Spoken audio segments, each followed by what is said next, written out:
Morning, Zach. How you doing, the other guy? I'm doing all right. The other guy.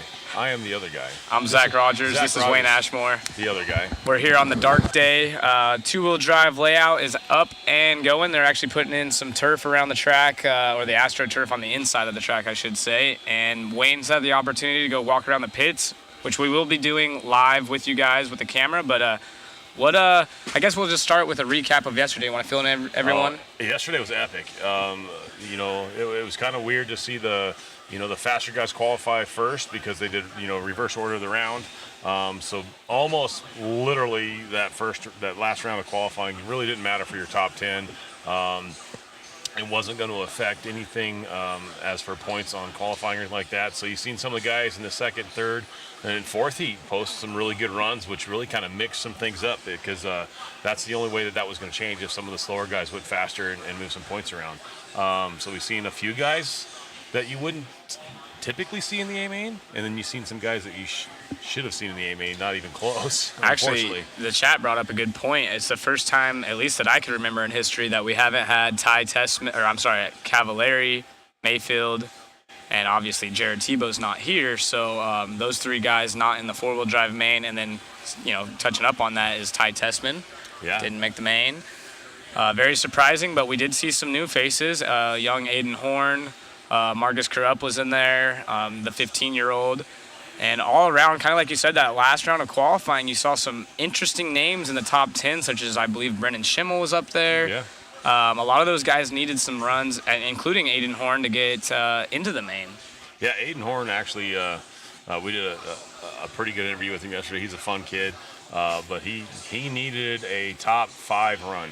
And he laid it down. I think he ended up second Q3, or third, Q3 in that round, which put him 7th on the grid, 6th or 7th on the grid. No, yeah. 8th. I think. Oh yeah, as I was saying, it was like 8th or 9th. But then once it got racing, oh boy, the racing was so close, so tight, so clean. I mean, for the most part, talked to some drivers. There were some iffy things that went down, but for the most part, the racing was amazing.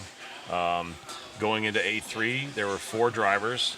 For only 3 spots on the podium, so it was there was no one really with an outside shot. It just came down to those 4. Win and you're done. Win and you're good. And they definitely put on a show.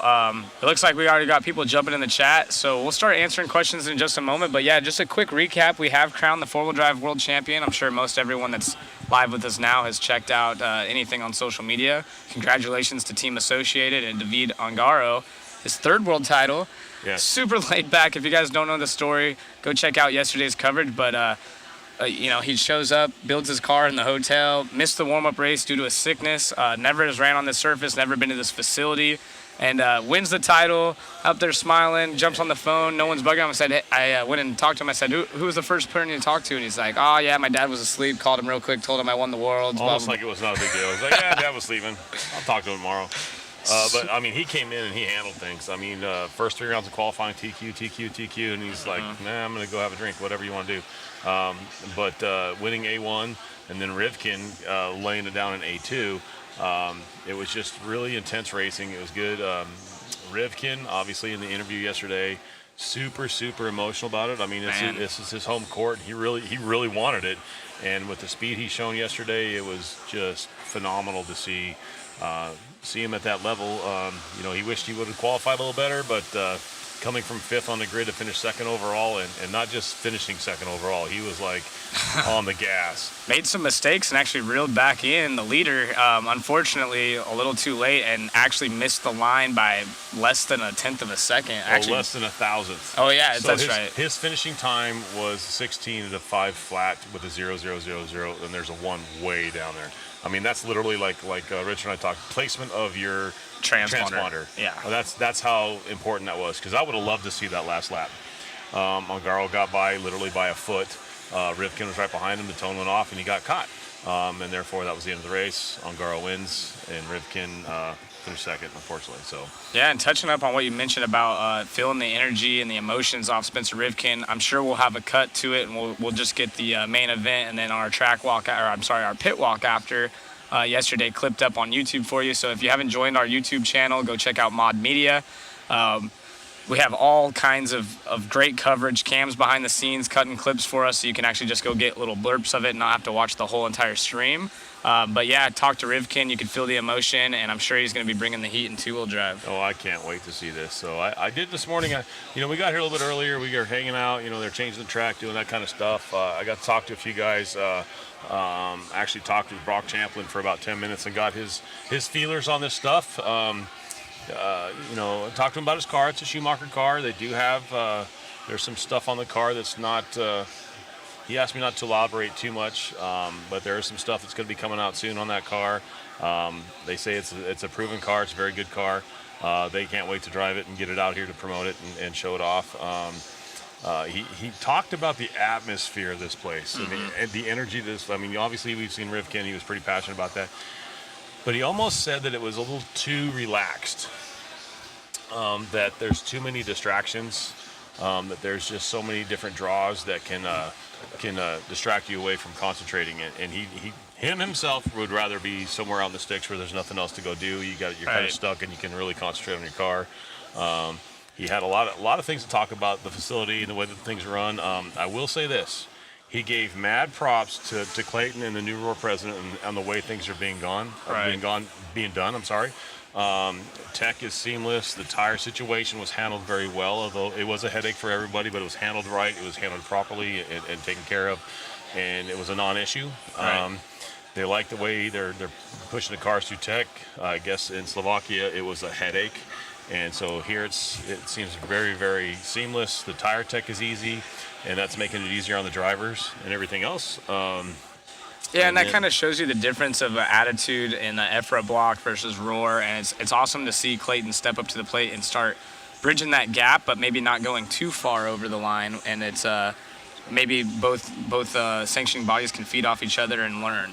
Yes, like I said, and then that's just talking to Brock. Brock has no, but just you go and you ask other guys, and they're saying the same thing. They're very happy with the way of Roar, the new face of Roar with Clayton taking over. I interviewed him the other day, talked to him, and he's all on board with trying to make things better. He understands there's things that they got to fix that you can't fix overnight. He understands that there were some things that didn't go right, that should have been addressed differently, and he's attacking those things. So it's good to hear that they're trying to make things better.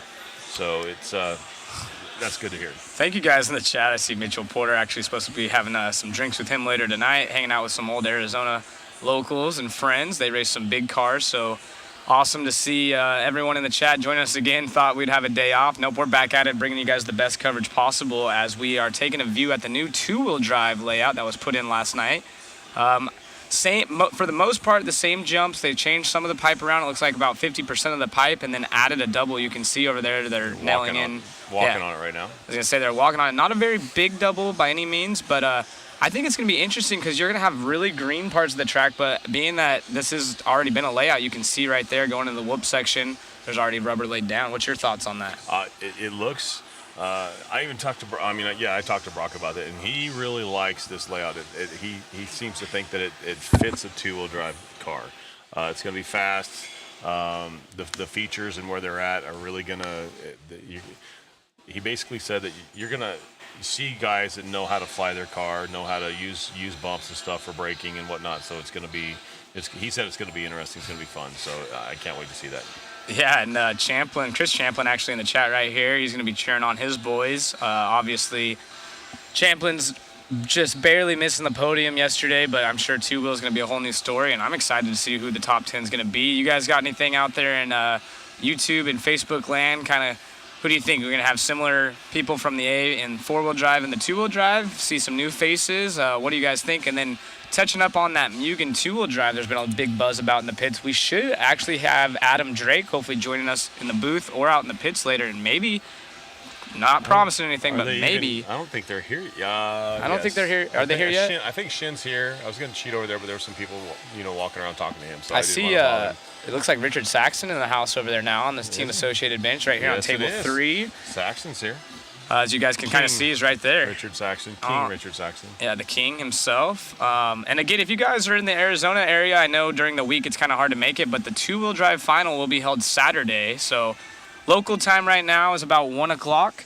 Make sure you guys tune in. Today is it's a dark day. People are gluing tires. We'll probably go out there and check out the officials. We'll be walking through the pits, trying to get an idea of what everyone's doing for two-wheel drive, if there's any new sneaky parts. And we're going to kind of discuss what's going on with the tires. You want to fill them in what you've heard out there? Oh, tires. So, according to IFMAR, you must run the AKA rear slicks, which is basically the handout tire, the tire of choice for everybody to run. Not actually choice, it's what they're told to run. It's an open front tire. So you can run literally any tire you want. Rules are, you cannot alter the tire or the foam. You cannot do that. So whatever the production tire you run, that's how you have to run it. But there's the new AKA Voids were available, and so they ran out of stock here, and people are trying to scramble and find those. They're not out there available, readily available here at the shop, but other guys have some don't, whatever. Which whatever the difference is, I'm not sure between the regular, the slick and the new Voids. I believe a lot of it's the carcass. I believe so. But so what the guys are doing, as for the tire, you can't alter, but these guys are allowed to alter the wheel a little bit as long as you don't change the size, the diameter of the wheel. So they're cutting that inside rib off that wheel and gluing the back side of the tire to make that tire a little bit wider. Much like an 8-scale rim. So you cut that lip off the back side of the wheel, and it makes that tire, or makes the wheel a little bit wider. You can push that bead out a little bit, and they say that's kind of giving them the same effect of running the Voids. Most of the guys, if not all of them, are choosing to run an AK tire just so they have a balance in rubber. Right. And so, we got to talk to Jackie, and he's like, it wouldn't make much sense to run anything else because you need to have that balance, especially at this level. So yeah, and people asking about the foams. I'm curious myself. You can, I believe, run a different foam in the front tire. Obviously, the big breakdown on the foams is on the four-wheel drive and the two-wheel drive. As they're spinning and grabbing traction, they blow out a lot quicker than maybe a two-wheel drive front that doesn't have so much going on. So it might not be as big of a deal. But if you do have a stiff foam in there, it can kind of help keep it smoother through these corners as grip pulls up. So that's something we're going to be walking around the pits, asking all kinds of questions. We'll try to get you filled in. I saw people asking about the X-ray, what they got going on. A lot of these teams are kind of keeping things under the wraps. They're giving us teasers. I feel like they're a little bit more open with us than normal, just because everyone's like, buzzing about the Mugen, and Mugen's kind of being wide open about it. And I don't know, it's just a way more chill. You touched up on it earlier. I think I'm gonna brag on us for a minute. I mean, with your connections and friendships you've built with the international flair people, I know a lot of these youngers and some of the olders that I've been hanging out with for years, racing myself. The interviews we could do, I think they're a little bit more open for us to talk. And I asked a question, I'm like, hey, can you elaborate? If they say no, I leave it alone. Right. I'm not going to push buttons. I'm not going to, try to pry. Because it's a respect thing.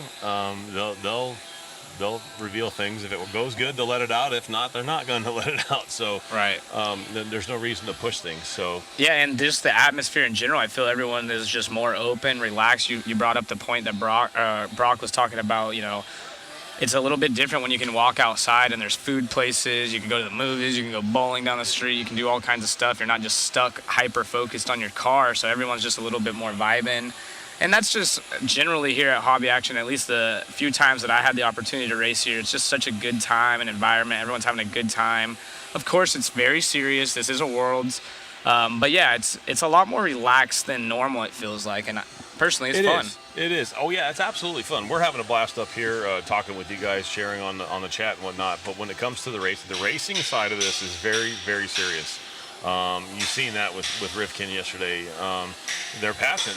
These young guys are passionate. They want to do their best. Second is not good enough. I mean, even though, I'd be happy with the 40th. But these guys are super passionate about what they do. So, what's that? Oh, here we go. Oh, yeah, there we go. Some cool pictures of our current four-wheel drive, newly crowned world champion, David Ongaro, right here. You can check it out. If you go check out Mod Live Media on Facebook, we're going to have some of the coolest photos you've seen in RC, as we have Jason B behind the camera. There's Orlowski. Yeah, Orlowski. You can see this was all done up on the driver's stand, so amazing work. As we click through, Evan's here, and you guys can go check out everything. Taller looking good, losing the tires in the back end of his car right there. And what amazing work our whole crew has done behind the scenes. Oh man, we got our camera guys are amazing. Our still photoist, Shuey, we call him Shuey. Jason is killing it. Yeah, it's just the group of guys we have that we get to work with. It's been a definite pleasure and fun, even away from this place. Well, last night we went out and partied. Well, not partied, but had a good time. Played some pool, hung out, and we're all on like the same level of everything. It's like we just like to hang out. It's easy to chill and BS with each other. I can't wait to walk the pits and see where everyone ended up. I know the Aussies were talking about going downtown Chandler. Yeah. The casino's really close to most people's Airbnbs, it seems. Yep. I know Tom and Mason and Ty were out there. I've gone with them once so far, but they went out there again last night. And so, just getting to see what everyone got to do. A lot of these guys, treat this as a vacation. There's realistically maybe 30 drivers here that can win this thing. And everyone else is, here to represent their sponsors and having a good time for their country. But for the most part, they want to have a good time, and you can definitely tell. Yeah. Well, I even touched base with that. I talked to Tom Rundernick, and Chase the Moo was sitting right there, and we were talking about that. And, Tom's like, yeah, it's very serious and this and that. So I heard two sides right there, between the two of them. Chase pipes up. He goes, it's kind of nice because you can bring your family. You can relax. There's plenty of things for them to do. They don't have to be stuck here.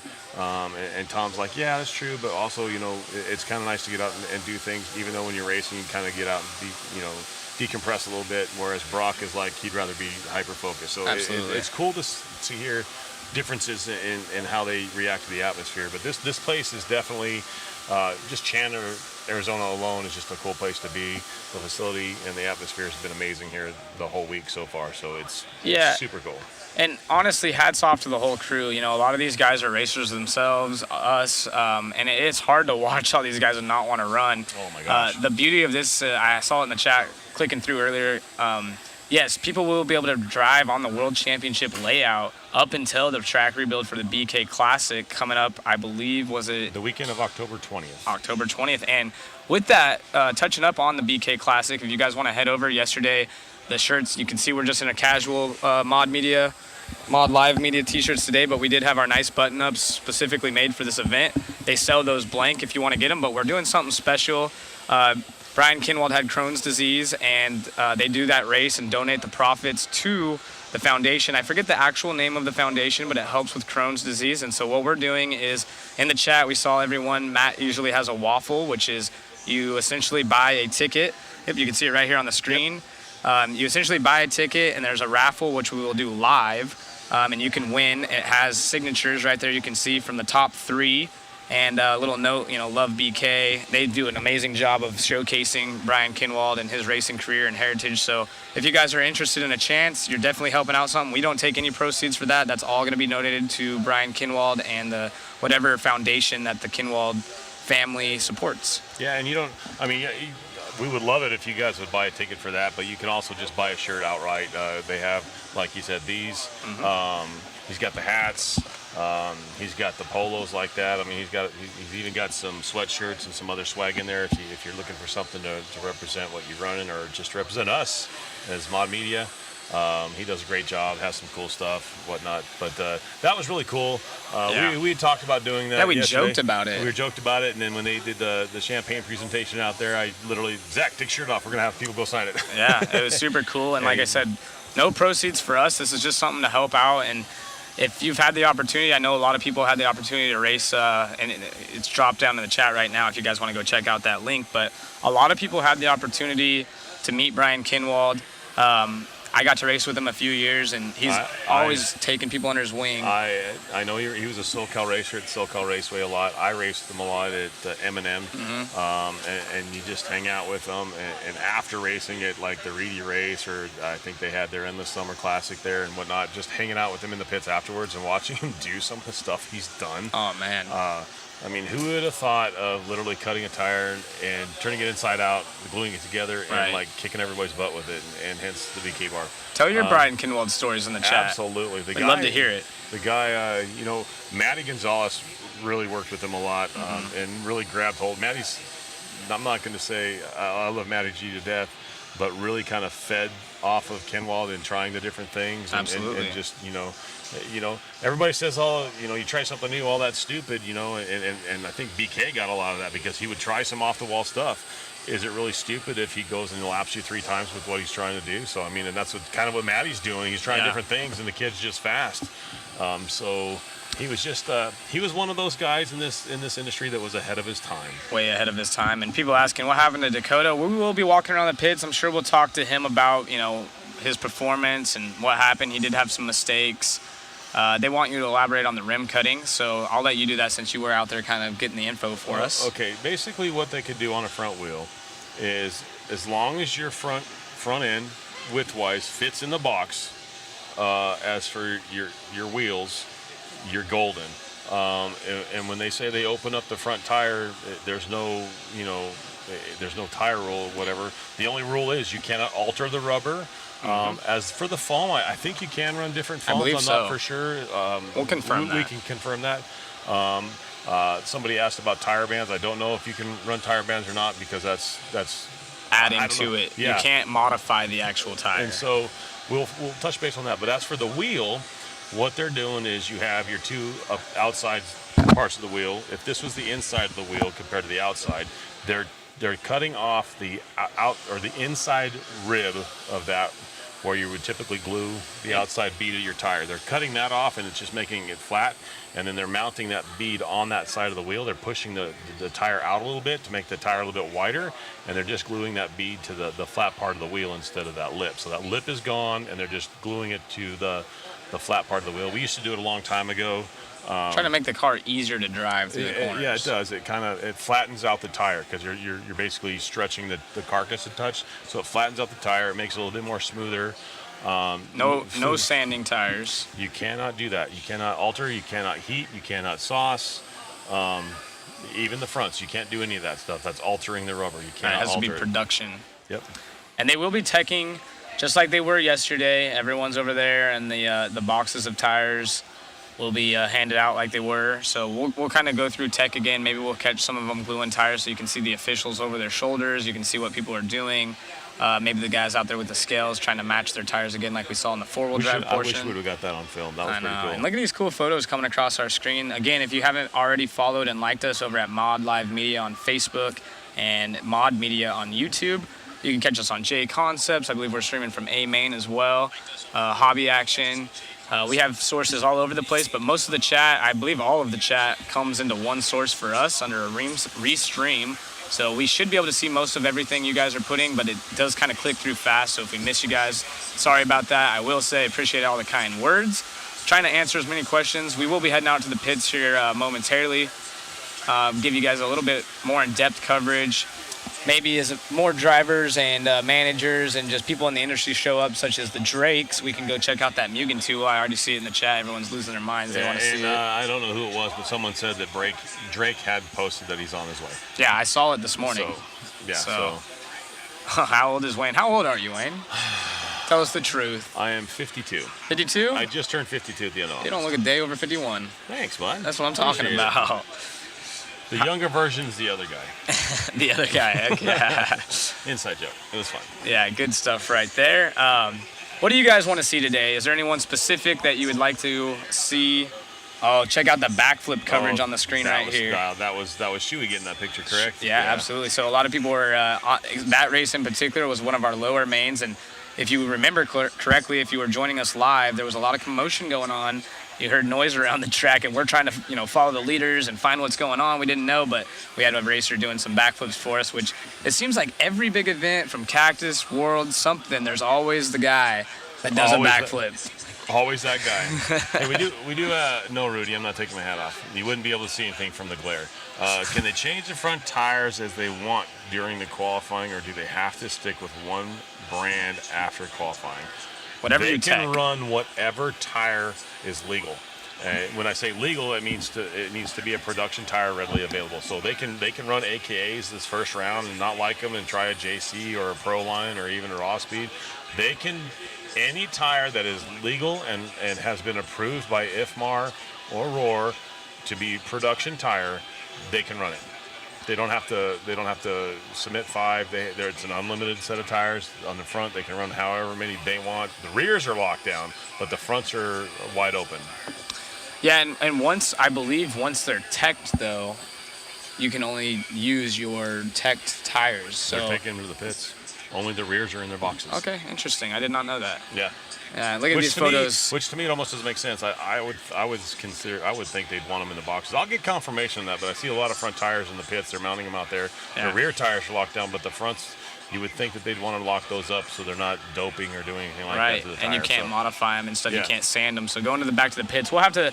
I would say right now, being that it's open practice, you can do whatever you'd like. I mean, you don't even have to use the spec tire in open practice. So that's probably why we're seeing them back and forth. My guess would be once you choose the tire and tech it, but we will confirm for you. It's definitely for the rears, and they were allotted 6 sets of rears, if I'm not mistaken. I'm not sure exactly. I believe it's 6 for 2 that they were allotted. Yeah. Again, we'll be walking through the pits. We'll talk to the tech people. I want to talk to the IFMAR officials themselves, allow them to elaborate on how the event's going, and then, of course, all the racers and see who they're choosing. But, of course, lots of these racers are going to stay AKA fronts, AKA rear to keep it balanced. Yeah, it's a balance thing. With our young guys at home, I always tell them to try to stick with the likewise, whatever they run. Sarah asking, were you at the Cactus the year Butters glued a bunch of tires? So we had a car. I wish there was a picture. I wish we could just pull it up quickly. I'm sure maybe someone in the chat could drop it. Yes, Sarah, I was there. They had a driver glue like 6 rear tires on the left, 6 on the right, and just doing the craziest backflips. It thing was like, I don't know, 3 foot wide in the rear end of just rear tires on a bucky. It was so wild. Wow, that'd be cool. Steve, we will be checking out the pits, and hopefully, I would like to do a whole segment, obviously, on the Mugen car, and then we'll clip it as well as we have Cam in the background. He actually works for CBS doing some of their sports stuff, so he's on top of making all kinds of cool footage for us. Yeah, that you can go check it out. The small little excerpts you see on YouTube, on the link there, that's all him, and that guy's phenomenal. He's been doing a great job. They're asking, cars on the track today? No cars on the track today, not till 9 o'clock tomorrow morning. Not even us in the mod media crew trying to get that slash race. And we were also trying to work on, and I'm going to really push for this still. Maybe we can make it happen. Maybe not today, but maybe tomorrow in practice. But I'd love to put a GoPro camera on a car and go do an actual track map. I think that would be dialed. Yeah, I think it would be awesome to kind of just get an idea of it. Maybe one of us, since we're not actually in the World Championships, it wouldn't really matter. But again, this is an IFMAR event, and there's no funny business for the most part, so can't confirm that, but we'll try our best. I didn't realize we had so many Mugen fans. I think everyone just wants to see a new two-wheel in general. It's always been associated. Losi Kyosho's now not producing anything. Yokomo's kind of scaled back. Scaled back, so it'd be really interesting. Plus, I mean, I've been in RC or in and out of RC for majority of my life, and I've been hearing about a Mugen two-wheel forever. That's a cool pick right there. I'm sorry. No, that's super cool. You guys are seeing all of our pictures online right here. Is our top 3 on Mod Live Media. Clicking through, very interesting stuff right here. And man, what an emotional day for a lot of these guys, really including Spencer Rivkin. If you didn't get a chance to listen to the interviews after, Spencer literally had a tear in his eye, and that just goes to show how much heart these guys put into it. This is their livelihood, and he wants to win. This is, he's not just walking around just, I race RC cars. Like, he actually wants to win, as all these guys do, and they work hard.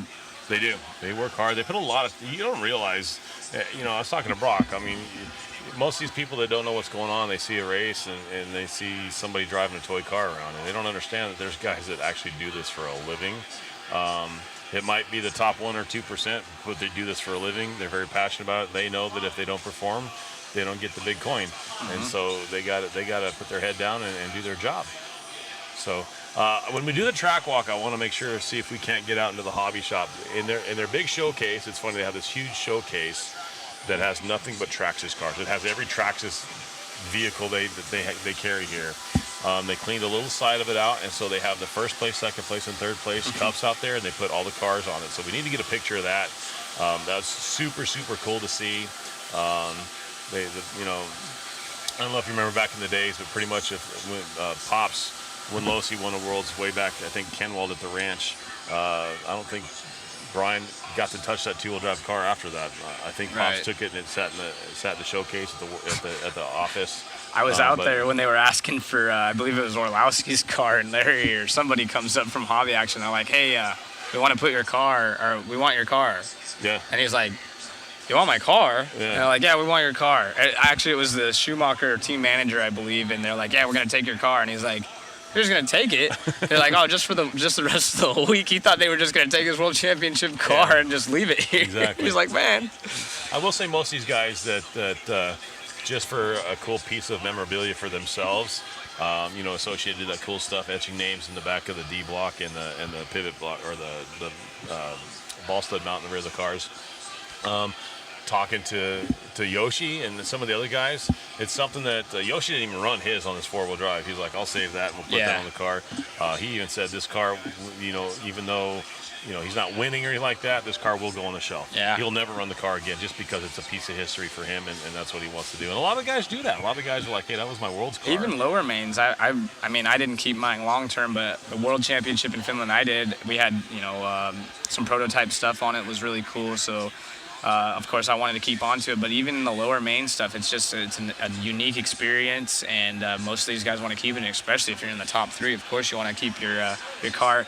A really good one to look at stuff like that is Jared Tebow. If you go to his Instagram or Facebook, he has all of his national winning cars, all of his world's cars. Jason Ashton. He's he goes, Ashton in here. Is he going to come by? I know he's Vegas, right? But I think still. He's in Vegas. I don't know if he's coming down. Come on, Jay. He ran for Mugen. His Nationals cars at Nationals were in Vegas that weekend. And he won decisively, I think. I mean, there was a little bit of drama about the fuel tank issue to whatever, but he won. And I think they decided that it didn't matter because he won by such a large margin. It wouldn't have mattered. And I'm pretty sure I knew that car wasn't ever going to see dirt again. He worked his butt off for that one. That was a good one, Jason. I love those times. That was fun. Oh, he's heading to SMX. That's right, yes. Chicago. As we start winding out the World Supercross or Super Motocross Series, it is now. Yeah, he does kind of the same. No, I'm not going to say the same stuff we do, but he does photography, Moose Media. Oh yeah, I've worked with Jason. That's right. You did a rap for him and stuff like that. Yeah, and he does. He's a really good photographer too for your action super shots. Cool guy. He is. He's a cool guy. And his wife, his family, they do it together. So if you guys are ever at an event and you see Mad Moose Media, be sure to go support them. They actually used to come to the Reedy race when we had the Reedy race at OCRC and take photos and print on demand. It was really cool, and maybe we can get JA out here again for something like that. That'd be cool. Just he was. I think he was one of the first guys I seen that would actually take pictures of your car on the track, and you can buy. That's what I mean. Literally right there, you could buy a cool, a really cool ass shot of your car, going an action shot around the car and around the track. And I think we have one from Tanner at a Vegas track. I think it was Jason. I'm not sure, but when Tanner was like, I don't know, 6. Yeah, it's super cool, and a lot of people like to take that stuff home with them. Oh, it's hanging up in my wall. Exactly. In my office. Let's see what else we got in the chat. You guys want to ask some interesting questions that we can answer? I saw someone asking for a pan of the 2-wheel drive layout. So Olsen, if you don't mind, if we can get back out there while they're working on it, just give us a quick pan around or switch to another camera angle maybe for a second. Or when is Mugen going to reveal? We don't know. Oh, that's going to be questioned over and over. We will for sure be going over there today. So if you know anyone that's interested in the Mugen, of course, we're going to be covering that. And then if you miss it, we will be cropping that section alone and then uploading it to our YouTube. And make sure you guys check that out. Hopefully we can talk to Drake and Shin and hopefully get some video and pictures for you under the hood. They haven't told us and confirmed for sure that we could do it, but the way that they've been talking about it sounds like we are going to see it. Yeah. It was kind of funny because we're sitting there. I went out and I talked. You guys made me go talk to Shinadachi about it. This and that, and when I come back in the booth, we're talking about it, and then all of a sudden Drake pops up, and he's just really one-wording it, and this and that. And Rhonda Drake pops in. So what do you guys think? And it was but no more. They were talking about it during the 4-wheel. But then they said on Wednesday, they're like, Wednesday? Yeah, Wednesday. So it's I don't know. Maybe that's the plan. Yeah. The new Hot Bodies 2-wheel drive.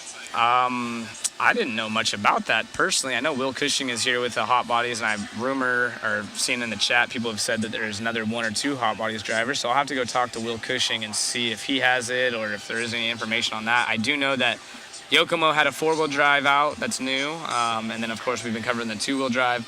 X-Ray for sure has some parts on their 4-wheel drive. Can't confirm on their 2-wheel. You said that Schumacher has some stuff going on. Some cool stuff on their new cars. Is that 2-wheel and 4-wheel? But they had a few things. Arlovsky did comment that they had some new stuff For the four-wheel, some they ran some, they didn't run some, they liked some, they didn't like some, so they kind of whatever. But for the two-wheel, you see what I see in the chat? Rhonda put Adam just pulled up to the track.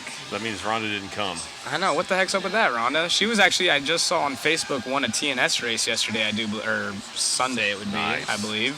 Sunday or Saturday, whenever they race. So just to get in here with you guys real quick, check out that Blue Groove versus kind of the new section. Yes, you were discussing that talk earlier. A little bit about that. I wish this worked so I can like draw on it and you could say this right here. I'm gonna have was the line Wayne calling me out. Matt, come on, dude. Come on, man. Mother Matt. Hey, come you left on, me man. up here for an hour and a half last night. I'm gonna call you. Well, I'll get it working today that you could do that. I just give you a hard time, but you can definitely see the difference in that. You can see where the layout was, where they had like an S right there, like a chicane, and then you can see where this 180 is, where the rubber's already laid down, and then you can see the little paint lines right there. That was the old track, and now we're using that, so you can definitely see the fresh dirt as I'm throwing stuff around. Sorry, guys. And yeah, so it is, Kyle mentions a good point. It is due to a rule change. So two-wheel drive and four-wheel drive, that are, I believe it is 20% track change. That's mandatory. They've done probably, if you actually looked at it, closer to 40 to 50% on the actual piping. And one thing that I have noticed, and I don't know if this had to do with us or if this is just how they planned it, but going into one of the switchbacks right before the whoop section, I'll point that out whenever the camera gets to it, right to your left a little bit more, right there. So if you see that pipe, it's not actually looped around like the rest of the track. See how it's just buried into the ground, so you can actually get two wheels up on it, kind of use it as a curb. And I was bringing up how the Euro drivers are more used to being able to hit apex. The curb, they kind of put the two tires up on the top of it. So very interesting. That's the only part of the track that's like that. Like I said, not sure if that was the plan all along or not, but that'll be cool to see. And then, as you mentioned, you can see the blue groove in certain areas. The track was for the four-wheel, so it's going to be extra green in some spots, and then there will be traction. So kind of curious to see how cars will hook up that way. But the track is looking really good. Every driver I've talked to so far, literally every single driver I've talked to has said how fun this layout is. Yes. And they're super pumped for this new one. All of them came in. They're all like studying it. We've had several out walking around. Most of them will come up here on the driver's stand. They're just kind of looking to get their view, see where they want to stand on the driver's stand. Brock said it's going to be a lot faster for the two-wheel drive. And he flat out said he wished he had a layout like this for the four-wheel drive. So it's going to be interesting. Yeah.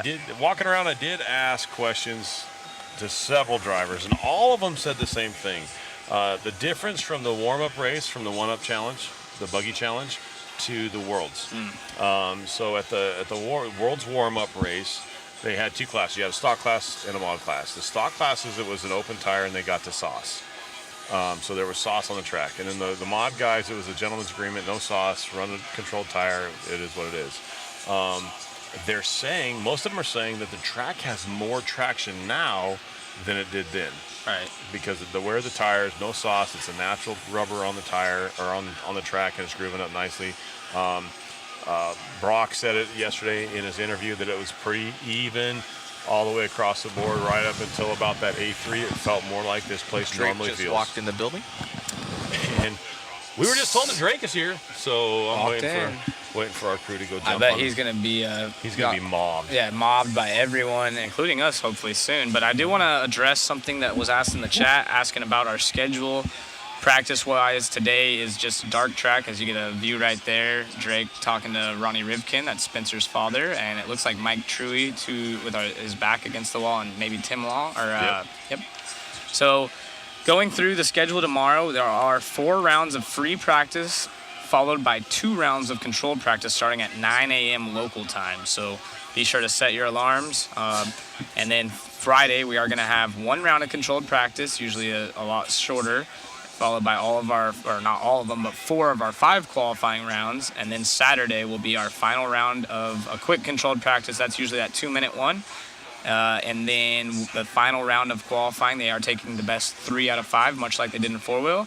And then we will have our A main practice and start lower mains, and there will be triple A mains just like 4-wheel drive.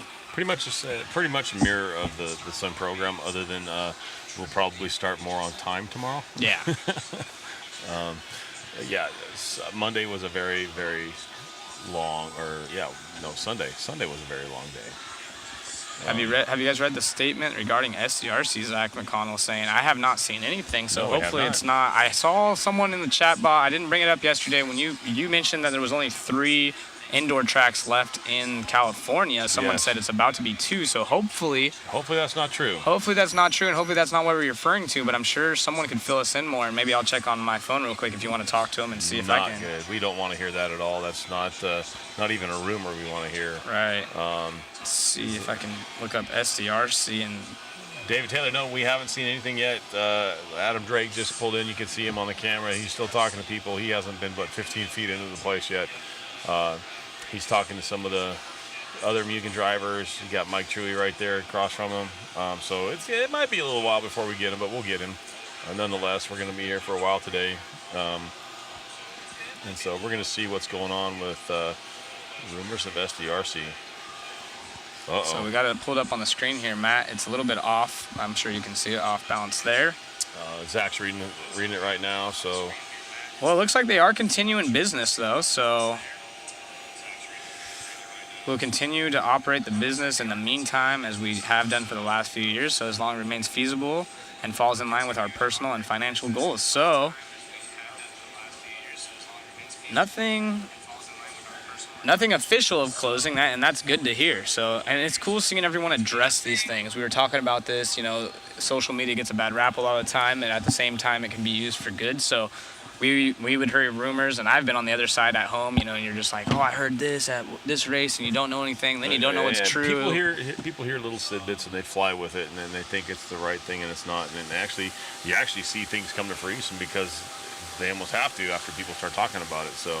And it looks like Brendan Edwards, I believe, that's awesome. He's taken part of it. He's been a long-time racer out of SDRC. Really nice guy. I not grew up racing with him, but met him when I was racing, and he's seriously one of the kindest dudes. So if he's going to be part of that program, I'm sure that's going to be a benefit for them and everyone in San Diego. We lost OCRC, and that was a bummer. And fortunate enough, I'm not into racing myself anymore, but in my local town of Bakersfield, California, I've got to give a quick shout out to Rain Man's Hobbies. Those guys literally put their life and soul into bringing RC tracks. So for those of you out there that have a local track, be sure to support them. I know we talk about it all the time, but it really is important. If you care about this hobby as much as everyone else does, go to your track, race, try to help. I've been guilty of it myself. It's easy to look at the negative things and complain about something. Go help fix it. If there is a negative, do your part and try to be the change that you want to see. Yeah. Chris Champlin chimed in. He used to own track in Utah. It is a hard work. It's you're not going to make millions of dollars if barely break even. Tens of cents, Matt would say. Yeah, exactly. You're going to make maybe tens of cents, maybe. You're married to it. It's just, I don't know. It's just. You do it because you love it. It takes a special person to want to dump money into a business like this. Larry here has done a great job. It's just, it's tough to run a business like this, especially with it's so easy for the consumer to just go somewhere else and buy something online, which has kind of been a hiccup with this industry.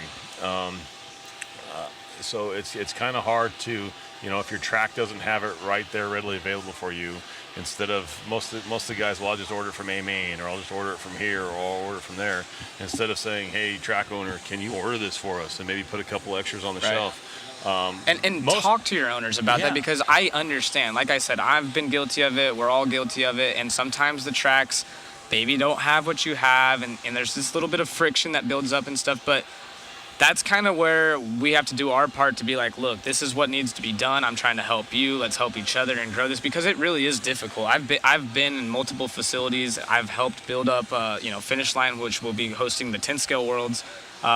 David Mayhew has done a phenomenal job throughout his whole RC racing, and he's had carpet oval, carpet off-road.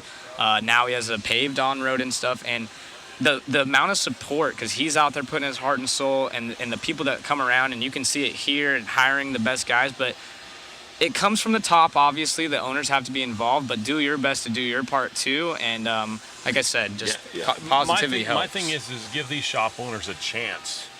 Give them a chance to make you happy. You can't just say, oh, you don't have it. All right, I'm just going to go ask them. Can you order it? Can we get it on the shelf? There's other guys that want what I want. So if you order one for me, put 5 on the shelf. Typically, if I want something, somebody else is going to want it. So why not put more on the shelf? So most of these guys, most of these shop owners are there to help you because they know if you're going to support them, they're going to support you, and it's a windfall for everybody.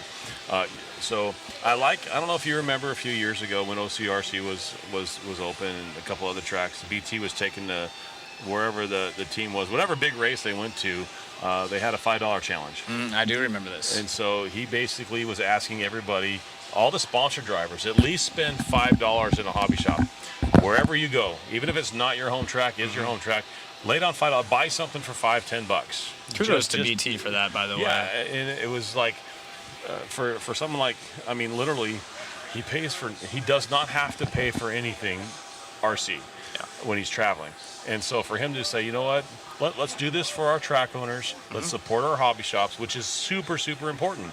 Without a facility like this, why would I want an RC car? Yeah, and it's so easy to do, just go over there and help support them. And help the local racers. You got to build up the new, 40 class has really grown in the last couple of years, but we want to see the rookies out there. Traxxas takes a lot of heat and stuff, but they did a great job of helping get people into this hobby. And it really just comes down to the local level. As we're taking some cool pictures right here, you can see how we got those backgrounds for.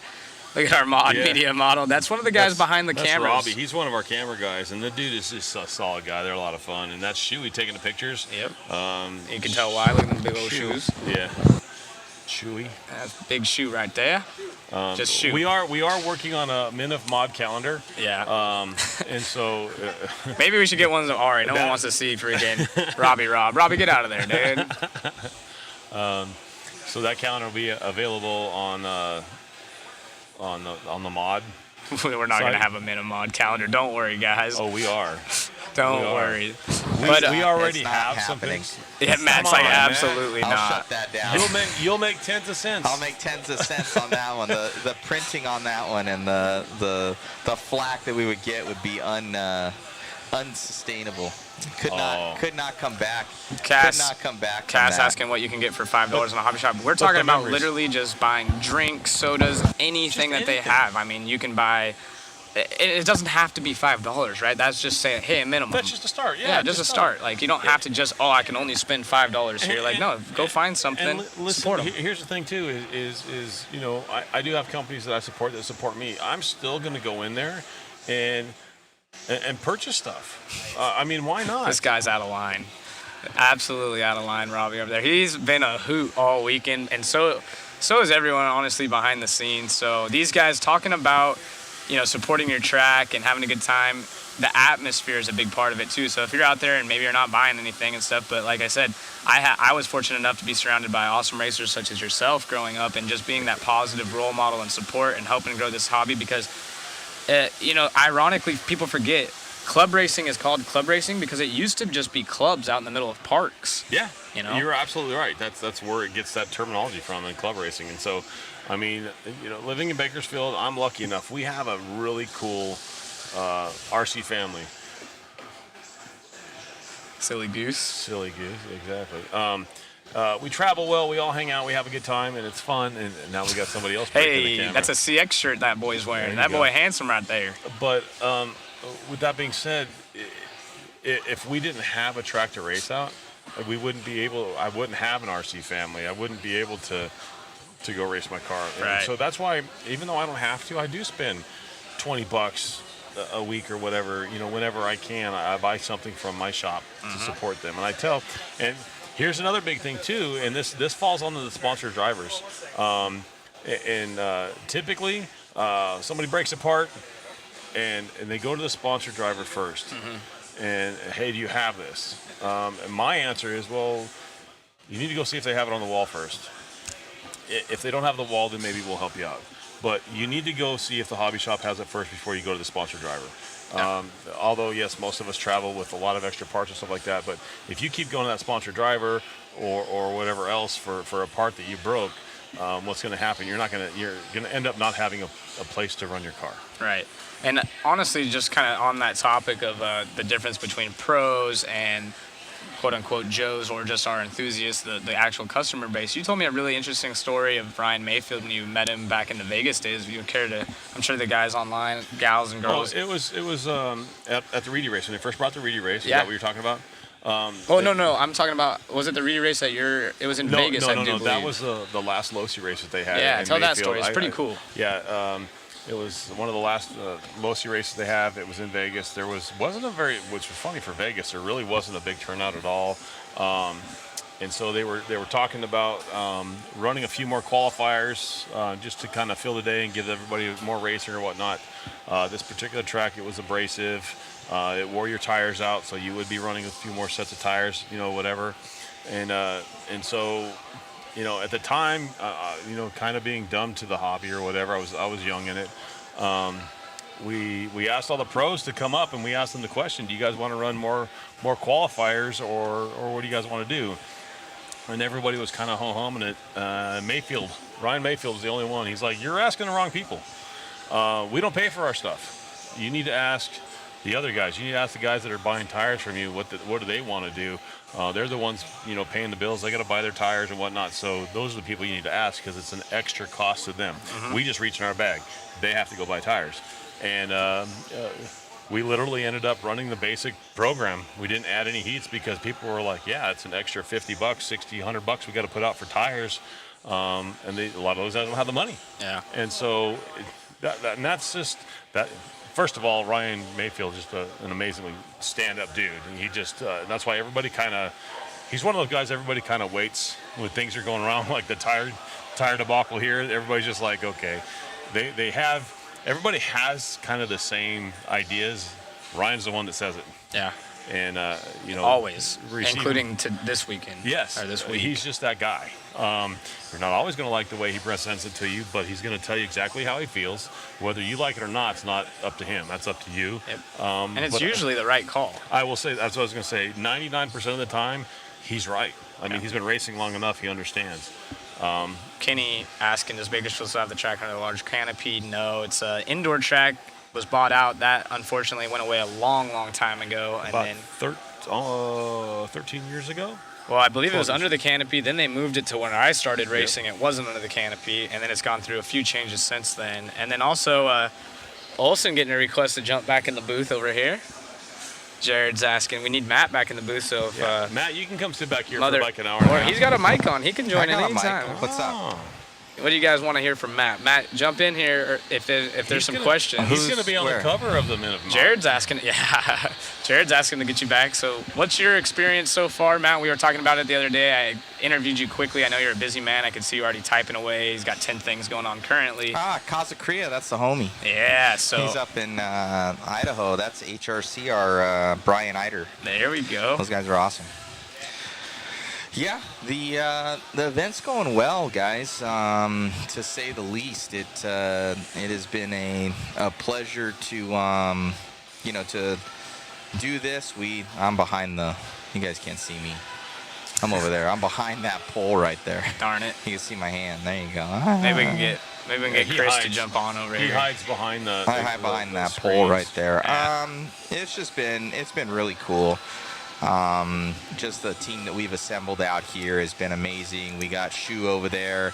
I knew Shu, since my extreme days, and he was amazing there when we worked at the magazine. And now he lives in Kentucky, and he does weddings and different stuff like that. But still, he's into RC, shot JBRLs and stuff like that. But you go and you look at this guy's work, and it's just another level. And we're actually going to be losing Shu on Thursday. He does have a wedding to shoot, so we're going to do our best to still get you guys those cool photos. The live coverage is going to stay the same, but our photography coverage, in all honesty, may dip a little bit because he had prior engagements. We will make sure that we get Shu to go get some Mugen photos before this, right? We're going to try and get as much as we can out of him the next day or two. And but look at him, he just does such a good job. And then we got David over here, just shouting out our crew in the back. I've known David for Well, as long as I've known you, Zach. Yeah. So just about as long, probably 15, 20 years. And Grew he up helps racing out. with you guys. Yeah, that's Ari on the right. That's David's girlfriend. And then we got Robbie. Rob, he kind of came onto the scene the last week. He's saying, what's up?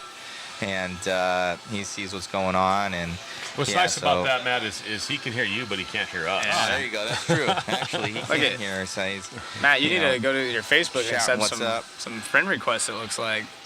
Maybe, possibly. Shane's in here giving you some love. There's us over here. You can see us from the so we got our guys over there. We got this nice, shout out to Stick It One guys. And, yes. we got to shout out all of our sponsors our nice here. background you can see all those things. We got the it looks like I'm presenting Zach, but the background is cool for us. Yeah. Sanwa, Coca-Cola, Team Associated, Stick It One, P1 Construction, Angry Crab Shack, Roar, just amazing hobby action, obviously. So it's just been they got the panda in the background currently staring us down to make sure that we're working. You can see Cam. Look at Cam. That's Cam's head. And he's a Give him a rundown about him. Yeah. So Cam works for CBS Sports. He's in the back there. He works on post-production stuff. We need to get Cam over here so we can get him some love. Yeah. He's amazing. We're gonna get Cam over here. He's been kind of in the shadows. He's been coming up with some pretty good videos, guys. Let me see if I can pop up a video here for you. We love the guy because he's never been this far west. All he wanted to do was see a cactus. He's from New Jersey. He's never seen a cactus. We'll get him right here. I'm sure he's coming over here. There he is. And literally all week long, he's been stuck in this little corner typing away on his computer. Corner. Tell him to wave. Give him. He wants to get his photo taken. So this is Cam's one of our new guys over there. Yeah. So this is Cam. You're gonna go over there and hang out. Oh yeah. You can. Matt can follow you around and introduce these guys because honestly, I know you guys are probably like, oh, whatever, like. What's going on? Go through the pits. Right there. Look, there's a camera up there, Cam. This guy is talented. On the pole hanging down. You see the pole? He's talented. See, we keep Cam in a box. You can see it on the screen. All right, now back to work. Get back to work, Cam. As he runs off. So. And Michael asking, can we talk about the change for the layout? Matt, while you have the camera. Yeah, we'll check it out here. So we've got here, as you guys know, it used to come off the straightaway here. They went over this double, and then it went straight in. You guys can see where it actually looped. You can see that black marker. That was a 180. And this would be awesome to have the telescribing right now that I am not set up. But it would come around there, and then you'd go straight into the triple here. And obviously, you guys can watch the video. But now we're going to go double. We got a single there.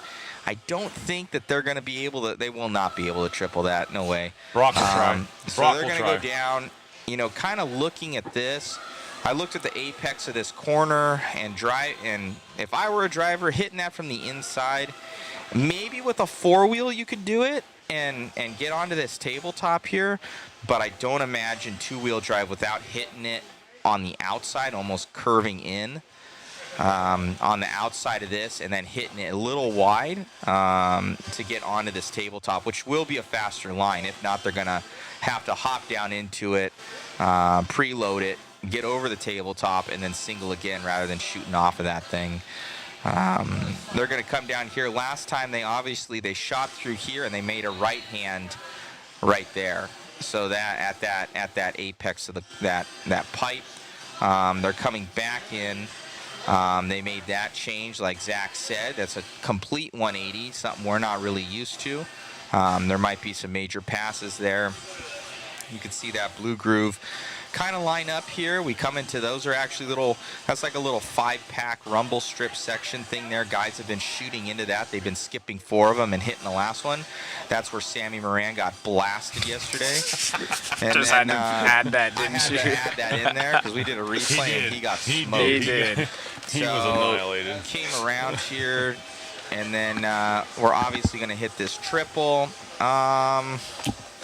Do you think, Zach, they're going to be able to hit that with two-wheel and all four-wheel? Oh, yeah. They're going to throw it. It's going to be sick, too, because two-wheels they're going to be able to carry You're going to see the guys really fly the car over that. So they'll probably still use that blue groove there to kind of hook up, and they're going to be able to use that speed, trip that. They added a double after it. Yes, just before that apex, they added I got to turn this all the way around, guys. It's a 350.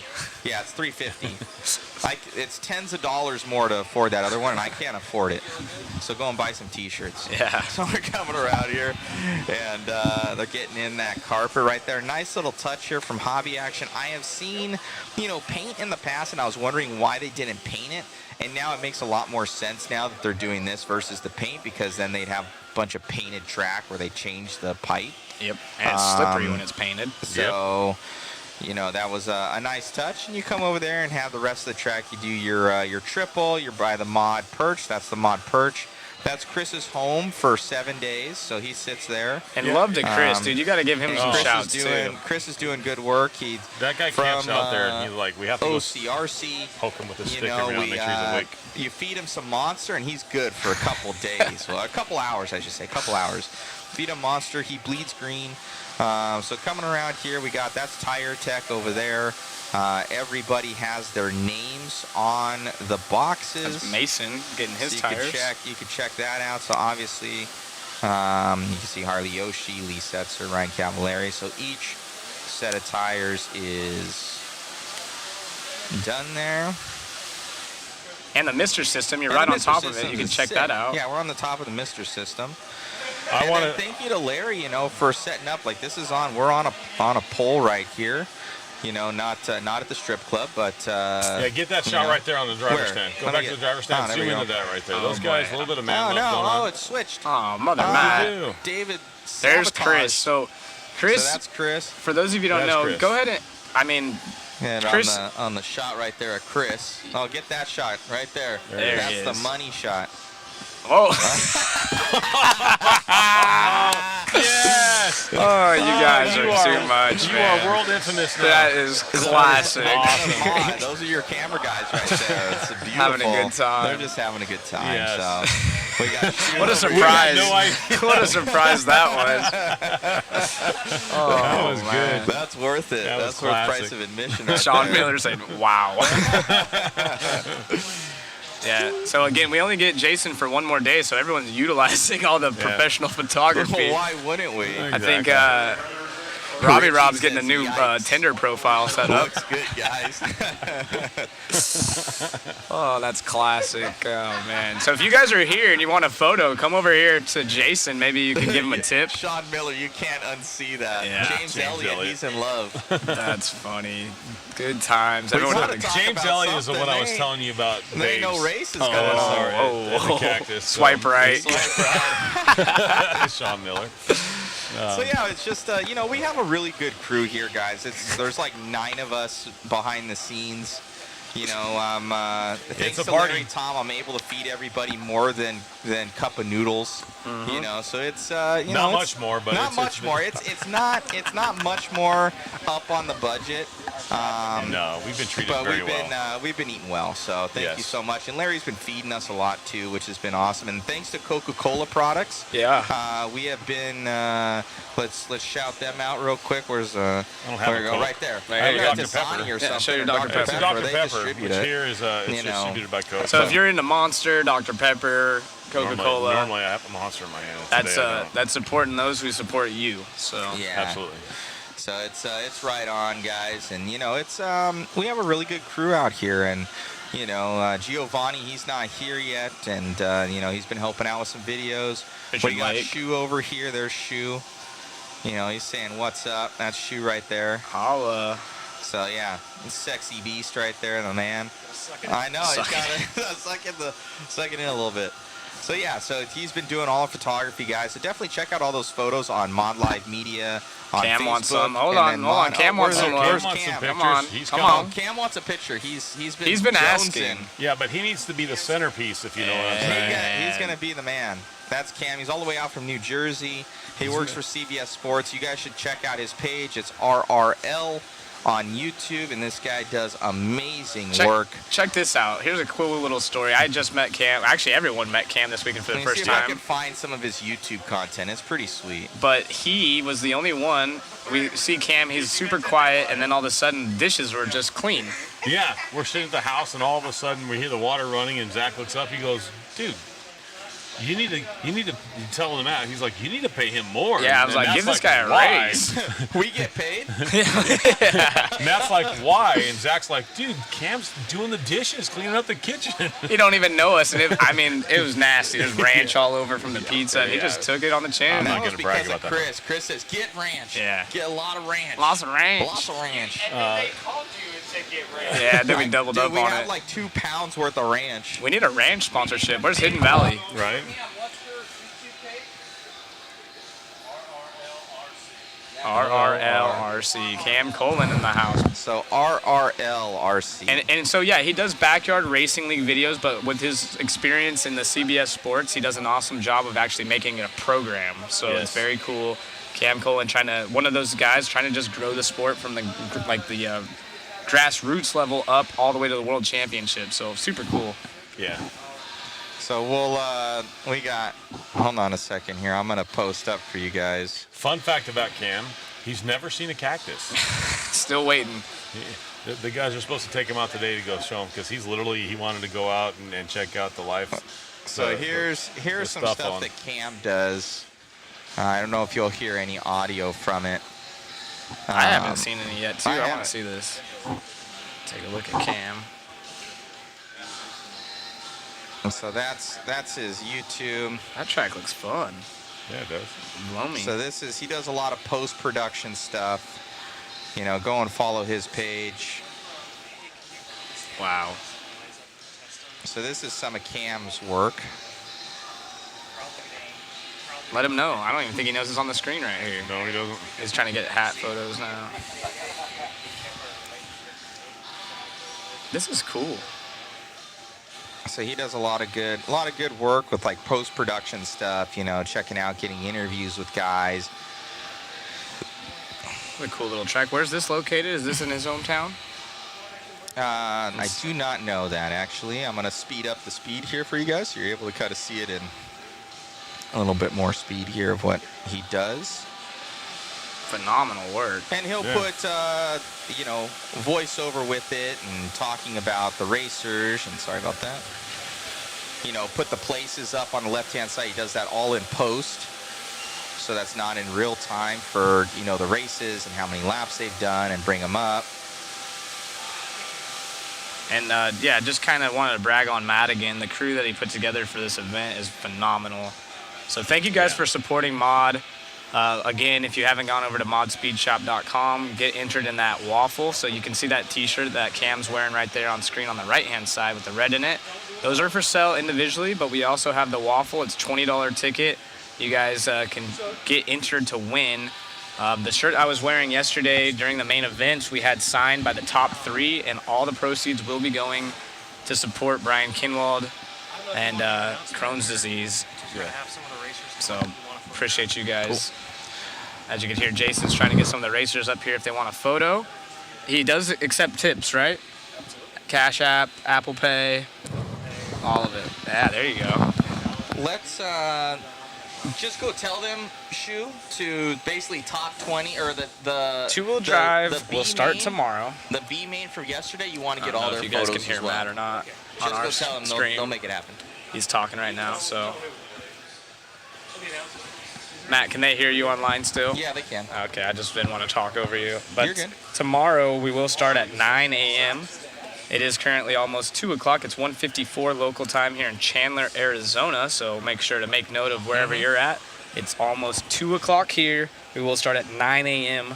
tomorrow morning. We have 4 rounds of free practice followed by 2 rounds of controlled practice. So all day tomorrow they will just be practicing. Friday starting at 9 a.m. as well. And that will be 1 round of controlled practice followed by 4 of our 5 rounds of qualifying.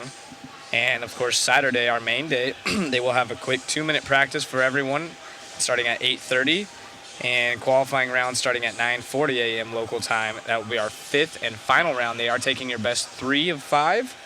And then, of course, just like we had at 4-wheel drive, there will be the A main practice sessions and then going right into the lower mains. We got Larry Tom over there, the panda. as we watch some of RRL RC coverage there. So, yeah, Cam does an awesome job, and he kind of brings that post. This is all in post, guys. So all those numbers up top and lap times and how much behind, and he's just taking all that and Hey, Mother making Matt, it happen. can we get a pit walk camera going here soon so the chat doesn't blow us up? We'll maybe we get Wayne over there to maybe get a peek at that Mugen buggy.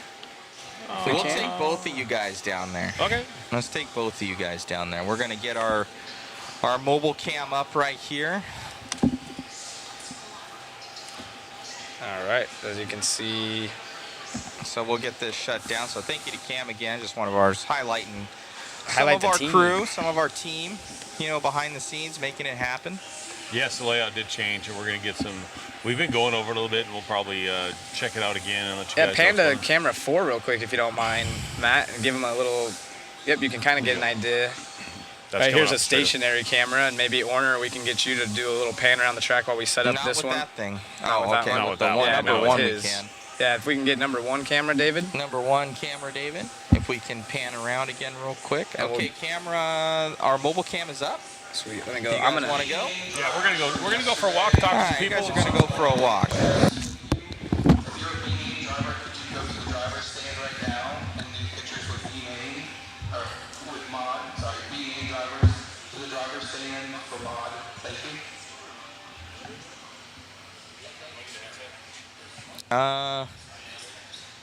Who else has a headset? Hold on.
Oh, that could be interesting.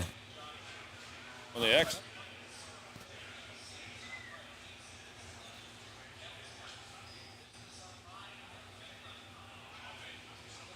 Come on, Zach, get in this. Come on, Zach.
On yet? Are we on yet? Oh, we're on yet. Already. We're going to go see what we can look for, see if we can find anything new going on. I see Adam Drake. We might pull him to the side and talk to him for a second. They seen me coming, so he might dip out. We're going to mob him right now. So, Let me know, guys, if you can Adam, we hear didn't him even let okay. you get in the door. Can we attack you for a second and talk about the new buggy? How you doing? What new buggy? What new buggy? I'm here with the tune engine. The tune engines? Yeah, I gotcha. So what is the word on the new buggy? Is it here? Is there one? From who? From Mugen. Yeah, so we do have a new two-wheel drive buggy. In about 30 minutes, we'll kind of allow everyone to take photos and check it out. Shin just did his motor tech, just to get that out of the way. He mounted his tires earlier today. We're kind of preparing some stuff on our end as far as photos and little write-ups. So probably about 30 minutes. Okay. It'll be available for you guys to take it and do your own photos and media stuff. And then for anyone else, be able to check it out. Well, when that time comes, you mind if we bring you to the side and we can ask you questions when we're doing our photo shoot and stuff like that? Absolutely. Oh, perfect. Well, thanks for coming out. Thank you for your time, sir. Thank you. We're excited about this. Thank you very much. Let's see, who else can we bug? We can talk to Mr. Martin Gonzalez. This is Matty G's dad. How you doing? What do you think about this? Just happy to be here. Pretty excited. It was fun watching you guys on the internet, and just happy to be here and see it in person now. Yeah, we're actually. I know Matty wasn't pleased, but we're proud of him. He's been doing good. Everybody that's obviously you're never where you want to be, so you're beating yourself up. But the kid's come a long way, and you've done a good job with him. Thank you. Try to set him on the right course, and everybody back home is just super proud of him. So thank you to everybody that got him here, and hopefully he's got more worlds in him. And I have a lot of trust in him, and we'll. I think he does. He's got the drive. I think he'll be fine. And thank you very much for the breakfast this morning. He got us ramped up, so now we're all ready to go. So let's see who else we could bug. I've talked to Brock earlier.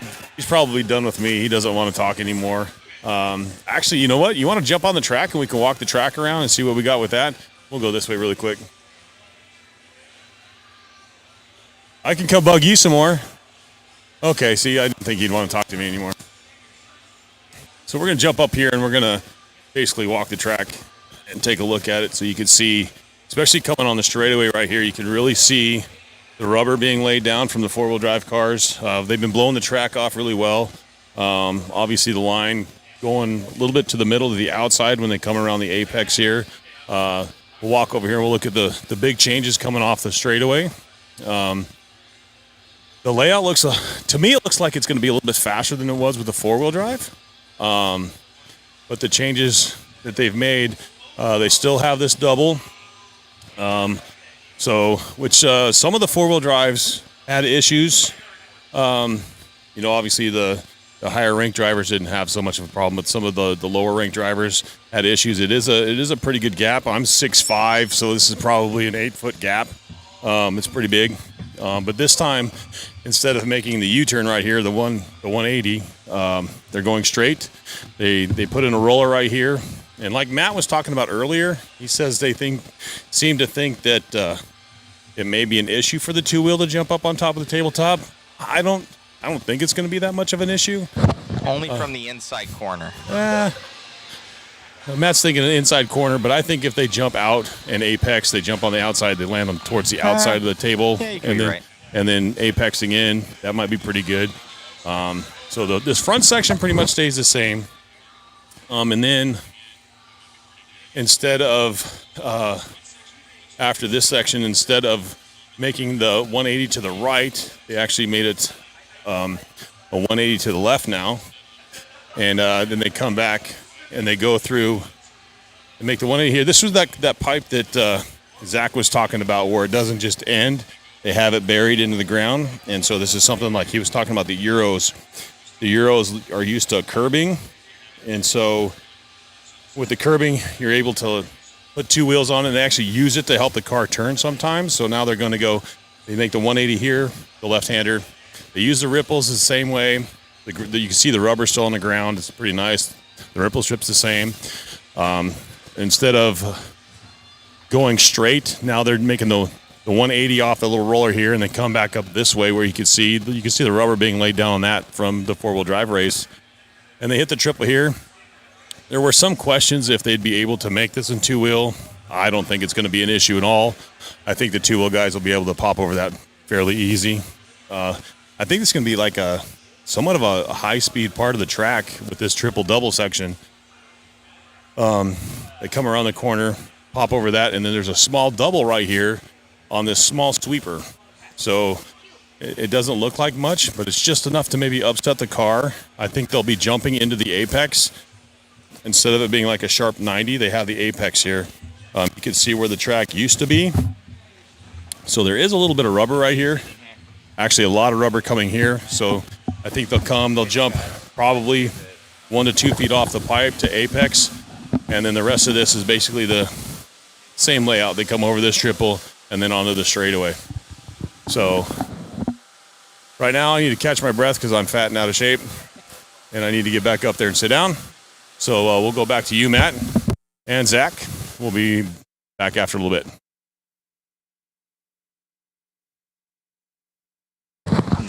Zach's back on. Put on the right headset for you guys. So little track walk right there with Wayne Ashmore, giving you guys an idea. And it looks like Olsen going to join us in the booth for a minute. I got 2 headsets. Yeah, 2 headsets for you. So I didn't actually get to hear, did Drake get to cover anything as far as the 2-wheel? Basically what he said is in the next, well, I guess it was half an hour, probably about 20, 25 minutes now. They're going to be releasing something about it all, and everybody can kind of check it out. So there will be a new Mugen 2-wheel drive, and obviously...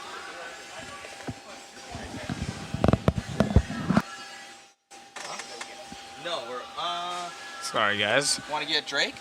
Yeah, get Drake up here. Yeah, go get him. We'll try to get Adam up in here. Tell him to bring the car. Yeah, exactly. Tell him to bring the car. Please. Seriously. So hopefully you guys are enjoying the stream. Thank you so much for tuning in. We know today's a dark day, so we're kind of like trying to fill content. What's going on?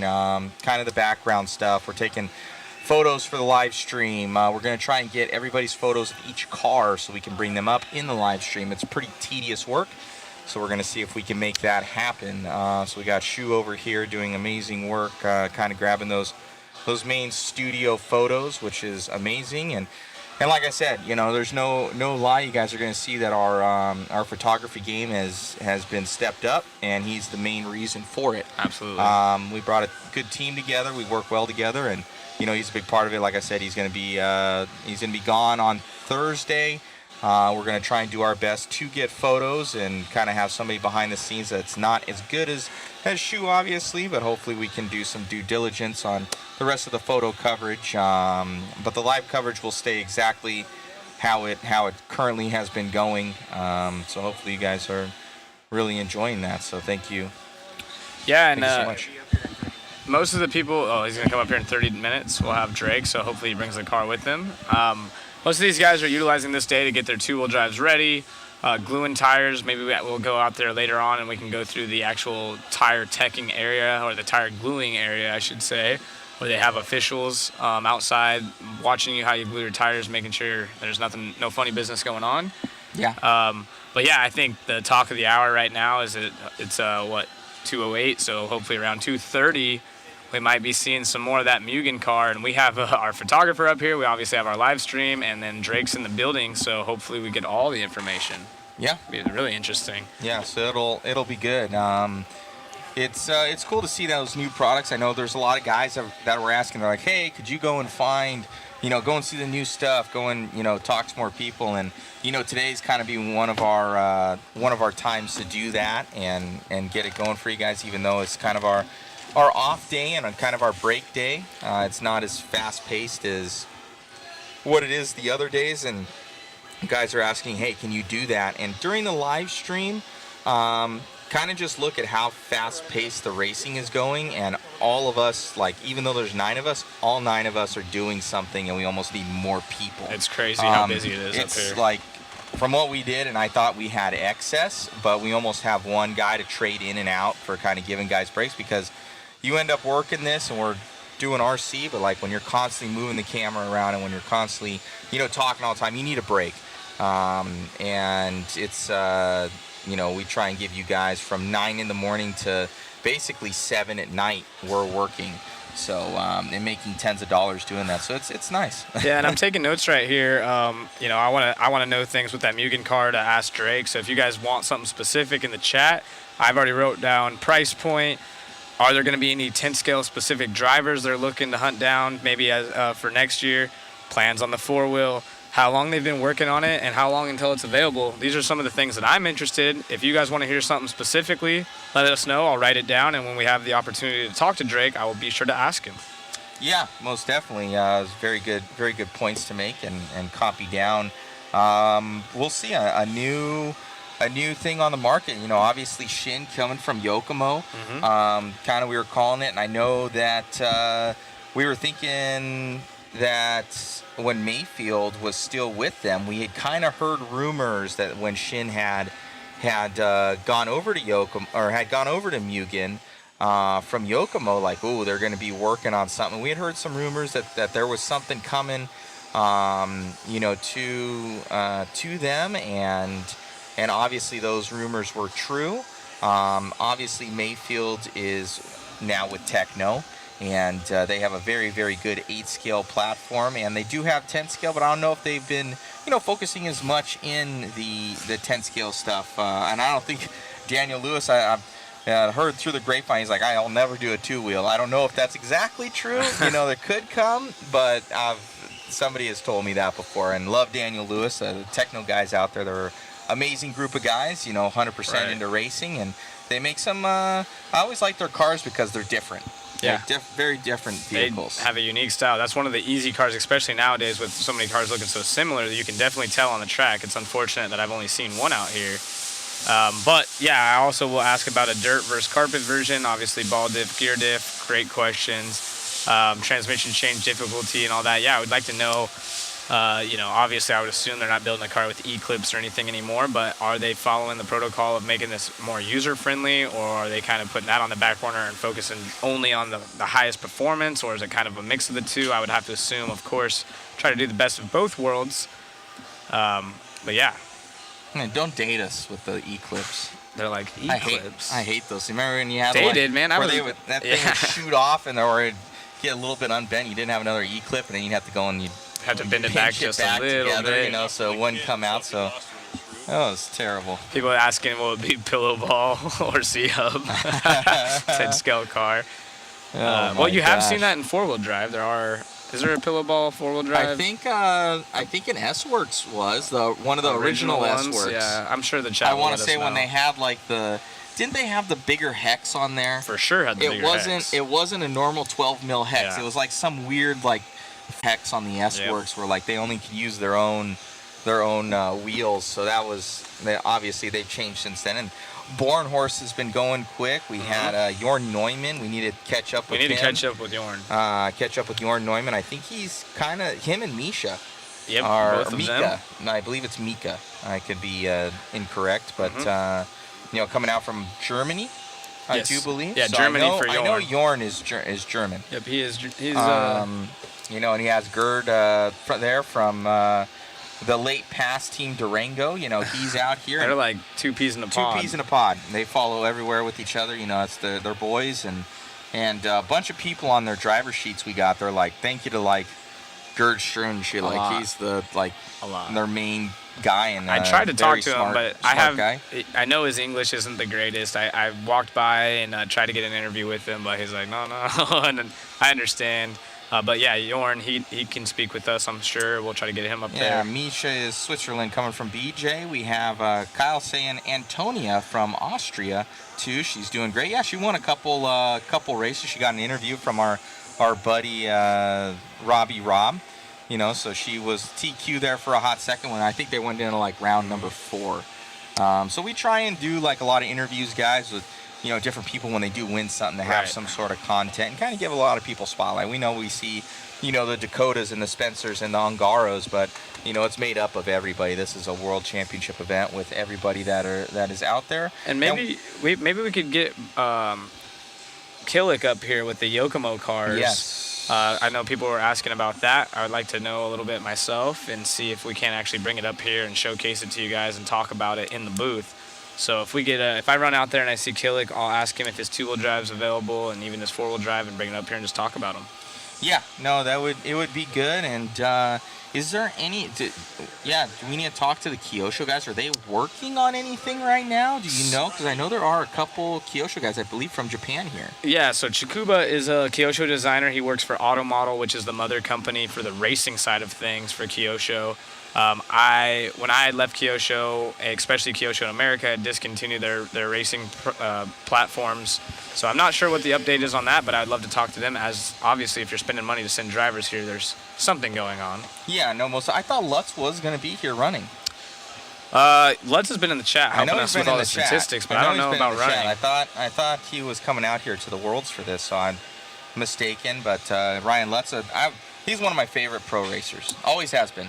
Super good guy, and he's still up there in talent in a lot of these 8-scale races, and that's good to see. Yeah, no Mugen revealed yet. Sorry, I missed someone saying they keep repeating themselves there, but I didn't see what the question was, if there was one. But about 30 minutes out, probably closer to 20 now, and Drake said that they will be showcasing the two-wheel drive prototype that they have here, as we're taking pictures of some of our guys in the background with their cars. It looks like we got Champlin up here.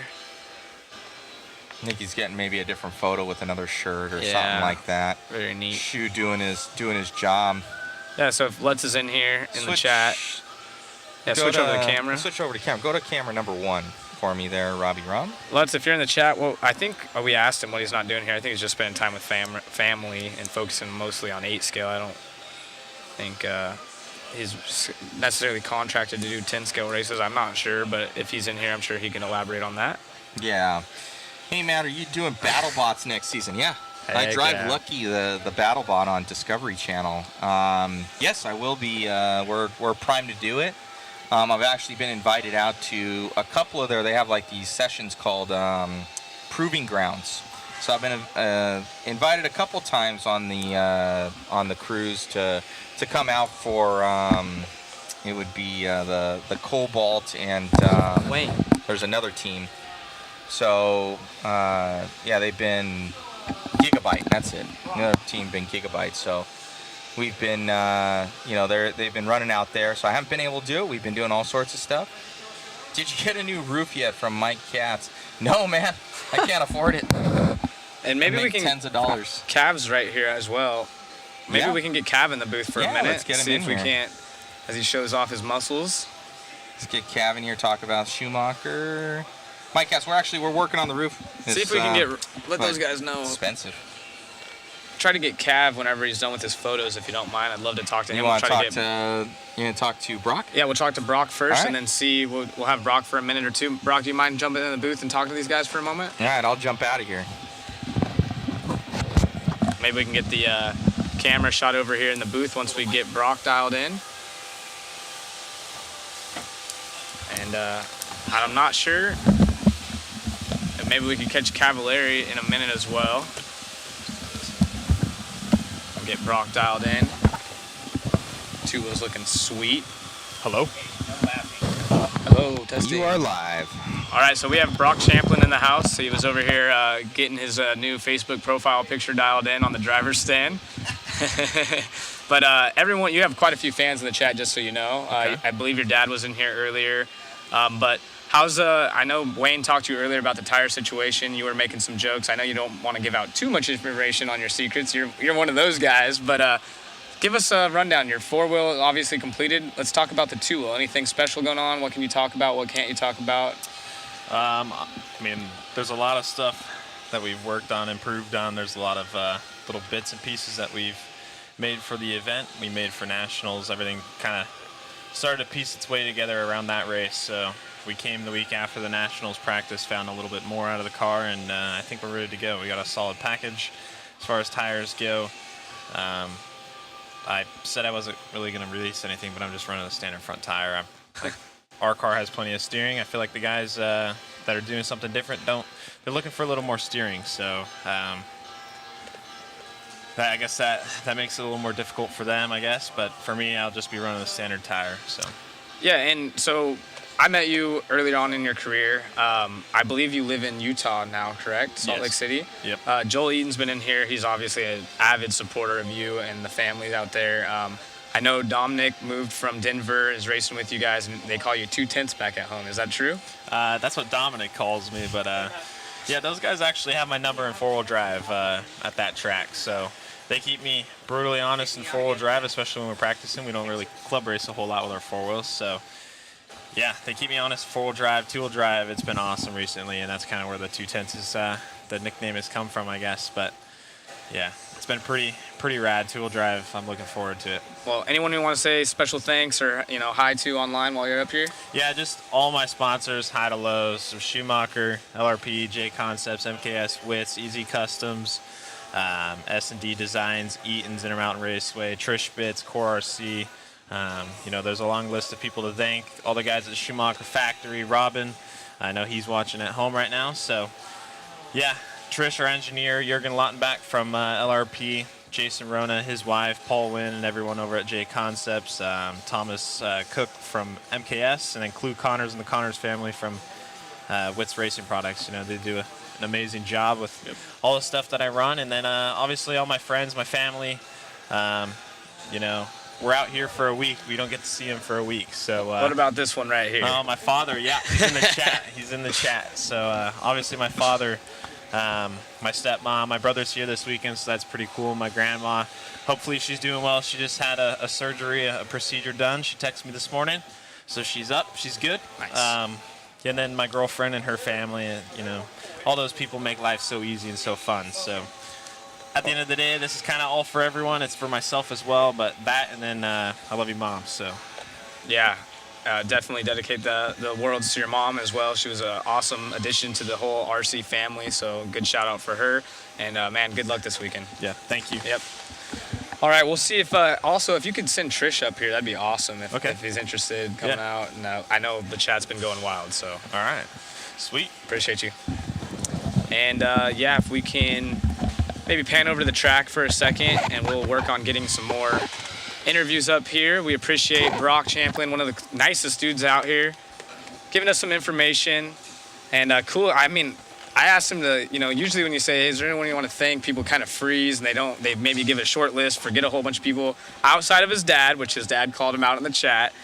Man, that was a great list. He knew not only the manufacturers, but thanking the people behind the scenes. So Brock, one of those really intelligent guys. I think he's done it before. Yeah, once or twice. I could be wrong. No, Brock's a pretty good kid. He's And someone also mentioned that he's 8 foot tall. Elaborate He's a on big that. boy. You're tall yourself. I'm 6'5" and I look up to him. Yeah, so he's tall, to say the least. So yeah. And in the meantime, we will try to get more drivers up here. I had Cav, but I didn't want to keep him too long. That's Ryan Cavallari. We pulled Brock in, and Cav was taking his picture at the same time. But as these guys come up to the driver's stand and take some photos with Jason, I'll try to bring him in for just a quick 5-minute little touch-up on the event so far. Keep in mind, it is a dark day here. They put the 2-wheel drive layout in last night. They're finishing up some of the touches here. And, kind of just chilling. Everyone's hanging out, sort of gluing up tires. And maybe we can send Matt out to get a few people up to the booth. That'd be cool. Yeah, it looks like Chris is out there. I don't know if this headset's going. We can get these guys to bring someone else up. People looking for Daniel to come out here. Greg D's requesting him.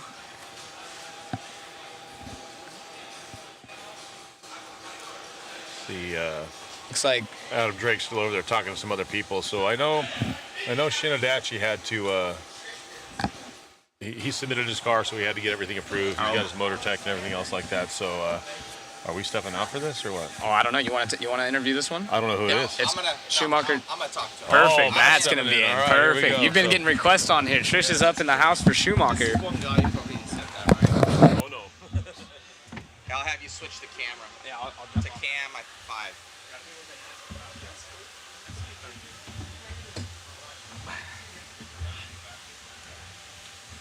This is where all the fun stuff happens, right? That's cool. Dude, I've been here for days and I haven't said hi to you. You're always busy. Well, we're gonna get you in the booth. No, I don't want to be in the booth. Why wouldn't we? I can't talk well. I don't talk goodly. We'll get you in the booth. We got to. I gotta Next. I gotta do with Saxton. in 15 Okay, and minutes, then so come over here. I'll just repeat all the same stuff. That's okay. I'm happy. We're to be live. Here.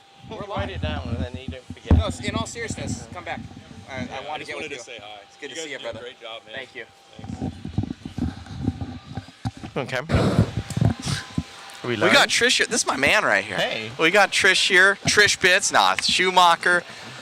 Dude, amazing job. Mikkel, you guys have been just doing such good work these past couple years, and you've been traveling and kind of taking on that head role of head engineer for Schumacher, and shout out to Muzz as well. I hope he's doing better. I heard about that. Yeah, I think he's doing all right. He obviously, the car got peeled up quite a bit when it looked pretty bad. Yeah, and I know Scotty's doing better now. He's traveling again to races.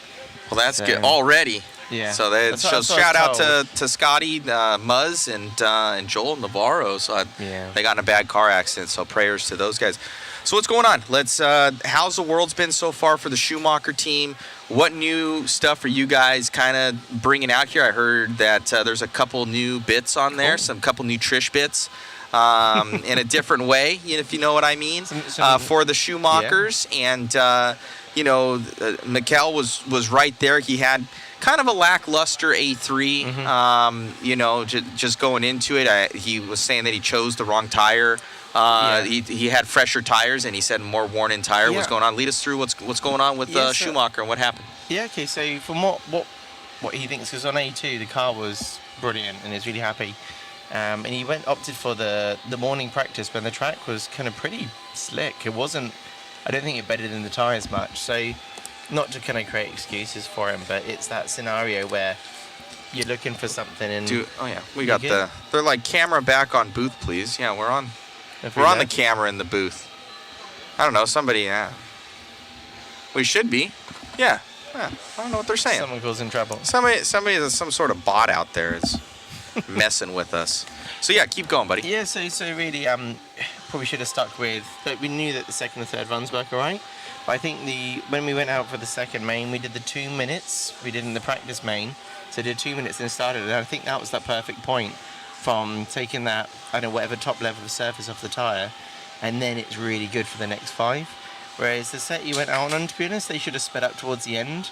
But either way, that wasn't perfect. But ultimately, Spencer was ridiculous. He did a 17.9 when he was out there, when he was chasing Ngare.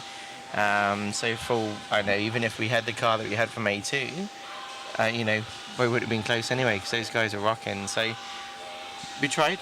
It was really cool. We had Brock finishing in the 4, so it's 2 A's, 2 Schumachers. So it's cool to be out there as the next best brand, whatever. I'd say you guys are, I ran for Schumacher for a year there. And the cars were so different back then, and they're still different now, but it seemed like more so back then. They were very, very different for kind of the tracks we were going to. You guys have been focusing a lot and definitely bringing Brock on and Cavalieri on for kind of the U.S. style tracks. I think has been helping, that market here, as well as kind of the design that you guys have been, kind of moving forward with. Yeah, what is actually after we had that really race together, and it was really clear we needed a gearboxed car with a motor in a certain position or that. And kind of went back with the basis of we need to have like a dirt car, let's call it, compared to we've been getting away with belts and dual drive for a while. So we kind of went on trend with that, with a view that maybe we'd do like a belt drive, like carpet car. But the laydown worked really well on both, thinking we maybe had an advantage before with the belts on carpet in certain positions. And actually the laydown, just that one car was working well for both, which simplifies things for the company and the team. For sure. And for hobby shops wanting to carry your product. Yeah. And that was one of the things when I was running Schumacher, Muzz is like, oh, here's what we got. And there was like, 3 different 2 wheels and like a massive amount of hop-up parts. And it's hard for a consumer, to be able to like, oh, well, what do I need to narrow down on? And I think you guys are going towards that, and the stuff is fast. We cover a lot of the J Concept races, and obviously Brock is very, very quick, and coming from Team Associated, and the kid works hard. Yeah. And Cavalieri's also very good, and obviously pedigree is there, and but you guys, you have and then Orlowski has just been dominating in Europe with the stuff. Really so you guys are just like, you're putting in the sweat equity, you're putting in the time, you're getting those drivers, and you're starting to look at the consumer side of it, where you're like, hey, We need to simplify our platform. We need to get something that kind of works for a little bit of everything, much like, you know, the team, what Team Associated. I think they do the best at it. They're very good. Basically every surface you go on, it's up there. Yeah, You know, for sure. It doesn't suffer anywhere. Exactly. So, you know, and Schumacher, obviously, you guys are, you know, Mikal is quick. Yeah. You know, super fast and a talent. So, what are you guys now moving over from four wheel? Four wheel's done and dusted. He got third. There's awesome trophy in there. What are you guys going to do for two wheel? What have you learned now that you're going to go to in the future? Well, do you mean is in fight the race coming up? So the race coming up, the track changes that are made, the tire situation. What's your guys' plan? Well, first looking at the track, there's less kind of like de-acceleration points like in four drive. So you had switchbacks on the right hand side or the left hand side. For the camera, it's looking at it from, same view from the washroom. Yeah, so on the right hand side, you had two switchbacks yesterday. So the car slowed right down, turn, and re-speed up. And you see the four drives like dancing around a bit, like wishbones going down, can't quite grip it up. And so we've lost that actually. It's quite flowy. So you've got an oval that's split, and then you've got that little infield section, which is kind of like, let's call it like a little U, another U, a hot background, and then you're back onto the straight. And so it's kind of a great layout in that way. We've got camera on. Yeah, so when they come onto the straight, so the power inputs they're going to have in for a lot of it, it's kind of, you're not going to be slowing it up as much as you're speeding it up. And so you can probably get away with a little bit less rear, a bit more steering in the car. There's all these talks of different types of tyre gluing combinations, and the Void, which you can't buy anymore, but I didn't know if that was the tyre anyway. That's kind of an orb-looking tyre. But there's the mounting wide on the wheel. There's also going frames onto wheels. You only get 6 sets. You know, you can't do up every combination and then have multiples of what you want. Normally you go do a worlds and try the various things that you thought, right, we'll glue some or unglue some, we'll punch some inserts, whatever. And then they almost throw away and then use what you need. Now you need to select early. So you guys gluing inserts? Are you doing anything to the inserts? I believe that is allowed. In four-wheel drive, like pretty much most people are gluing the insert to the rim and then peel the tire over the top, glue that on. As for like two-wheel drive, I think in the warm-up, you know, we all played with both types, and to be honest, it's quite a big difference on when the grip came in from the glued insert to not glued, because I think the foam's moving around, it's expanding, and it's not glued. So it'd be interesting on this, what we like. When we went to do four-wheel drive, so they'd had some club racing here before the event started, and then obviously watered the track, prepared it, and then they started the event, and the grip was very low, as you could see. Now they've moved a few bits on the track, they've kept the nice bits, but the track hasn't been running for a day, so it'll be really interesting to see what the grip's like when we start. So what we've learned from the warm-up was, at the beginning of the warm-up, we didn't have a lot of grip, and it got better. So we're kind of thinking along the route of where were we then, you know, go back on a few things. So it's going to be interesting. I'm thinking, because the track's going to carry lots of speed, it's all going to be about having a little bit of side grip, nice forward drive, but you're already rolling the car, but good steering, always good steering. In forward drive, we saw a lot of cars, they'd mid-exit, rear-end kick crown, if they just touch a bit of dust and not on the quite right line. And there was that issue actually between Mikal and Dakota, where there was a protest that was made. Yeah. And we actually had replay where IFMAR's president came over, team manager from Losi came over, Roar president and referee came over, and we were all looking at it. And in my humble opinion, I don't think it went anywhere.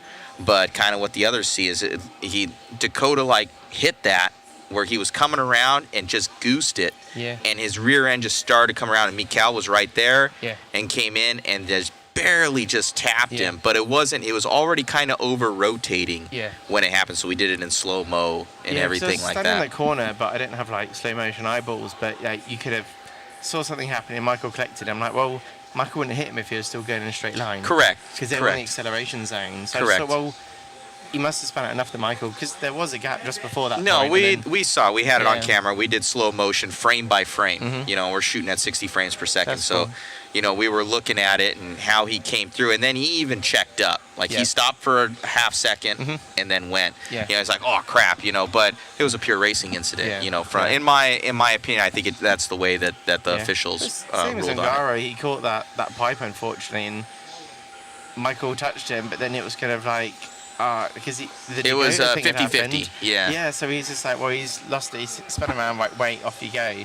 And some people are like, oh, he shouldn't have waited. I'm like, well, if he hadn't have waited and he cracked on, and let's say the ref calls one way or another, it's like you're not one in the right way. Like, Yeah, it's yeah, like for this sure. There wasn't would have been a clear. question or a question mark Yeah, there. so he's So yeah, very clean drive out of Orlowski yesterday. We're looking forward to today.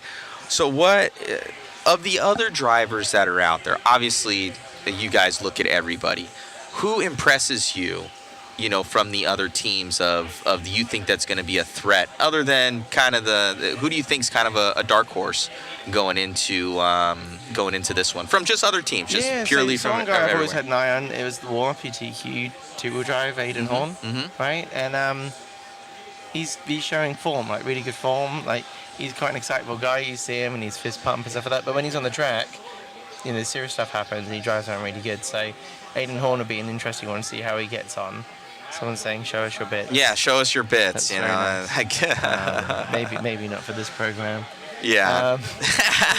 Another program. Yeah. So. Oh man. So So Aiden's one and of he's them, a really. character too. We talked about him, and he's always kind of the Horn family is a racing family, and good pedigree, and they work really hard, and so we were happy for him. He was able to make that four-wheel main with a valiant effort and four-wheel at the end. He's like, I was just sending it, Well, he was quite a few places down. Yeah. That last round really worked, and he deserved to be in there after how I've been watching him drive at the warm-up and things. It was really, really good.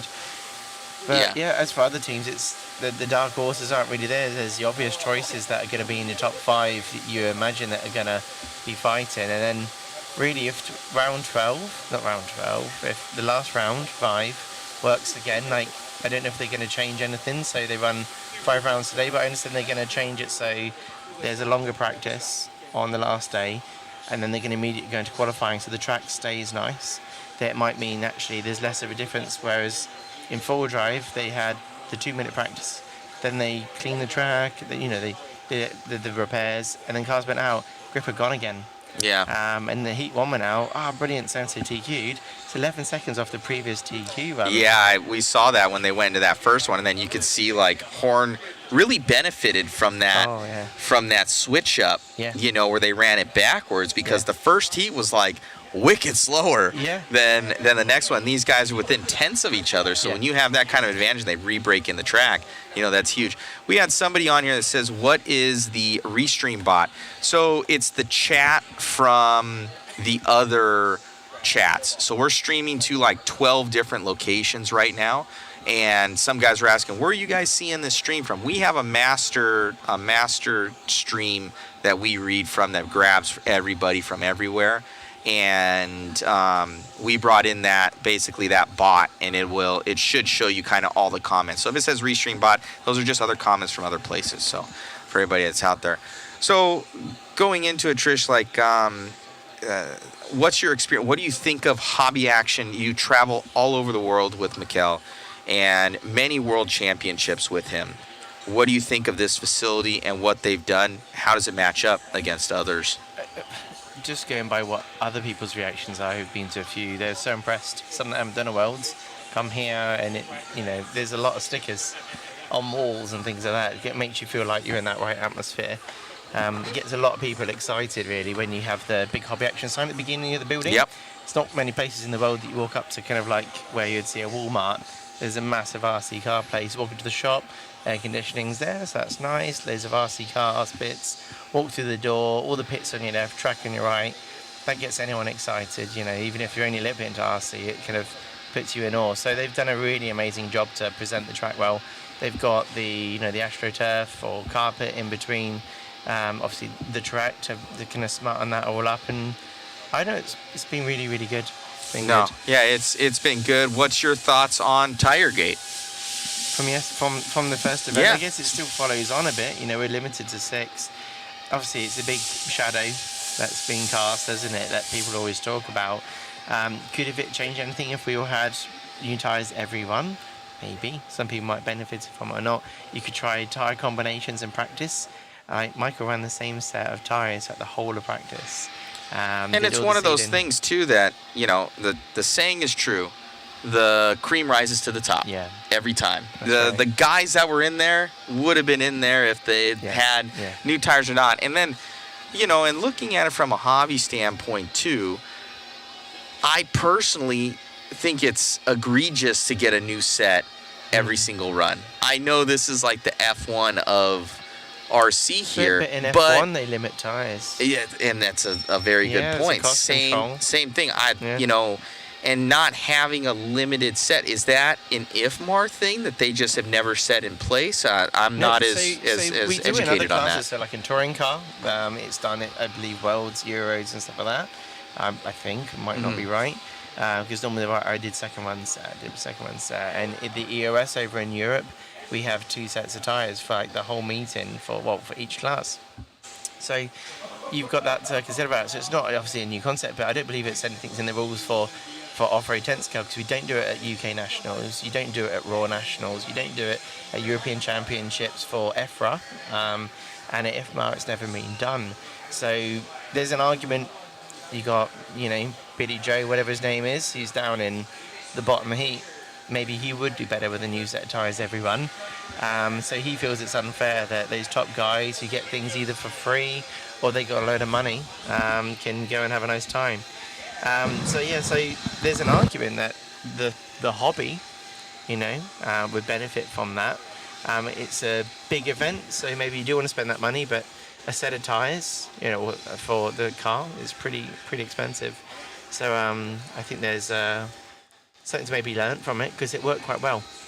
You know, once they worked out what they're doing, then I think if you had 3 tyres, like whatever you want to use in practice would be fine. But then for the main event, let's say you had 3 sets of tyres like at other events, and then new set for the main, that kind of makes sense. You got 5 rounds, you can pick and choose. If you don't make the main, use your other set. I don't know.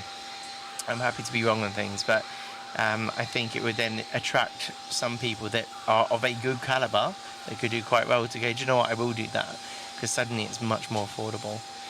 Yeah, I think, you know, that's a huge part of it. We have, I think Fenster was one of them that's saying, you know, he's here on his own dime and everything like that. Might not have the pocketbook, you know, that the big teams do for their guys and everything. So I think it's a good thing. I think that should be instituted, you know, where there is a tire limit, and this whole number issue, and kind of like it really is an arbitrary amount.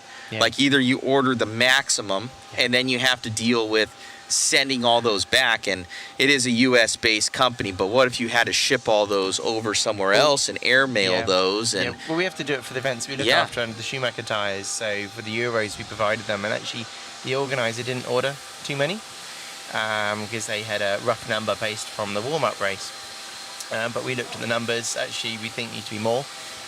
We talked to them, and a lot of boxes went over, and actually quite a few came back. But the main thing was that there was enough. So there's an argument, you know, let's say there was a Worlds at this track, the company that was sending them over, hey man, we'll make some extra just in case you don't need them, send them back if you don't use them. But that's, you know, hindsight's a beautiful thing, but hopefully this doesn't happen. I've not had it happen so far. We've had it at a Euros where we've been a bit low on, I think, some numbers of tyres, but it worked out okay, and they didn't limit the tyres. But the other Worlds, it's always been alright. It's just a shame that it was a talking point. Yeah, and it was just one of those things where I don't think anybody expected somebody to come in and buy, you know, when just an unlimited amount, so somebody can buy like 17 sets of tires. You're like, what? Yeah. You know, you start doing the math on it, you're like, oh, we did not do the correct numbers. So, but I think that's here and gone. You know, this is just part of it now. Oh, I'm happy that the race is happening, and like, the day started very late and finished very late. Is, well, not late as some races we do. Sometimes they're, obviously, I don't know if you've covered some of the races in America that go through the night, or what's that? Say that one more time. The races that go through the night, you know, the ones that have like 500 entries, and it's just like a 24-hour race, but you've got so many different classes. you cover everything Yeah. the best you can. Yeah. But the coverage for us it's been a lot of fun. You know, obviously you have a ton of content, ton of everybody, and you know, it's been a real blessing to be here, and looks like the entire, you know, Schumacher team has been working well together. You guys have, you know, your cars are fast. Yeah, no, we've got a good team, and actually we got as our, let's say, our top 4. You've got Brock and Michael, then you got Ryan and Daniel, but actually one guy that really shined was Ben Smith, our top Brit, effectively. He's been brilliant. He's not done dirt before. He hasn't been to a Worlds, and he's come over here and driven out of his comfort zone and done really, really well. And could have had, you know, I think he got 13th in one of the rounds. He ended up being in the D, but it was really good how he's getting on. So right on, man. Well, right on. Do you want to say anything to the rest of the crowd here, kind of out there? Telling me people are watching, and there's quite a few people, and they all love you. Brush my hair, they all love you we got here. many comments coming up. Oh yeah, they love Trish. They're like, Trish Neal's the man. You know, so it's we're about 700 people deep right now. Yeah, that's deep. not bad. Well, I think we're 3,700 during the main of 4-wheel, so it's been good. But obviously, there's nothing going on today, and people are like, well, we're gonna see these people just talk. To, don't you? Huh? So you need some interesting people to talk to. There's always everybody has a story. That's right. That's what's good about it. So and there's lots of stories to talk about. Yeah. No, I guess hi to everyone watching from home. Anyone that knows me, hi. Hope you're doing alright. It's a cool event. Stay tuned. Obviously today, we're not all having a holiday day and like kind of looking up the local mountains or whatever. But it's gluing tires, deciding what to do with fronts, making sure the cars are prepped. It's 2-wheel drive, so everyone's rebuilding their ball diffs after all their practice, and it's pretty cool.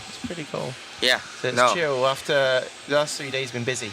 Yeah. And exhausting. I fell asleep last night whilst on the phone to my girlfriend. I lasted a minute and I was gone. And then my phone was ringing and I was like, oh. She was like, you fell asleep, didn't you? I was like, yep. But I had a good sleep last night, ready for today. Yeah, that was the same thing. I'd call my girlfriend. I'm like, hey, babe, when I'm doing this event, you might not talk to me much. It's just, you know, you're going the entire time and you're like, it's already nighttime. What just happened? I think that's part of RC. You guys need to interview Josh. Josh Payne's also another character. He's a fun guy. He's a fun guy. I think I've seen him here today. Has he been here? He's around. Yeah, he's been He's here. around. This fly's attacking you, man. I know, right? He's coming after the you. British sweat He's coming after you. He's attacking you. So we need to get a couple other guys in here. But have you interviewed many of the Europeans? We need to get more of them in here. You need to help. You need to help facilitate bringing other Europeans in here. I can make some of that happen if you like. Okay, yeah. So the Schumacher contingent, I can send. Yeah, over. let's get some others in here, some characters. You've had Orlowski on? I have not had Orlowski on. Yeah, we had a little interview with him, I think with Zach, and kind of talking about everything, and but yeah, we'd love to get them into the booth. I'll see what I can do. I'll just send them over. They can queue up. Awesome. It's cool, man. Thank you, Trish. Take care. Appreciate you, buddy. See you soon. So, guys, we're gonna try and get some more interviews here. Trish is gonna track down some people. I want to try and get.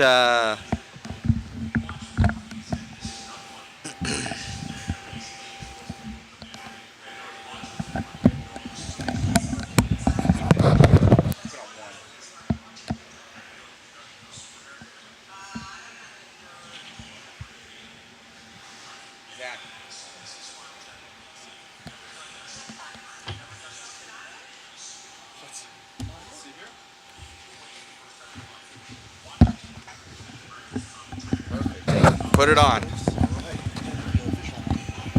Well, without further ado, Sean Ireland, that's amazing. I think you guys are going 33. Is 33 or 32? 32 so far. 32. Amazing effort by all the team. We had a graphic up earlier. I don't know. I don't think we can pull it up right now because Zach doesn't know the computer as well as I do. But Team Associated was nearly 40% of the field from what we saw yesterday. You guys coming out here full swing, and it shows 1 and 2 world champions. Yeah, it feels good. We put a lot of effort in. Obviously, we have a lot of guys back at the shop, engineers that work on products. lots of engineering meetings. We have a lot of losses ourselves. We all come back on Monday morning and figure out what went wrong, what went right, and try to improve on it. But to come here at a World Championships and obviously have a victory early is very satisfying, and it's enjoyable. That's what we do. It's amazing, man. And we had Trish in here from Schumacher.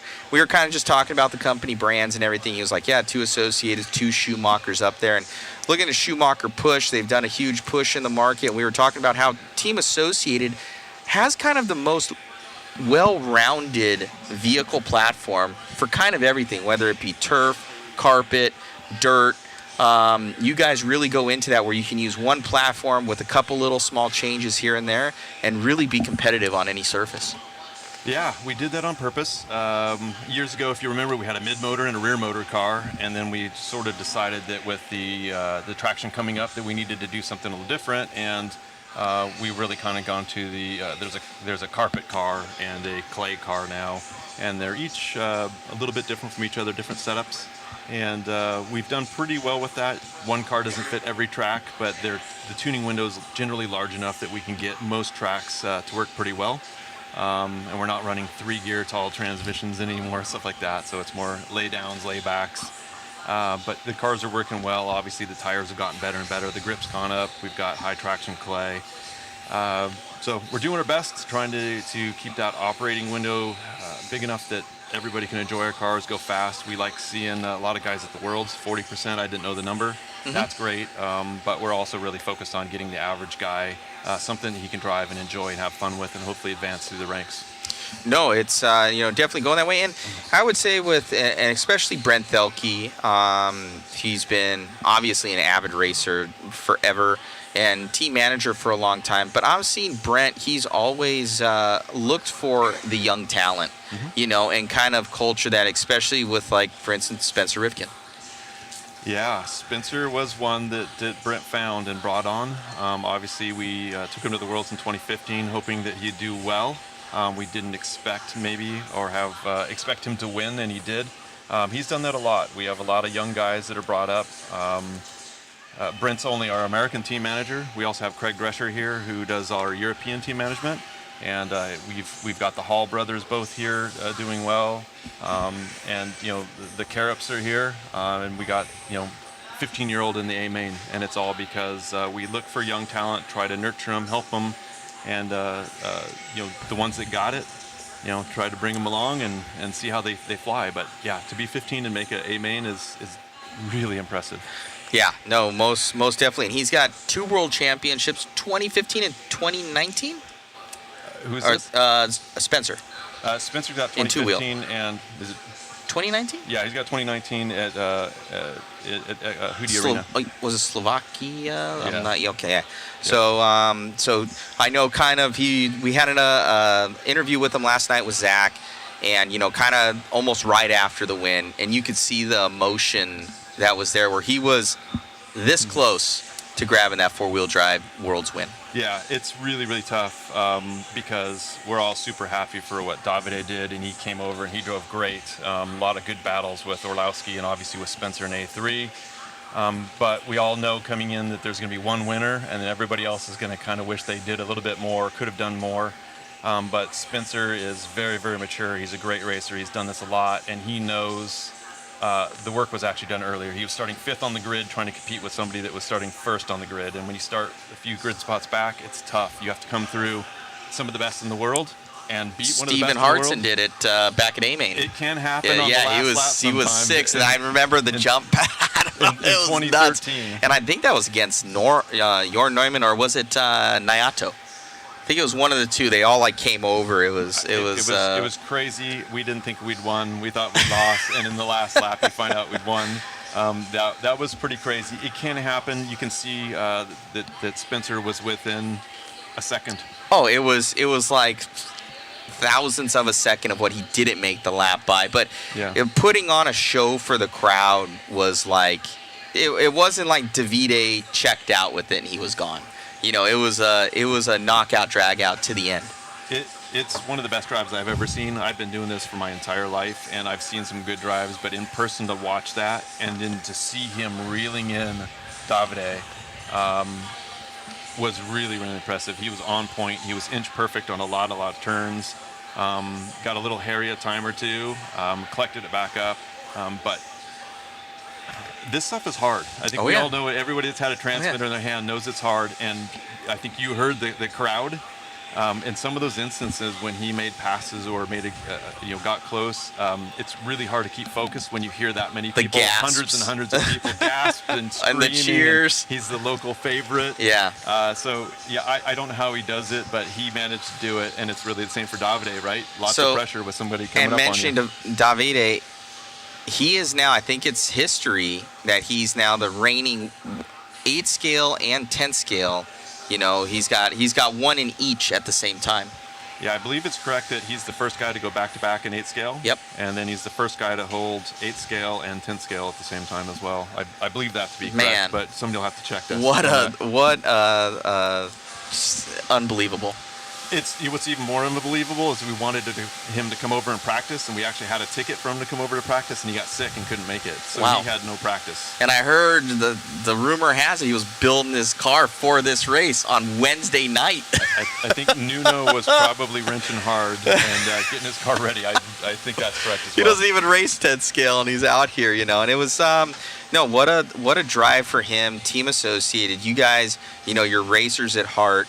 But you also have a lot of other things that are underneath your guys' umbrella, including Element, and you got the drag stuff. That's Team Associated, obviously, but other stuff other than 10 scale off-road cars and 8 scale off-road.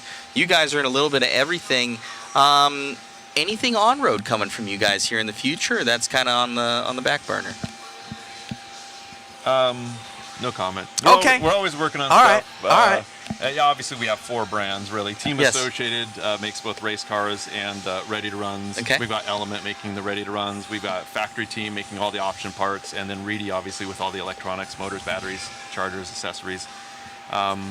We're working a lot. We have really talented engineers that go to town and try to make stuff go faster. We know a half a tenth is important. So on the racing side, we got some really, really great guys here doing that. On the ready-to-run side, we know that's kind of what helps pay the bills. It's difficult to race without some revenue coming in somewhere else. We spend a lot of money traveling around the world racing with people. So we're trying to do a little bit of everything, and we're competing against excellent competitors, you know, the X-Rays and the Schumachers and everybody of the world. Everybody's pushing, and those guys are, they're full factories, and they're coming. The reigning world champion was Bruno before Davide, and with the X-Ray, their team that's here, and they've got a really good team. I don't know if they figured out this surface yet, and I'm just looking at it.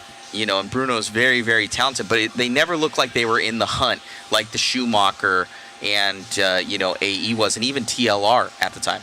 Yeah, my understanding is that Schumacher spent weeks over here in practice, so it's not really a surprise that they were kind of up to speed more quickly. I spoke to Bruno. I don't have a really extended relationship with him, but I spoke to him quickly just in the hobby shop the other day, and he said it just took him a little time to figure things out. But once he figured things out, you could see, I think he finished 3rd in A3. He was up there, and he was going pretty good. His car looked good. And a lot of that's just his talent, too. He can make the car work well. But that's the tricky part, it's your car has to work, the driver has to work. You can't have mistakes. You can't have somebody crash in front of you or throw you off, because every couple tenths of a second, even over a 5-minute run, we were laughing about the 5th round of qualifying. I think there were like 12 guys with a 5.11, right? 12 guys within a second unreal. After 5 minutes. It's unreal. Yeah, it's close. You cannot miss a corner. It's unreal. So guys are currently bringing it up. It'd be stick radio. So I've heard this a couple times, and even who is it? Fee Long. Mm-hmm. His hands are too small, so he can't use a pistol grip, so he uses sticks, and he's wicked fast. The kid's like 7. Yeah. he's small, and he's a talent. And but Davide, and I've seen, I think Boots runs one. A lot of more Europeans than Americans run it. What do you see in those differences between that and pistol grip? And you've been in this longer than me. What's the generation of those radios, and why people choose which? Do you think, other than maybe just being comfortable with it? It's really probably, unfortunately, the nationality that you grew up. So I'm old. I raced in the 80s, and back then, if you were generally Asian or European, stick radio is what you chose.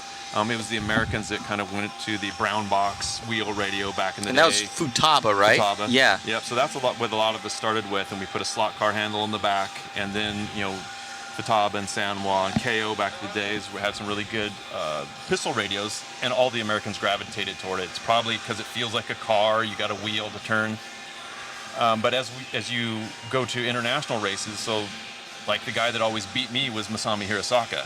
Oh, yeah. He beat everybody. One of the best ever. The GOAT. but I do think there's something to it. It's funny this question came up because I was talking to some of the guys last night at dinner, and I said, listen, if I had a son and he wanted to race, I would advise him to get sticks. Because you watch the way Masami can correct in corners more quickly or even brakes. It's harder to do with your finger than it is with your thumb.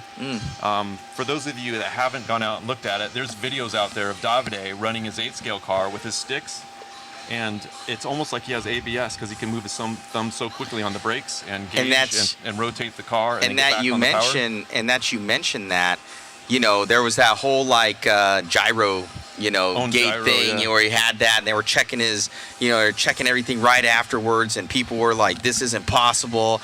And then somebody got a shot of him on the sticks, and they're like, "The gyro's in his hands." I think it was JQ. I think it was JQ. I think JQ took that video, and it's just the amount of speed that he can put into that thumb is a lot better. And you go through, and we've transitioned from guys that try to drive really smooth. Like Cav, I think puts the tip of his finger on the trigger. Right on I drive with the tip of mine. And Same there's thing. a few guys that do that.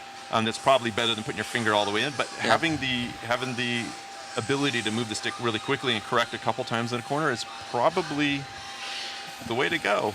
But it's got two back-to-back world championships, and he's obviously one of the best in the world, and doing his, and he is, Neil Craig, and he's got a world championship as well. Yeah, I believe that I talked to Ongaro after. This is Zach in the box right here, Sean. Thanks for joining us. But I talked to Ongaro yesterday, and you could probably contest to this. He's actually used a pistol grip in the past and said that he's pretty fast with it as well. Well, Masami was pretty fast driving with his feet as well. Yeah, so, exactly. Hey, the Zach, fast guys are always fast. One thing, and Robbie Rob, can we start getting everybody's two-wheel drives over here for photos? So let's go get that going so we can get that in the overlays. We've been working on a whole bunch of stuff. The live coverage has been going pretty decent. Oh, it's been great. And thank you to Team Associated. Where's the Team Associated? It's up here, right here. Right, so thank you to Team Associated, for the sponsorship of the live coverage and everything. We got your commercial in there now, so we'll be playing that. The Palacios, I know him from Extreme. Yeah. Macho Palacio. He's a good dude. And I know one of your engineers came over. I was like, hey, let's get that. So my apologies. I just saw it today. I was like, I need to get it in. But we've been shouting you guys out the entire time. And if we can, also we can play it to your guys' Facebook feed if you guys also want that. So I thought we were getting it set up. We'll try and get it set up for tomorrow. Let's do it. I'm non-technical. We need to make that happen. We need to make that happen. So, but amazing drive here from Team Associated. You guys have 32. You said, right? It's 32. Correct. And going for 33. So now four-wheel drive's over. You guys got the world championships. You're looking towards number 33. Obviously, what are you guys doing with tires? What's going on in the team? What do you guys plan on? Is there going to be where guys are going to stick on the AKA fronts? You guys going to try something else? Do you guys have other team drivers trying something else? What's the strategy? The overall feeling is that everybody's going to probably run the AKA tire. My fear is because, again, I raced in the 80s and watched Masami bring special tires out, that somebody tries something and finds some magic. But at the moment, I think everybody's feeling like the tires wear in together, and you wouldn't have like a different rate of wear if you were running a different brand. But it's going to be individual choice. I know these guys have practiced on AKAs for months now without sauce and whatnot. So, it's the same with our team. I mean, we've got one car that we bring here and we race, and everybody's got a slightly different setup. Somebody's going to choose something different on the tires, I'm sure, too, and somebody may find some magic. But at the moment, it sounds like AKA all four. AKA all four. So are they limited? I know they're limited to 6 rears. Do they only get 6 fronts as well? I believe so. Okay. So that's, that was kind of one of the things that, was in question. We were talking to Jason Rona, and he's got a massive amount of history and experience with all this. So he was telling us, everybody's pretty much going to match up those sets, and that's what they're going to go with and break everything in, kind of together. I've talked to a couple of our guys what they're going to do with tires, even through the 4-wheel process, and there were a couple different mindsets of what you want. Obviously, the new tires were fast, but even the A main. What do you do when you get one set of tires? Do you run some of the tires that you've already run that maybe already had a run, or do you run A1, A2, A3 on the new set of tires? And there were different thought processes, and at some point you have to have a clear head getting on the driver's stand and know what you want and the choice you made was the best one you have available to you, so that you're ready to race and not worry about your tires. Yeah. So it's we're gonna see. Obviously, I believe they run the 4-wheel first to kind of get the track, run in and get some traction down, because you can't sauce or heat up your tires or anything like that. The tricks of the trade for getting slicks to hook up, and hopefully we have as good of a world championship for the viewers as well as all of us as we did yesterday. That's the hope, right? I mean, we watched a world go to A3 and down to the last corner. Anytime you have that, it's good for all of us. It's good for the hobby, and it's exciting. So I hope we have the same thing over again, where we can just have really, really good, clean racing and enjoyable. A well-deserved champion, and everybody else that felt like they contributed and did well. Awesome. Yep. Well, we're looking forward to it. We're going to be getting some more pictures here. We're going to track some more people down. Thank you, Sean, for joining us in the booth here. And, we're going to rock it, and I'm sure you guys are going to rock it this weekend and shooting for number 33. As Ongaro said, we'll try. Thank you, my friend. All right. Thank you, buddy. Matt. Thank you. All right, guys, so we're going to try and track down the Mugen car. We have been getting totally bombarded by you guys. It looks like the pictures for the Mugen are on Red RC. So shout out to our friends over there at Red RC if you guys want to go and check that out. But we're going to try and show it live for you here. Yeah, go and get him. And try and bring the car. Bring the car. So we're going to try and bring the car here. We're going to twist on over. Try and get Adam Drake over here or Shin, for that matter, with the car. And this fly is attacking me.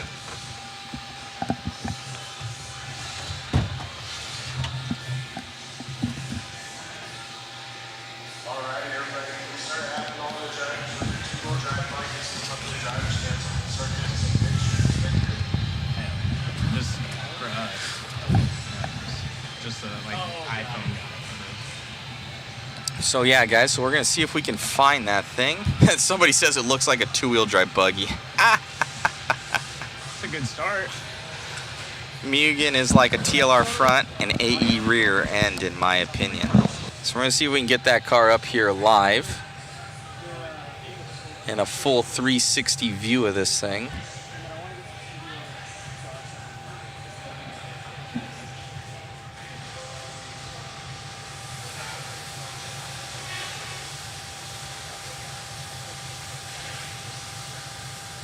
We don't know yet. I don't know where Wayne is.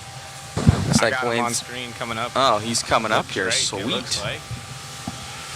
People are saying it looks like a TLR. It looks like a Schumacher. Oh.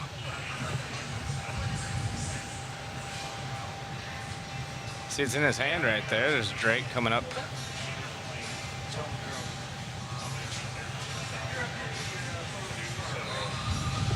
Oh. Come into the zone. It's got Shin's paint scheme on it, I see. You already making parts? Yeah, we already have mod parts for this thing already ready, primed.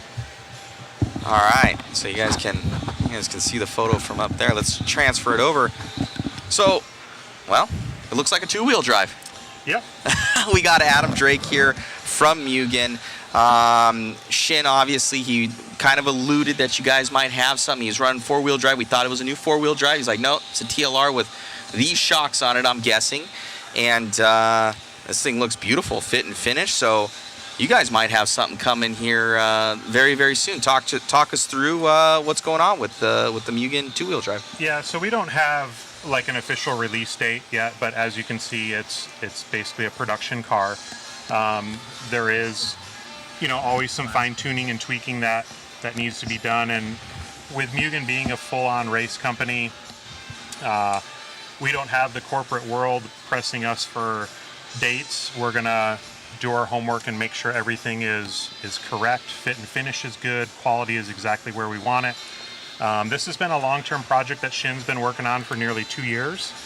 And again, we just took our time wanting to make sure that everything was correct and to the Mugen standard. If anyone's built a Mugen kit, they know there's no reaming and shimming and cutting and grinding. The kit goes together without any of that extra work that needs to be done. So yeah, we're excited about it, and we hope, and based on the coverage we've seen so far, everyone at home seems to be pretty excited about it as well. No, most definitely. I can already see just kind of just rotating stuff in here, and nothing's tight, everything's super smooth. The shocks feel amazing. Like you said, fit and finish, obviously from Mugen is top notch, and a lot of those features that we see, we got a front sway bar on here already. I'm sure it's going to be coming decently standard in the kit. They got rear sway bar on there as well. The adjustable pills they're in the square design and shifting those around. Yeah, the diff's easy to access. Yep. There's a lot of unique Can features. I take off the body? Yeah, of course. There's quite a few unique features. There's a lot of stuff that's also similar to other cars on the market. But there is a lot of stuff that's really unique. The rear shock standoff, the front spindle is quite a bit different. Camber links have inserts. Can we use a 7mm, take off the wheels and show the... Can you give me a 7mm wrench? Okay, oh yes, thank you.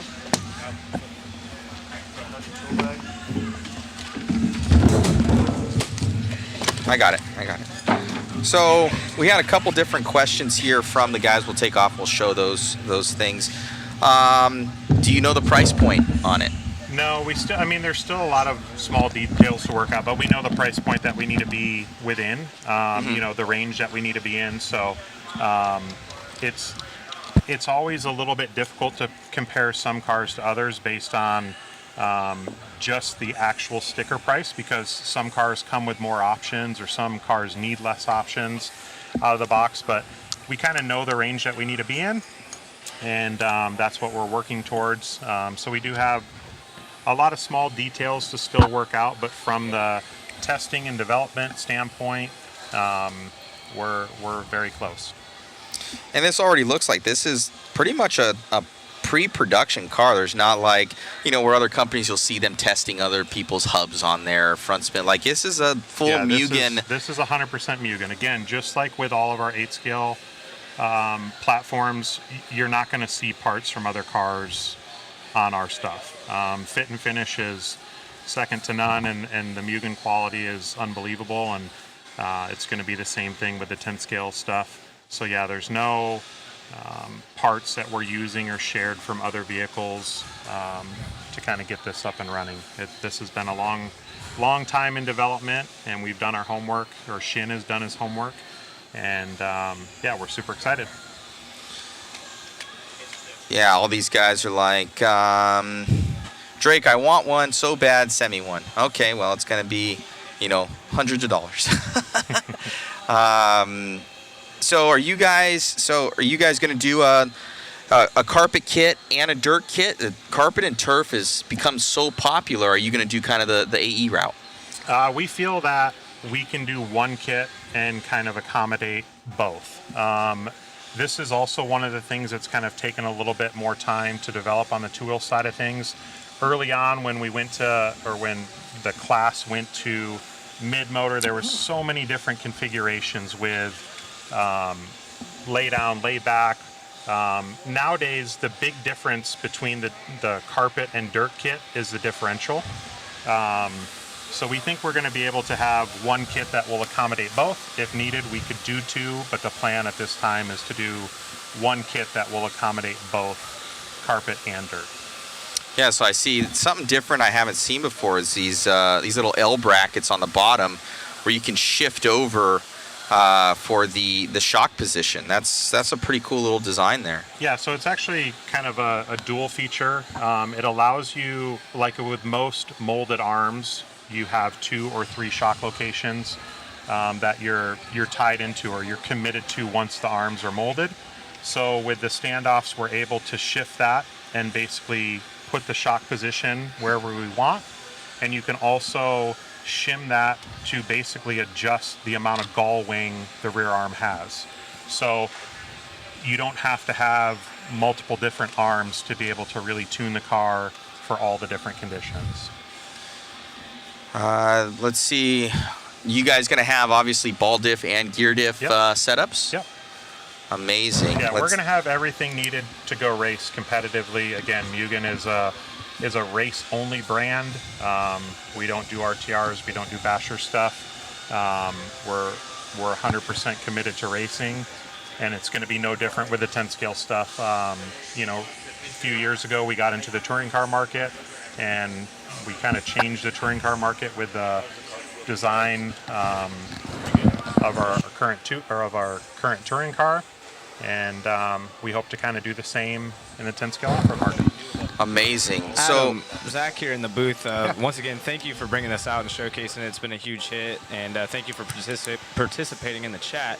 One of the questions that we've had, and something I have, obviously you are a phenomenal driver yourself. Do you guys have plans on hiring anyone? It might be a little bit premature to ask this now, but to be a 10 scale specialist for you? Yeah, for sure. Again, we're a race company. We have to have racers, so it's not something that, you know, we have to have the cars available and ready before the driver, in a sense. So at this point, we're very, very close with the 2-wheel. We have a 4-wheel that's pretty much designed. So that will shortly follow, but we need to make sure that we have all the platforms and products to be able to put it in the hands and have someone who's able to go out and win on all levels. So that is definitely kind of in the cards for us, but at this point, you know, we want to get the car out and get it to customers, and we already have a lot of really good racers as well. Frankie Contreras is super good in both 10 scale and 8 scale. But yes, we will look to expand on the team that we currently have. The Killick brothers are currently under contract with Yokomo, but they're obviously part of the Mugen family, and will continue on and most likely join the Mugen family on the 10 scale side of things once their Yokomo contract's up. Got it. So they will not be running this. Only Shin has this weekend. For this event, it'll just be Shin. It was more of a, you know, wanting to come and see and support the event. We went to SDRC before coming here and did a little bit more final testing, a few small tweaks. So this race is purely a development race for us. You know, Shin is going to go out and do the best that he can, but this is more of a kind of final test in real race conditions than it is a event that we're here, you know, expecting to be a threat for the win. Yeah, it looks amazing. Fit and finish looks amazing on here. This is a full production car. What's the ETA on this, do you think?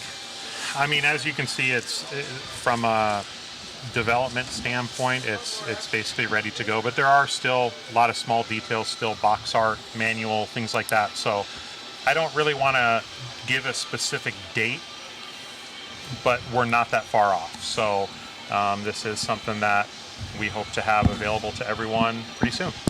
Awesome. And Christmas pre-orders would be nice. Pre-orders, yeah, there you go.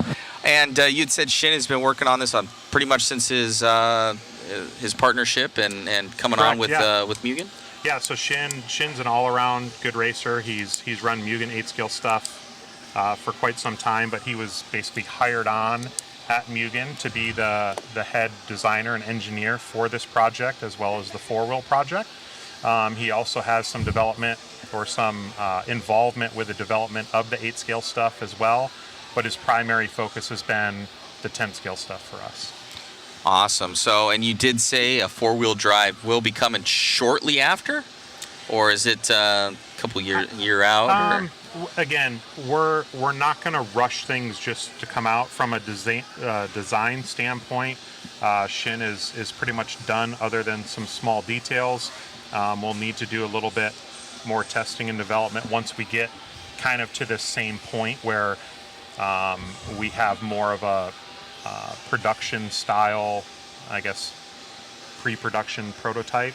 But yeah, the four-wheel shouldn't be too far behind. Amazing. It looks great. It looks absolutely beautiful. So you got aluminum bulkhead up here, and can do the brass for carpet and turf, aluminum steering rack. So super quality here, front and rear sway bars on here, and just it looks amazing. Do you guys have a name for it yet, Adam? No. Name? Not that we're sharing at this point. And are these 13 mil bodies here? Yep, 13 mil shocks. Awesome. Wow. Well, this thing's amazing. What can we say? So new two-wheel drive guys coming from Mugen. I know Red RC probably has done a whole bunch of nice detailed pictures from what I heard. Yeah, so go and check Red them RC out. Just took some pictures. Now we're going to give it to you guys to take all the pictures you guys want, and we'll share your guys' post as well. Awesome. Awesome. So the more kind of shares and press and everything we can get on the car, the better.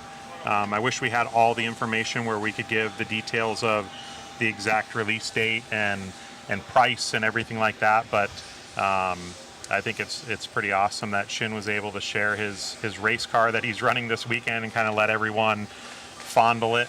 And you come to a world championship, you want to focus on the race and just be like the rest of these guys, mounting your tires and kind of get in the zone for the race. And Shin's kind of had everyone swarming him all day.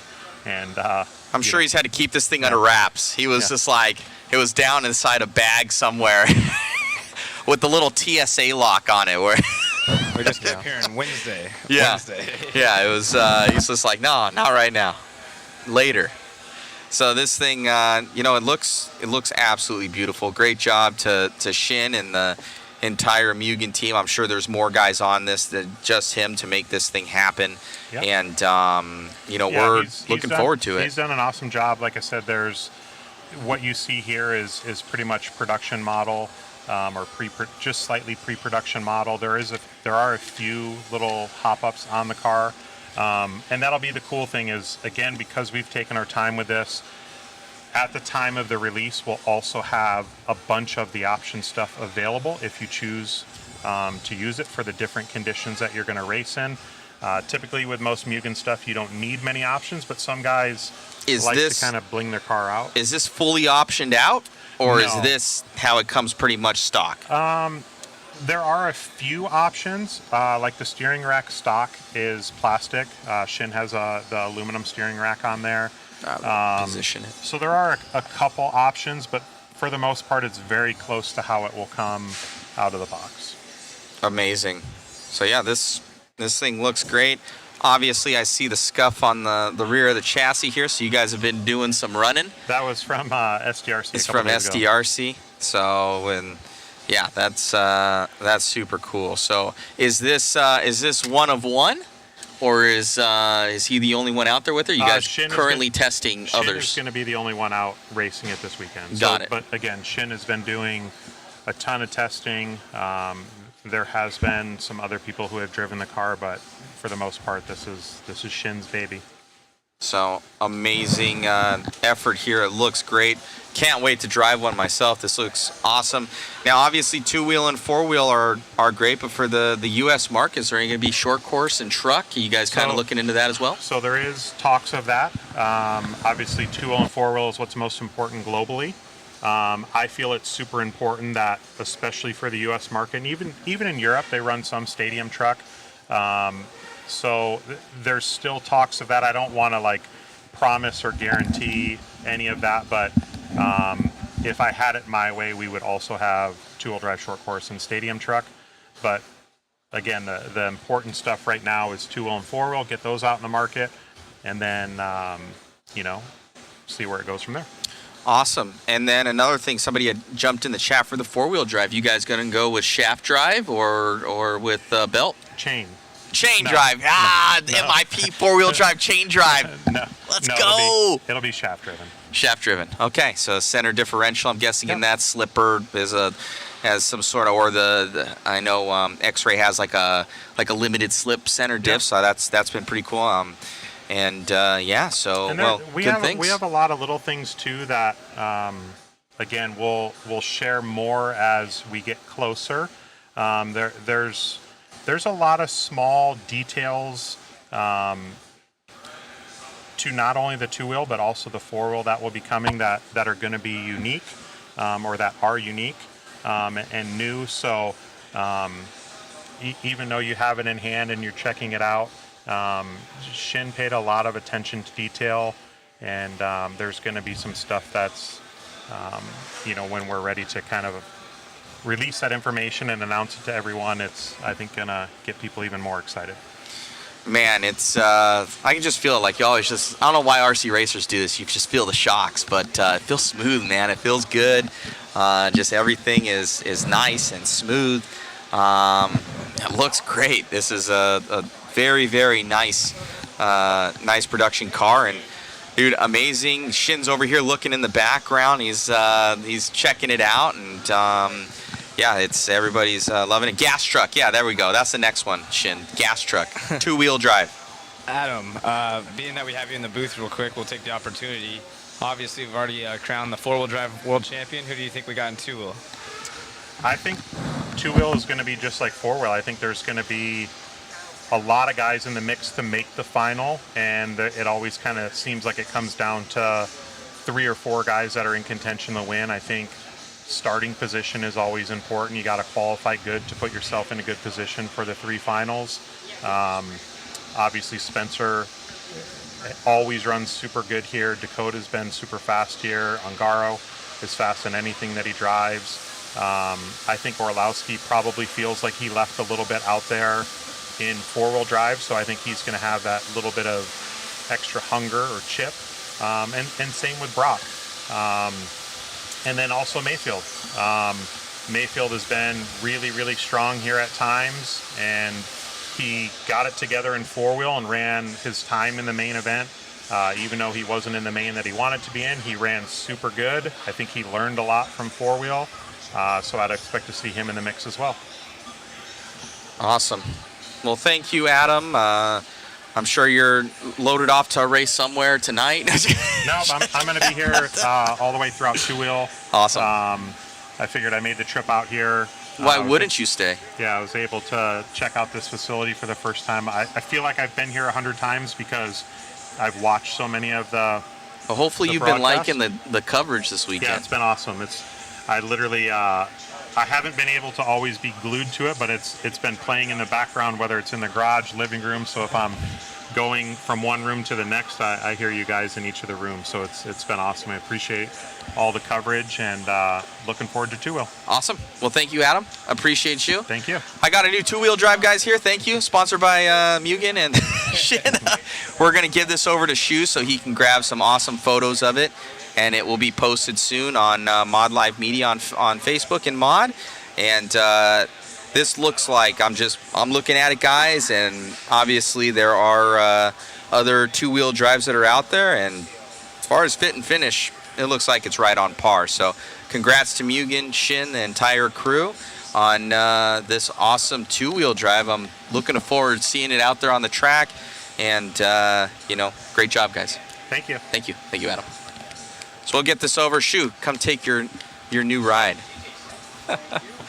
There's some tires for it. Matt, you want to throw Shin in here for a couple minutes? Yeah, come on over, Shin. You want to go? No? Okay, Shin says... Shin, no? Just come show your face so people say hello. Everyone needs to see who Shin Adachi is. Come on in, Shin. You want to make a shot, just put it on. You can make a... Sure. Yeah. Right on. We got Shin from Mugen here. The car looks amazing. So you transferred on from Yokomo. You're coming on to Mugen, and ever since then, we heard rumors that you guys were working on stuff. And Mayfield, when he was with you guys at the time, we're like, okay, Shin's coming on with from Yokomo to Mugen. That's gonna be his next. And then he transferred to Techno. But obviously, you guys have been working in the background on this new car, and it's beautiful. It is very beautiful. So lead us through what this car does different than other platforms, and what you feel that of what this is going to bring to the market. I'm not sure.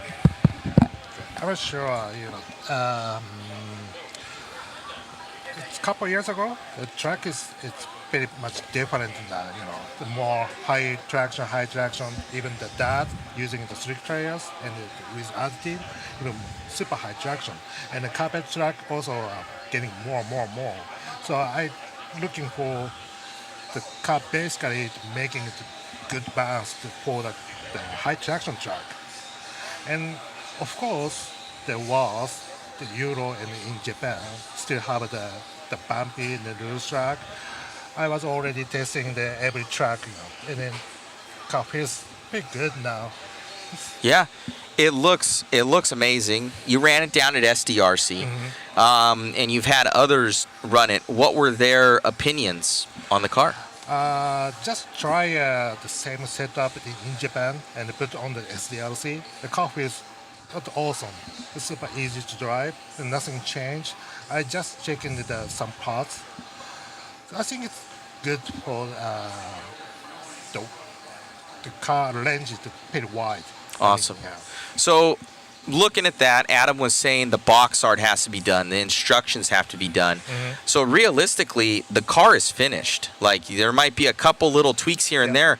Are we going to see a release date before the end of the year, or is this a 2024 release, do you think? I can't say. Can't say. 2 weeks. That's what Team Associate says. 2 weeks. So it's going to be a couple months. Anyway, it depends on what the factory. Yes. Yes. And I know I don't know where is it manufactured? What's the manufacturing country? Taiwan. So in Taiwan, I know at least in China, they have a vacation every 2 weeks. They're like shut down. It's shut down in China for 3 months. They're like, we're on Christmas break. See ya. So yeah, it's amazing. It looks like it's a great car. We're gonna be laser focused with our zoom in on our cameras over here. With your face popping up. So don't crash. Don't crash on camera. So you want, but the car looks amazing. Great job, Shin, on that. And thank you so much. It's gonna be. We're looking forward to the release, the first time of at least on video to the world. Thank you, Shin. Thank you very much. Appreciate it. Thank you, sir. Awesome. So that is right there, the designer of the new Mugen two-wheel coming on with us here. It looks very promising.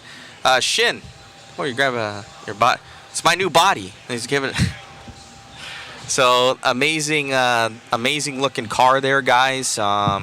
Shin's on it. We got Tim over here, and they're getting photos of everything and really tricking that stuff out. You can check that on Mod Live Media. Yeah, so it was good. So I think I'm getting the entire chat here, hopefully.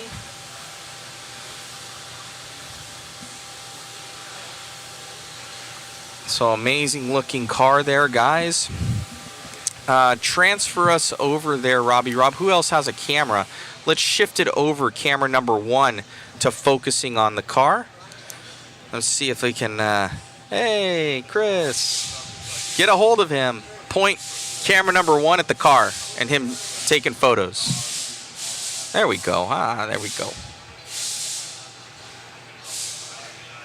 Tell him to zoom out and remove the Dasani bottle. There we go.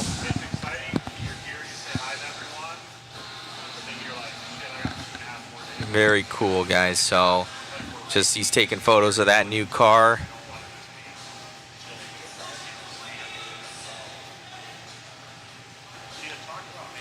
Nice presentation. No revolution though. So no new hotness is what you're saying there, Christoph.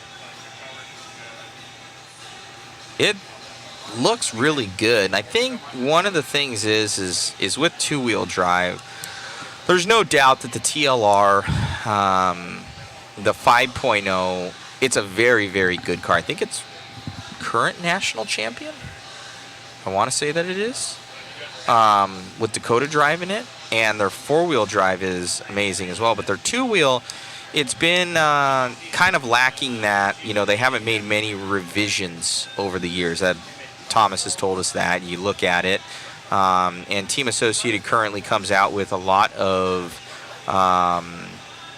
updates and facelifts to their car and kind of what their team has done. And I think in the racing community, everybody's kind of looking for that, right? They're looking for that newness, you know, some sort of facelift. I do a lot of, obviously I own Mod, and we do a lot of production products and everything like that.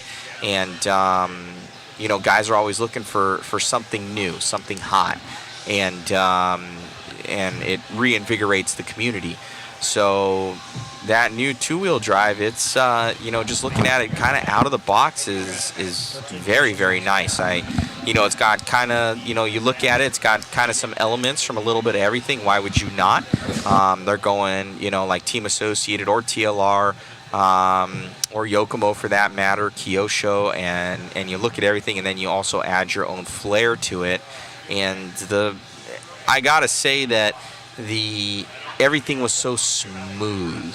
So I don't know if that's because it's just Shin's car or that's how it comes out of the package, but everything from the hinge pins, I could feel just twisting those in there, to the shocks, and just everything feeling so free. We'll see if it comes out of the package that way when you build it.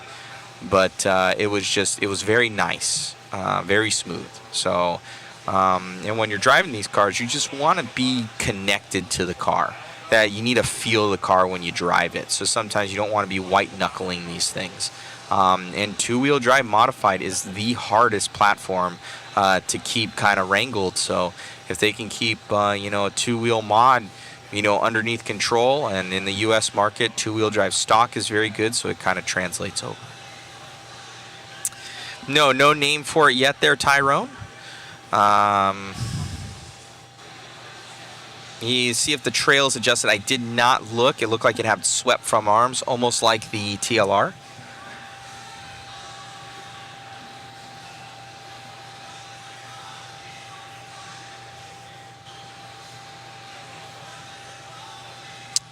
Looks like nice quality from Mugen. Good job, guys. Thanks to the mod team from Portugal. What's going on, Narisco on YouTube?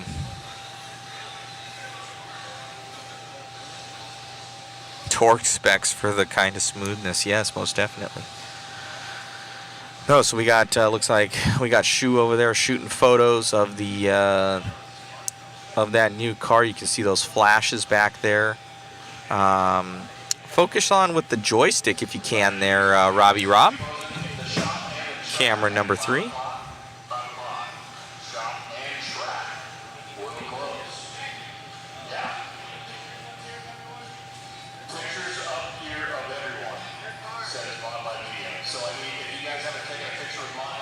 The cars.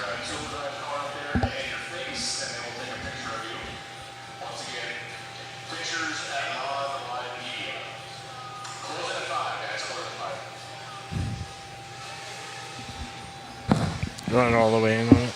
Yeah, you can go a little bit further. There you go. Or zoom out a little bit. You can zoom out, get a kind of just shooting it up. There you go. Perfect. Going to camera, the other cam. Shu doing his work. Amazing. Thank you, sir. No love for X-ray. We need to get some X-ray guys in here. Who do we get in here?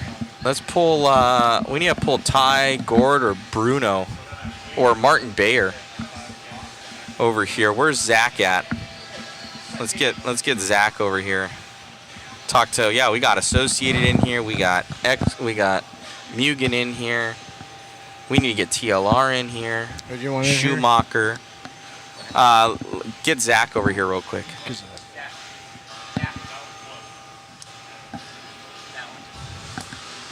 Hey, buddy, let's try rounding out some of the other main teams.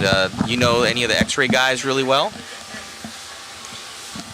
Maybe some of the, like, Martin Bayer or Bruno or somebody. Let's talk to those guys.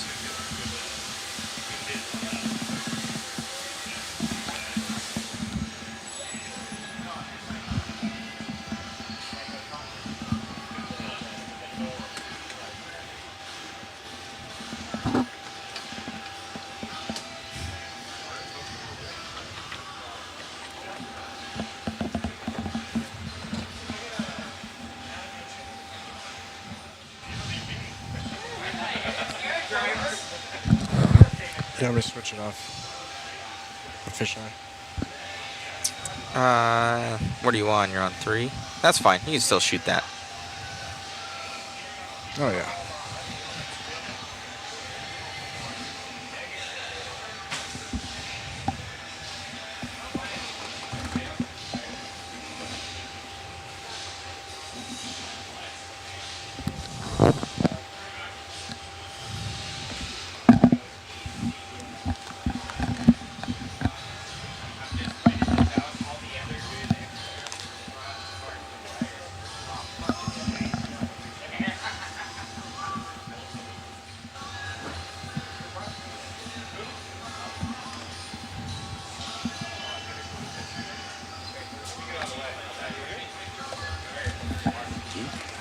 Me too? Okay. All right, Robbie Rob. Let's go ready? to camera number 5. All right, you guys are on. Well, everybody knows Martin Bayer. Got Curly here from X-Ray. You're a large team here. Cars looked amazing. You guys had Bruno in the main, and but we can't take any photos of the X-Ray cars. So you guys are working on some stuff. And now we're coming into 2-wheel drive. How is 4-wheel drive for you guys? And what can people look forward to from X-Ray? Well, hello everybody first.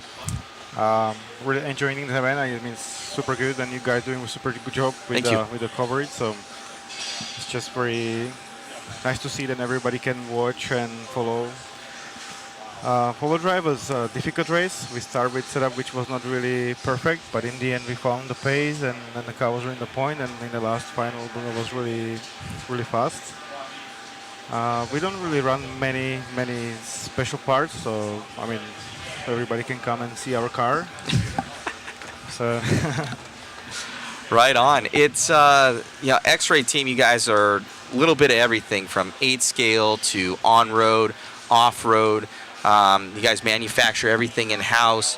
Ty has been kind of one of your guys' main guys in North America, and been very fast and gored. And you guys have a very established team. Everything looks good.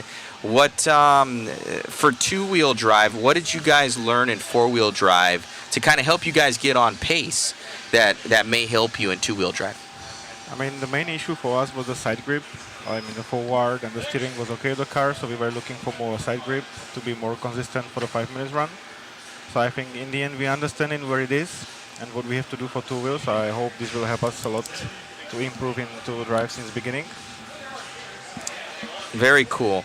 We have some chats coming in here. Something new that we haven't heard of much is LSRAM, the new speed control and motor, or just speed control?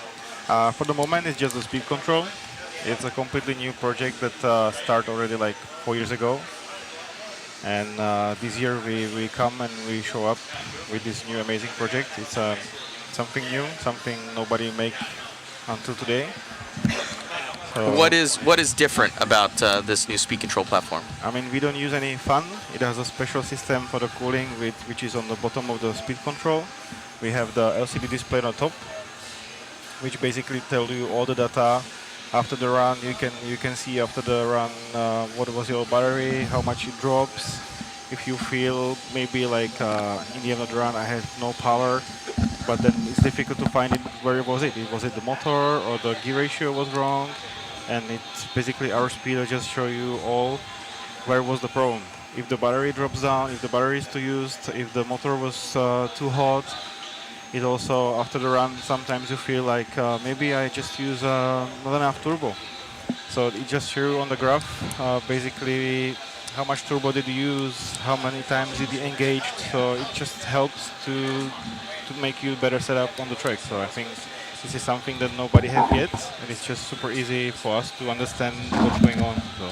Amazing, amazing. Are they looking into motor technology as well, or is it going to be a package that people can purchase? And are you guys going to go? There's a lot of modified racing in Europe and around the world. In the U.S. markets, a lot of stock racing. How are you guys going to infiltrate that market? I mean, we are in the beginning, so we are learning, and we started already very good pace, which I'm super happy.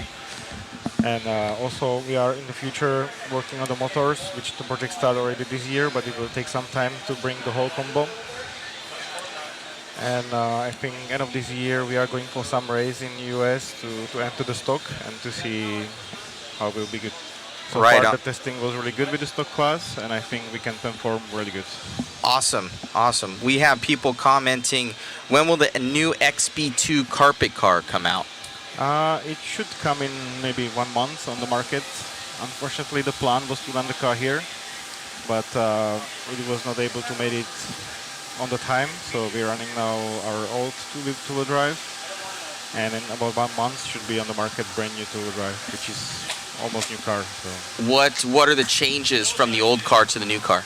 We were looking for more easy car, more rear traction, and the car which don't need to be really set up that much for many multiple surfaces. So I think it's a pretty cool car, and I can't wait to run this on other races. You're like, I wish I had that car right now. Yeah, I mean, I did some testing at home. We do this for a very long time, testing of this car, and the car was really good. So I'm really sad we didn't make it for this race, but I'm looking forward for next race. Amazing, amazing. When can people, like you said, a month, when will the next big event that you guys will be racing it at, do you believe? I think the biggest next event is maybe in the Europe is EOS, where we go, and then maybe Carpet Florida Championship in Florida. Awesome. Oh, yes, that beach line. Yep. Amazing. It's a good race. So. Amazing. Oh, most definitely. Those guys are awesome. It says, sounds like a great ESC. Ask Martin about the upcoming IFMAR GT World Championships. Yeah, I wish I could go there because it's a good fun to drive this class, but unfortunately I have no more time to go for so many races because I have the family at home and I need to spend also some time at home, so I just cannot. I know the feeling. I know the feeling. I wish I can, but it's not possible. Right on. So let's see. We don't need something about setup. Anything new else coming out from X-Ray in the coming months that you guys are currently working on? Anything new with four-wheel drive? We're coming out soon with the on-road class with a brand new X4, which we work on it for a very long time. So I think this is a pretty impressive project. And yeah, we're coming also with new four-wheel drive, couple changes, and then brand new two-wheel drive. So there is always something. Always something going on in the X-Ray camp. We always try to improve to get better and to share this with our customers. So. I love it. I love it. Well, your guys' products obviously speak for themselves. Fit and finish and quality is always, top notch. The X-Ray hoodie, everything like that.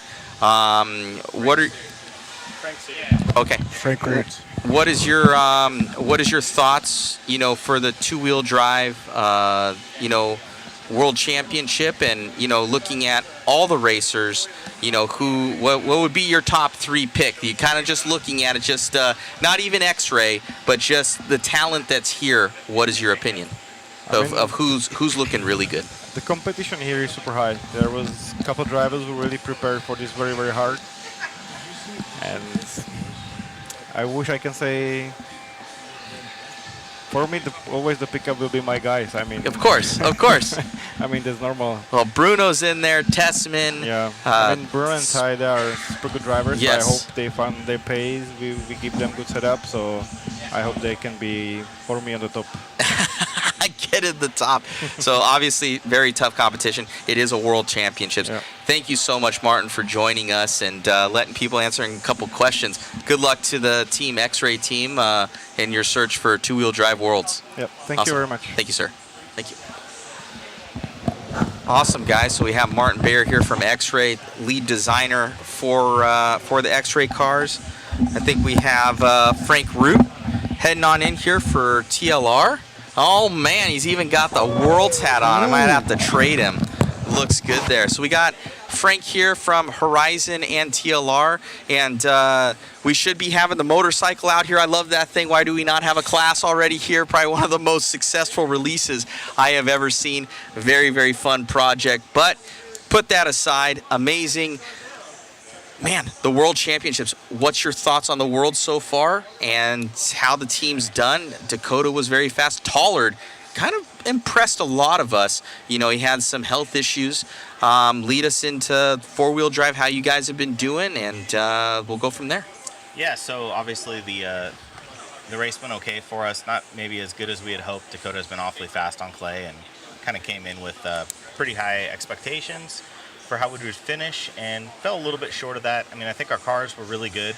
We finished 6th in the main, 9th in the main, won the B, so 11th and 12th, and had a lot of guys putting in good runs. So it was a little bit of a bummer to not finish better, but we just missed it a little bit with Dakota, and Cole had a couple of just small mistakes that kept him from getting a little bit higher. But I was super proud of both of those guys and a lot of the guys on the team for how they run and continue to fight through the week so far and make their cars better and improve on their driving. And I know everybody's fired up for two-wheel because we feel like we got some good momentum going into that. No, most definitely. Obviously the TLR four-wheel drive, you worked on that project intensely. I've driven it. It's one of the best four-wheel drives I've ever driven, and just the competition level out here is outstanding. You know, on Garo, just with the sticks, everybody's talking about the sticks. And, you know, Dakota's so super fast. And there was that one incident with Orlowski in the corner that probably dropped him down a lot as far as the where his position may have been to kind of be a little bit more lethal, I would say, in the main events for positioning-wise.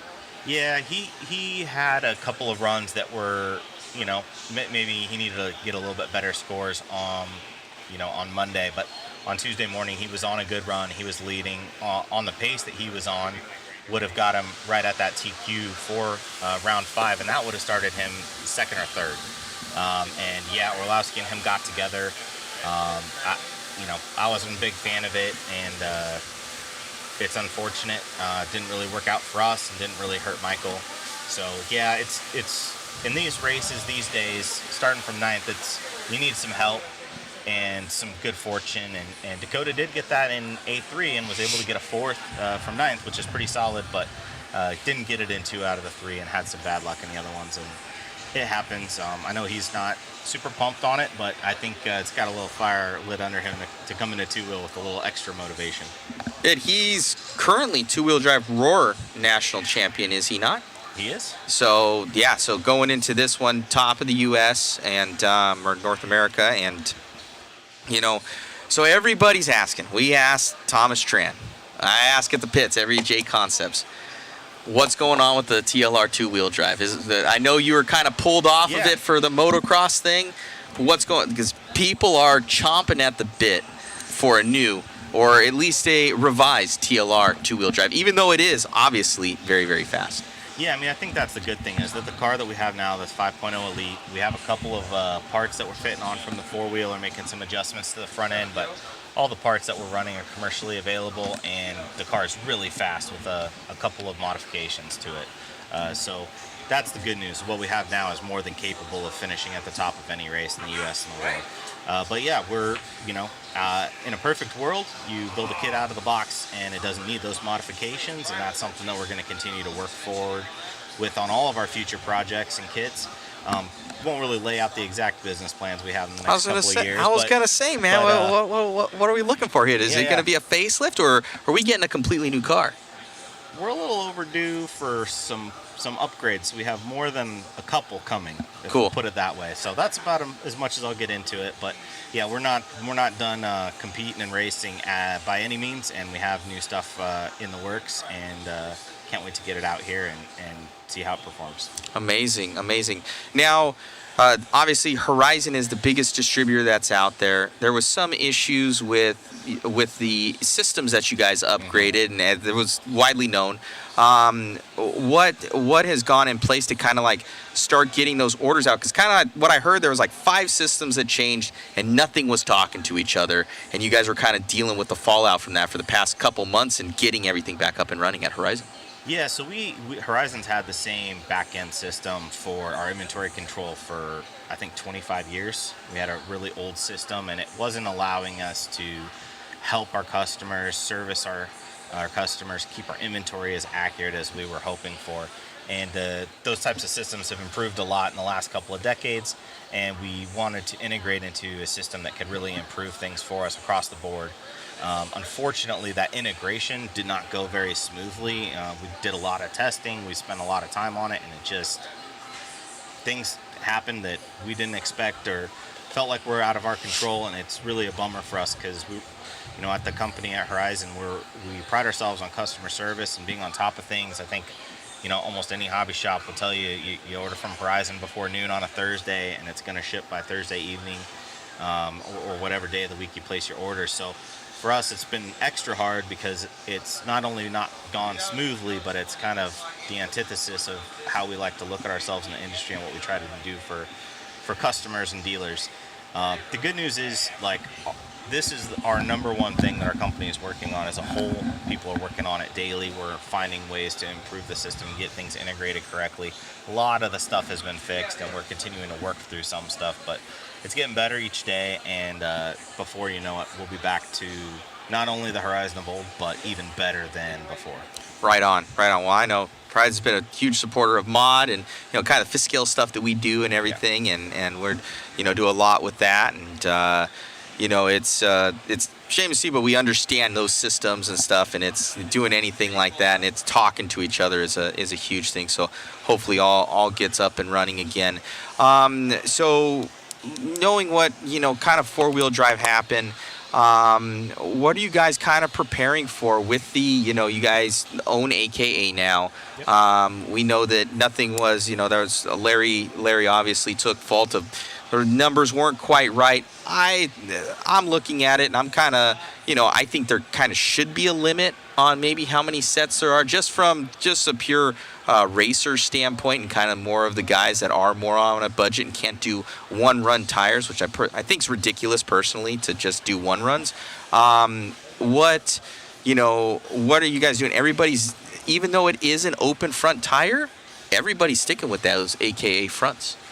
Yeah, I think most people are going to probably end up on AK fronts just for whatever reason on clay. Whenever you mismatch rubber, it never really seems to work out. So there's some people who are potentially going to try like a 4-wheel drive AKA front, and then their AKA has a newer 2-wheel drive slit called the Void. So there might be a little bit of people messing around with that. And I'm sure the guys from J Concepts and Proline will give those tires a try. But I expect most people will likely end up on AKA slicks. I think for myself, I'm totally fine with the limited quantity of tires. I do kind of wish that the free practice wasn't limited, like the limitation on what tires you run and how many sets should start with CP1. Like I've done a lot of touring car races in the past with controlled tires, and open practice is open, and then when you hit your seating round, that's when you got to start running controlled tires. And like I said, it's do really, you know? I'm sorry to cut you off. Do you know the psychology behind that, of why it is like that? I think for this specific event, they just don't have enough tires for people to buy 3-4 sets of tires for a free practice, so they're just limiting it. I just think it gets a little dicey when you're trying to decide whether you want to use a set of tires that you might want to run in a qualifier, in a practice race, or a practice run. The other thing is, to try different front tires, you kind of need to run them with new rears. You don't want to run new fronts and used rears. You're not going to get a good read on things. So it's going to make it a little challenging. I mean, I would really hope that in the future we just do controlled fronts on 2-wheel drive. I don't think there's a really good reason why those tires are open any longer. So I would love to just do pre-mount or maybe even pre-mounts in the future would be nice. Our wheel offsets are all getting pretty close. So yeah, that's, I think that should be the, 6-year plan from now. We're on pre-mounts, we're all in the same tires, and you get 2 sets for practice and 5 sets for racing, or whatever the numbers are, an extra set if you make the main. And I don't think anybody's in the pits, like I haven't heard anybody complaining that it's not enough sets of tires. It's the only thing that's been frustrating is that it's changed, the information's changed throughout the event. So like two-wheel drive, we know the number, everybody knows the number, there's no changes, there's no surprises, and everybody's way more okay with that going into two-wheel. Right on. Yeah. What are your thoughts on this facility and kind of what Larry has done here? I walked in here and my eyes just opened. It's ridiculous. Yeah, so fortunately for me, I've known Larry since he was a club racer out at Hobbytown in Gilbert, Arizona. Like, I grew up here. He, started out here. We club raced together. We knew each other. And when he was took over the Hobby Action store up the road in Tempe and then opened this, I'm like, well, if Larry's doing it, it's going to be right. And ever since we've been coming here, I've said since day one, this is the best track that we come to. Yeah. Once we got the tires figured out, the dirt was a little rough like the first couple of races, but once we got the tires figured out, they have the best facility, like pits, driver stand, announcer area, hobby shop. I mean, it's a true hobby shop and a true pro shop. They have a place for us to do tires. It's got AC. It's got food within walking distance, hotels within walking distance. I mean, airport's 15 minutes away. I mean, like, everything about coming into this event is just not replicated across the board at any other track that I go to. And I mean, something that I'll say for Larry is, like, we did have obviously a little bit of an issue with the tires this week. To me, not that big of a deal, but I mean, when that started to come up, I had no doubts that Larry was going to make it right for everybody, because that's the kind of guy that he is.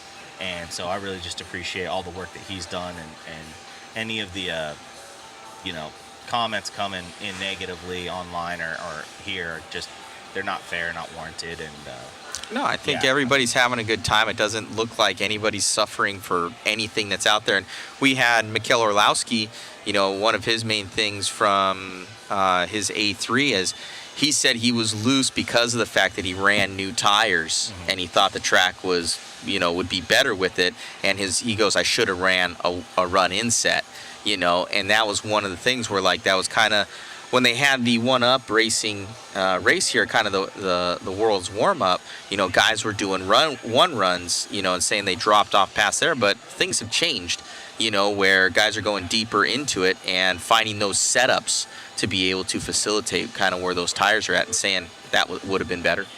yeah, I think the tires, when they're brand new, there's a little, they are very grippy, but there's a little bit of inconsistency with them. So when these guys are out there, like, let's say the A, B, C, D heats, like, they're right on the limit of grip, of control, of performance. And even if they have a little bit more grip, if they can't trust the car to be able to lean on it 100%, they lose speed that way.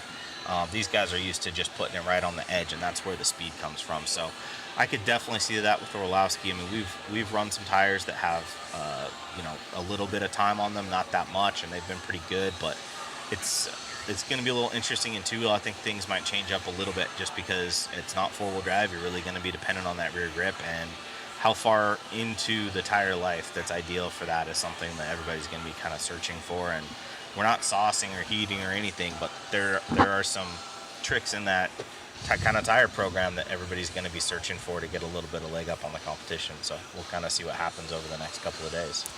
Right on. So kind of looking at it, we have a couple of questions here for you, kind of really loaded, but this guy asked it 3 times. Can you please ask him, what do you guys do differently that stands out from TLR to Yokomo? Please ask this question. So he's asked it 3 times. So kind of just, I guess, the difference. Yeah, I mean, so for myself, like, I haven't run a Yokomo car in the last few years because I've been working for TLR. So it's hard for me to say exactly. I mean, I think we definitely have, in the U.S. at this stage, we have a much bigger team presence. So we have more guys running the cars, more current setups. We're at the events running in, the top of the field. And, Yokomo's not quite there anymore just because they don't have a team, a real big team in the U.S. at least. They have a few guys, but none of the top guys. So it's kind of hard to compare because it's not really apples to apples. I do think that our kits, we put a lot of pride in making our kits very durable, having like long wear metals, really quality plastics, fit and finish. Like if you build our kit out of the box, it should go together as good or better than any other kit out there. And then I think we also do that at a really good value. So your how good the kit feels to build and the quality of it for the price that you pay, I think that's where we kind of lead the competition. We're not the cheapest kit, and we're not the most expensive kit, but we feel like you're getting the most for your money when you build the kit and when you run it and find out the parts that don't need replacing and don't fail. And the variation of it is national champion multiple times, you know, with Dakota. So it definitely has the pedigree, and obviously TLR, Team Losi Racing is amazing. Here's another one. There was, we already asked about the 10 skill kits. Oh, there was a question down below there. So one of the big news in RC world is David Ronnefolk has left Mayako. Yep. So are we going to see him at TLR possibly? You know, I don't know. Even if some conversations were happening, that's not really my side of things, right? You got to ask Thomas about that, or maybe Todd Hodge. He'll be here later this week. But yeah, I mean, he's obviously a super talented guy. It's just, man, it's tough, you know, to get all of these guys the salaries that they're looking for at the level that they can perform, and it doesn't take a long time for somebody to kind of not really drop out of the limelight, but not be on the top of the conversation heap, right? Like Ongaro's here and he's running well, and now you're going to talk about him maybe a little bit more than Ronnefolk coming from Europe because he's not here. Or I haven't seen him maybe as much as I'm used to. I think he had trouble traveling and running some during COVID, so I'm going to be interested to see where he lands. And I mean, he's definitely a champion, a world champion, and very capable. So I'm sure he'll get back up to speed and start traveling to races and competing at the high level again. And you kind of mentioned that these guys get paid obviously a salary, and then I've done the math. I've traveled all over for MIP at the time, Mod now, doing the media stuff. And I know how much it costs to do that. And usually for the media, we're getting at least paid, at least our expenses to be there. And it's expensive. I know that. And you guys are going there basically for advertising, plus you're paying them. So those dollars, they have to come back, or they're coming into it's just real life that, like you said, that they have to be performing at top level to make it worthwhile for these companies to make sure that they're able to satisfy those salaries because they have to make sales.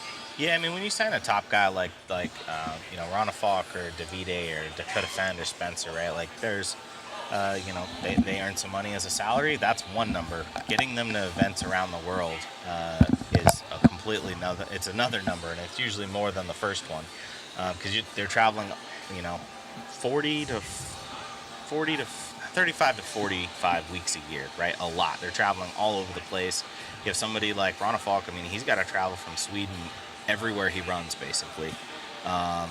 So he's got to travel all over Europe, and then all the big races quite a few of the big races are here in the U.S., so traveling over here is not inexpensive, and then that's not even counting their equipment, right? Your parts, your tires, and then if they do what you hope that they do, they go out and win, then you got to pay them bonus money on top of that. So when you sign in one of those guys, you're not just doing it willy-nilly. You know that there's a big investment coming, and you got to understand that. And that's why you only see, usually a couple of top guys at each team because, nobody can really afford to have a fistful of those guys, and be competitive and continue to bring out the products. So, yeah, it's a balancing act for sure. Hey, most definitely. I've been running Sammy's Visions TLR truck at a lot of the NCTS series. I've been winning with it. It's been really good. I love the truck. But that said, anything new in the two-wheel drive truck realm for the people? Yeah, so the two-wheel drive stadium truck is something that we're not done racing. We don't have anything coming out soon. I think we'll do an update maybe on our two-wheel drive buggy first, but kind of the way that it goes is you work on your two-wheel drive buggy and then maybe you add some truck stuff onto that later. Awesome. So we'll just leave it at that. I think short course is the real tough one. That class has definitely kind of nosed off the last couple of years, and I mean, working at Verizon, like I have access to all the Proline and AKA tire numbers. Like we can really get a good idea of how the classes are, the health of those classes. And I wish short course truck was a little bit stronger, but it hasn't been lately. So that one, I'm not 100% sure where we'll end up on that over the next couple of years. But, you know, the quantities of race entries that we see at events and, you know, the live RC analytics breakdown that you get every week, I mean, those kind of things, as well as the other data we can look at, help influence our decisions. And the way I put it is, if there's a lot of people racing a class, it's likely that we're going to be involved in it. So Most definitely.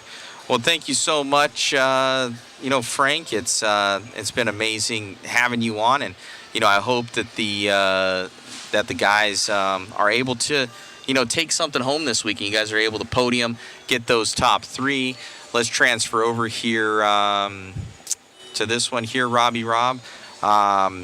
It's amazing having you on, and Pro Moto X.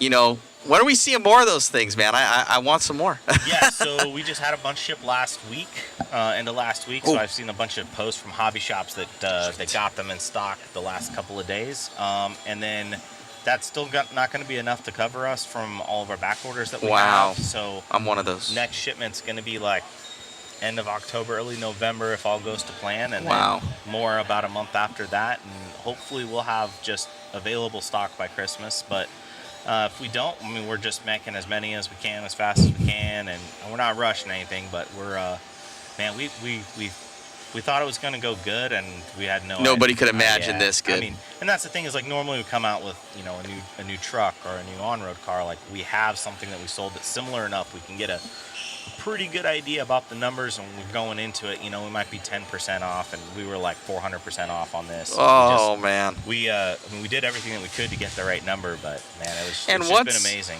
What's been kind of the main holdup on kind of the production side? Is it electronics? I hear that takes a little bit longer, you know, than the actual car. You know, it's because everything's done in overseas. But and then there's the shipping stuff. But I hear that the electronics take a little bit longer.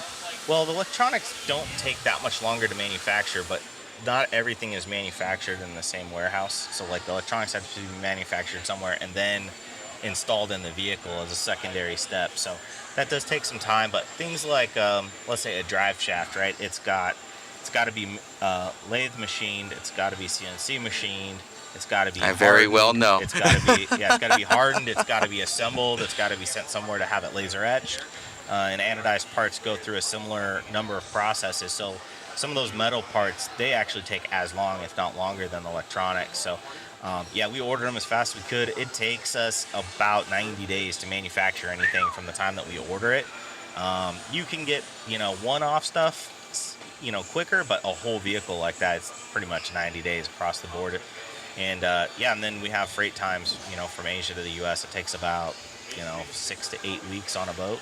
Wow. So you kind of, you know. It starts compounding. I know the feeling. Yeah, and unfortunately, you know, I'd love to be able to order it 1 week and have it in stock the next, but that's, you know, just not possible with the way that things are manufactured. So. Well, most definitely, Frank. Well, congrats on all the success on the MX. I hope that we see more races with those here in the future. I'm sure that we will. We're on Huckleberry. I know you guys are doing a special little thing down there. A shout out to them for they're doing like a little series thing, giving one away. I think you were down there. I announced down there, and dude, it's amazing thing. And hopefully, you know, I'm sure we're going to be covering more TLR guys this weekend. Thank you for all the hard work on the platforms. Hope to see a new two-wheel drive and a two-wheel drive truck here soon. Thank you for all the support from Horizon Hobby. You got it. Thanks, Thank man. you, buddy. Alrighty, guys. So we're going to get, I know, IFMAR Moto class when? Frank's going to be part of it. 2 years. Okay. We'll switch out. We'll get this going. I think we need to get. Do you know Luke Prattley? Do you know who Luke Prattley is? We need to get him as well. We'll get that. We'll get Luke Prattley in here. I'm gonna get out of here, guys. Yeah. And then we're ready for bounce out. Huh? You need to talk to these. What's wrong? I don't know. You said that you need to talk to Matt.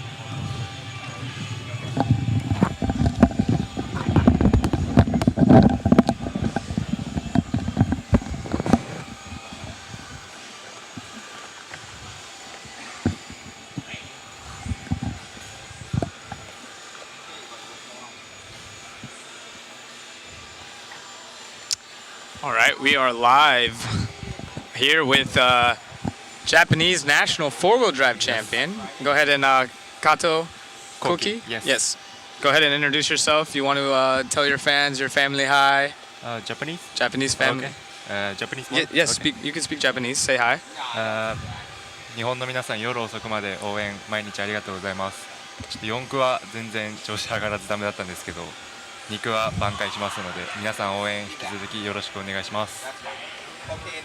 So, you're four-wheel drive Japanese national champion currently. Yes. Current. I believe third two-wheel drive. Yes, third place. So yesterday, four-wheel drive portion, we had some people asking if you would come on and talk a little bit. I met you Reedy Race. You were very young. You're 16 now? Yes. 16? No, 17. 17. Yes. So you have driver's license, everything. Yes. You grew up racing at with Kota Akamoto. Yeah. Yes, very fast. Is he still racing? No. No more? Yes, no more. He's hobby wing. Hobby wing. Yes. What about Julia? Nothing. Nothing. Only 8 scale. Oh, okay. Yes. Do you race much 8 scale yourself? Yusuke? Yeah. Does Yusuke race? Yes. What? You race 8 scale? Yes. Yes. I do. Yes. Okay. Do you prefer 10 scale or 8 scale? I like 10 scale. Yes. You're very fast at 10 scale. Thank you. Yes. So yesterday, I believe you were in the D main. Yes. 35. 35. Yes. Happy, sad? No, sad. Do you think it'll be better in two-wheel drive? I hope. Yes. What do you think of track changes? Maybe better or worse for you? Better. Yeah. I like that. What's your favorite part of the track?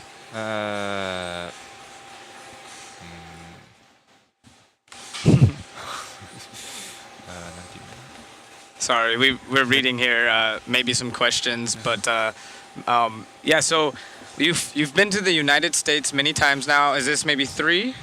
More. More? Yes. How many times? Maybe 5.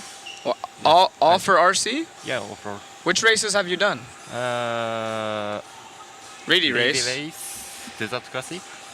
1 up. Oh, 1 up? Yes, this race. Oh, okay. So to practice for here? Yes. Oh, okay, I understand. What do you think of AKA Tire Spec Tire? Good, bad? You like it or no? I never tried this tire many times, so I don't best find the setup, but I will do my best for setup. So I don't like. You don't like yes. hard. Yes. So back home, you also race on clay, if I'm not mistaken. Yes, clay. Yes. So this is is it similar? Is it not very similar? Never. Never? Yes. Oh, got you. As far as I know, like I've met you many times, some people are asking, you guys, your father and your mother are here? Yes. Yes. You guys always bring me candy, the haichu, so thank you. Appreciate that. What do you do? You're 17-year-old. Obviously, are you still in school? Yes. High school. High school? Got you. But every time I practice RC. Every day? Yes, every day. Every day. Yeah. So that was actually one of the questions they asked. Yeah, almost. So when you practice mostly 10 scale, yes? Yes. Do you race any on-road? Yeah, I do.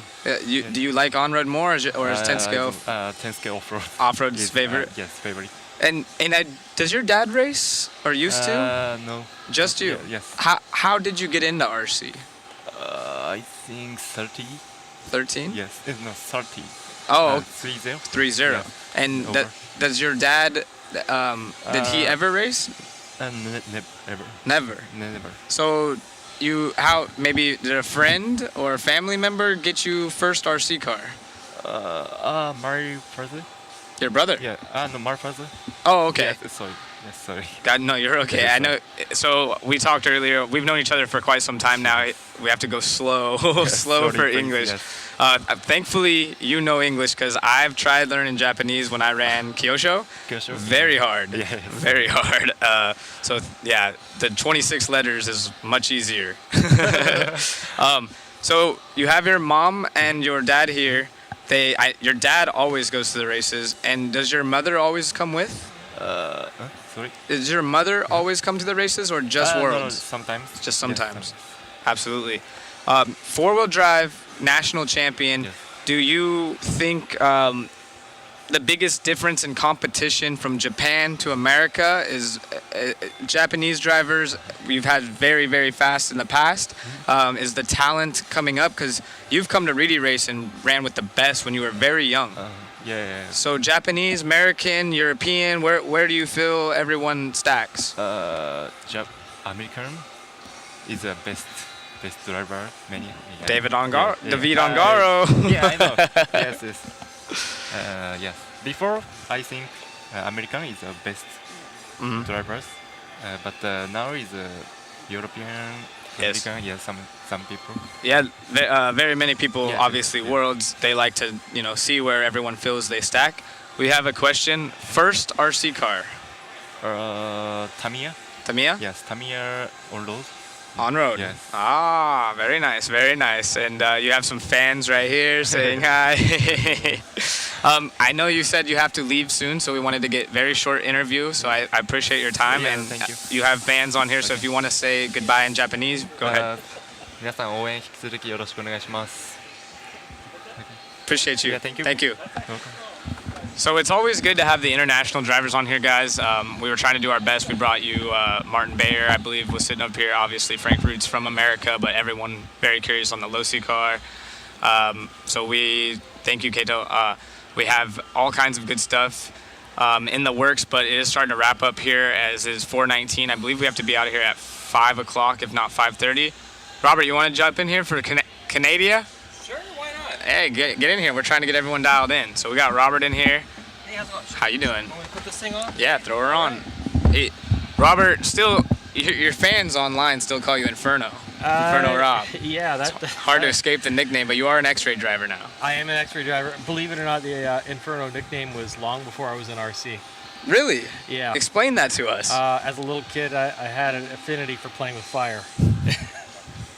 Fair enough. Yeah. I loved anything to do with the fireplace, campfires, anything like that, and ended up burning my fingers one time, and well, the name just kind of stuck. Fair enough. Yeah. So I saw you Thursday. Obviously, you're from Canada. Ty Tessman's from Canada as well, but I don't believe you guys are in the same area. No. Both Paul Parks and Ty Tessman, they're probably about a couple hours away from each other, but they're about a 10-hour drive or so away from me. I'm on the extreme west coast of Canada. Gotcha. Awesome. Well, I guess we'll kind of sum up off some of the questions that we're asking here. What was your first RC car? Oh, hobby grade? Okay. First hobby grade RC Oh, yeah, I'm sorry. Yes. Yeah. Yes. So, yeah. So, yeah, the very first one I ever had was a Marui Big Bear. I don't even know if I know that. Oh, it's going way back. I think the first production of that came out was 1980 or 1981, and Marui's not around as an RC company anymore. They still do models as far as I know. Okay. But, yeah, it was a two-wheel drive, sprung rear axle, and sprung front end, like no oil shocks, nothing like that, with a Datsun truck body on it. Oh, that's cool. It was pretty cool back in the day. Yeah.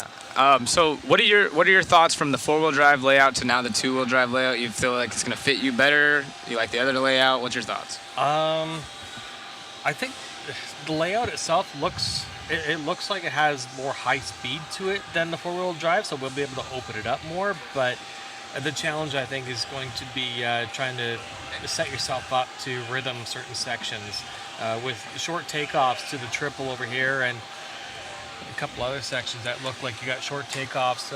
I think the challenge is going to be trying to keep it smooth every lap. Do you feel more comfortable with your two-wheel drive or your four-wheel? Oh, that's a tough question. I've always felt more comfortable with a four-wheel drive, but as a couple of people have said, you come to an event like this, if you're a fast guy back home, you're going to come to this and you're going to be very quickly humbled. Yes. And I feel more comfortable with my four-wheel drive, so now I really just need to focus and keep my head down and drive as best that I can without making any errors. I've been a fan of you for a long time. We met back at DNC, I do believe, and one thing that I've always thought of you is you were one of the kindest guys in RC. So I'll ask you kind of a different question than we would typically get. what would you say to the younger generation or even the older generation helping the younger guys get in? The most important thing coming into this hobby on the racing scale of things is to focus on. Kind of a loaded question, I know. Yeah, for the new kids that are just getting into it, or you don't even need to be a kid to get into this.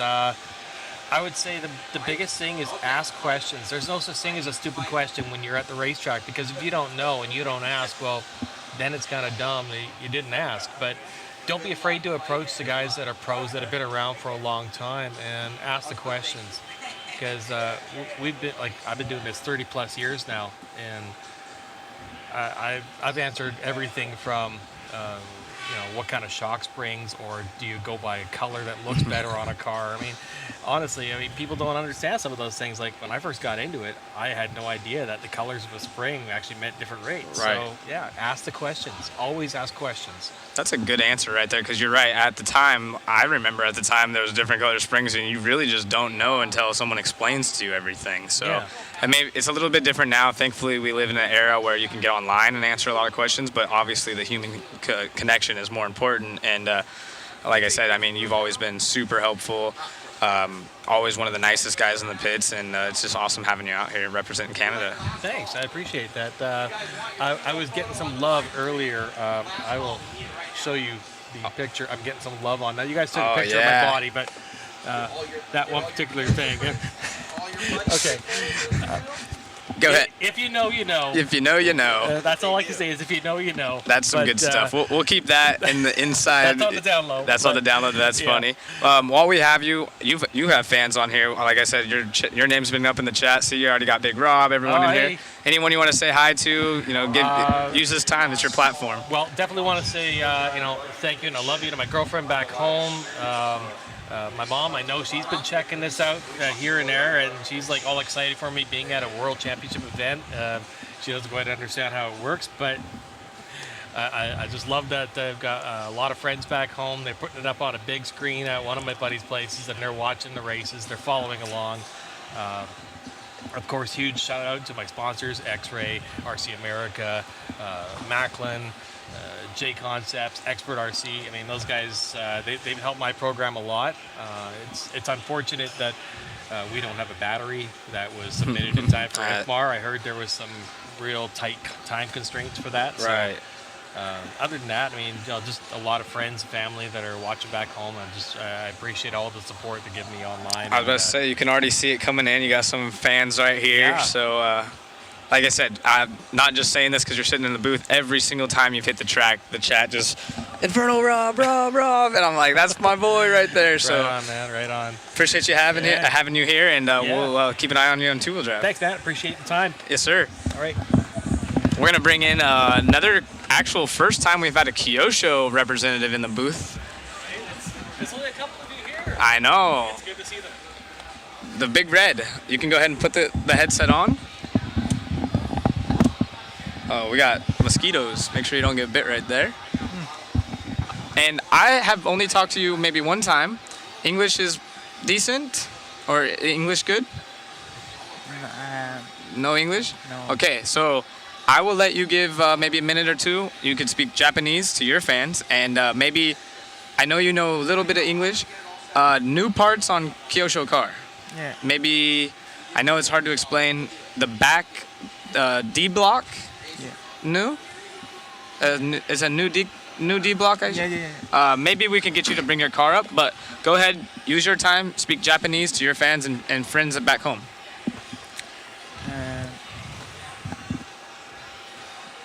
Just Japanese. You can speak Japanese.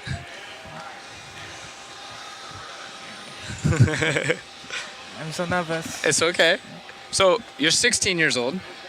Yeah, nearly 17. Nearly 17. You have a driver's license? No. No. Over 18 years old. Oh, 18 in Japan. You ride the train, subway? In Japan, it's subway, I believe. Okay. Well, I will try to ask some questions. No new Kyosho car, RB7.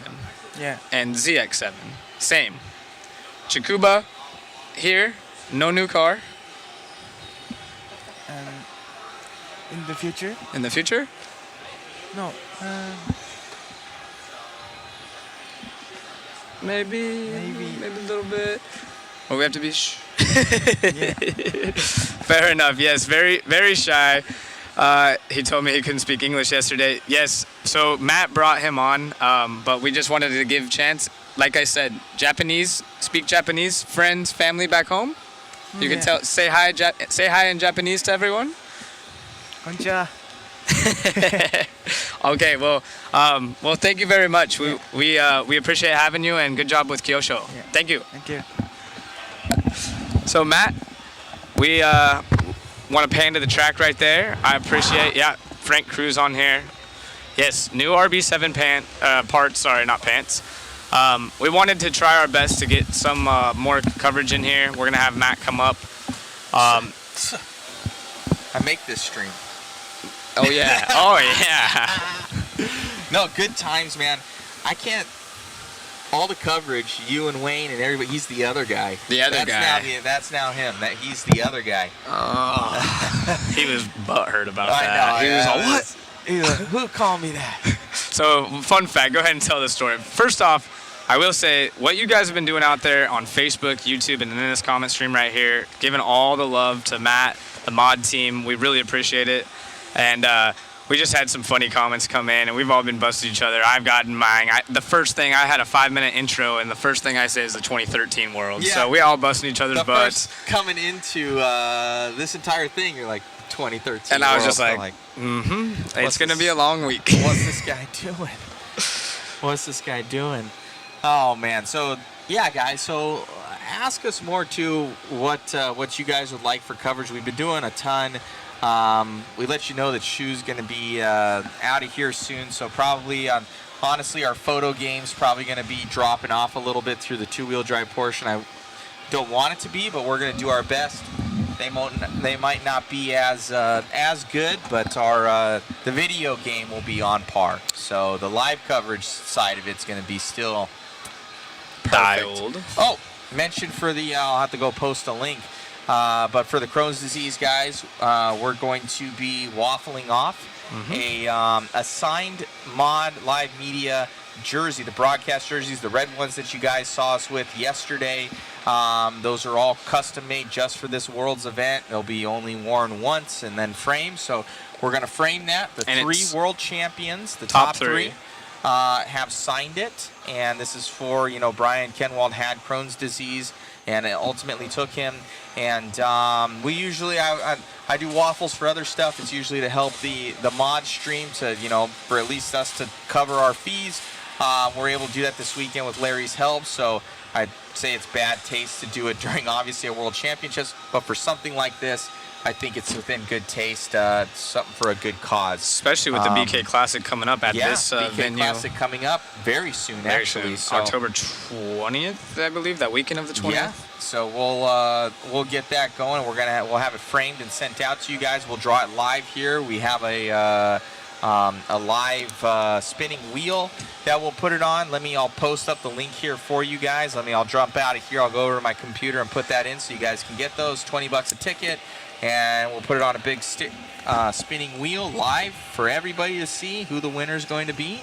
And let's raise some money for a good cause. Yeah, I think that's going to be awesome. Well, Matt does that. I'm taking notes of the guys you want. Greg Drasher. A lot of these guys have actually left the building. I believe we have to be out of here in maybe half. One guy already left, that Schumacher guy. Yeah, exactly. We've had a few. Yeah, Pratley's already left. We've had a few guys that you guys have requested. They are not at the track. So today is a dark day, and that means the track is closed. No cars will be hitting the track. Let me scoot in here a little bit for you guys. So no cars will be hitting the track. They put the two-wheel drive layout. Maybe we can pan to camera 4 or 1. Matt, maybe we could pan to camera 4 or 1. Maybe camera 1 as he hits it. There we go. You guys can get an idea of the layout here. Slight changes. You can kind of see the blue groove left over from the last layout as we drop the waffle. As we drop the waffle link right there.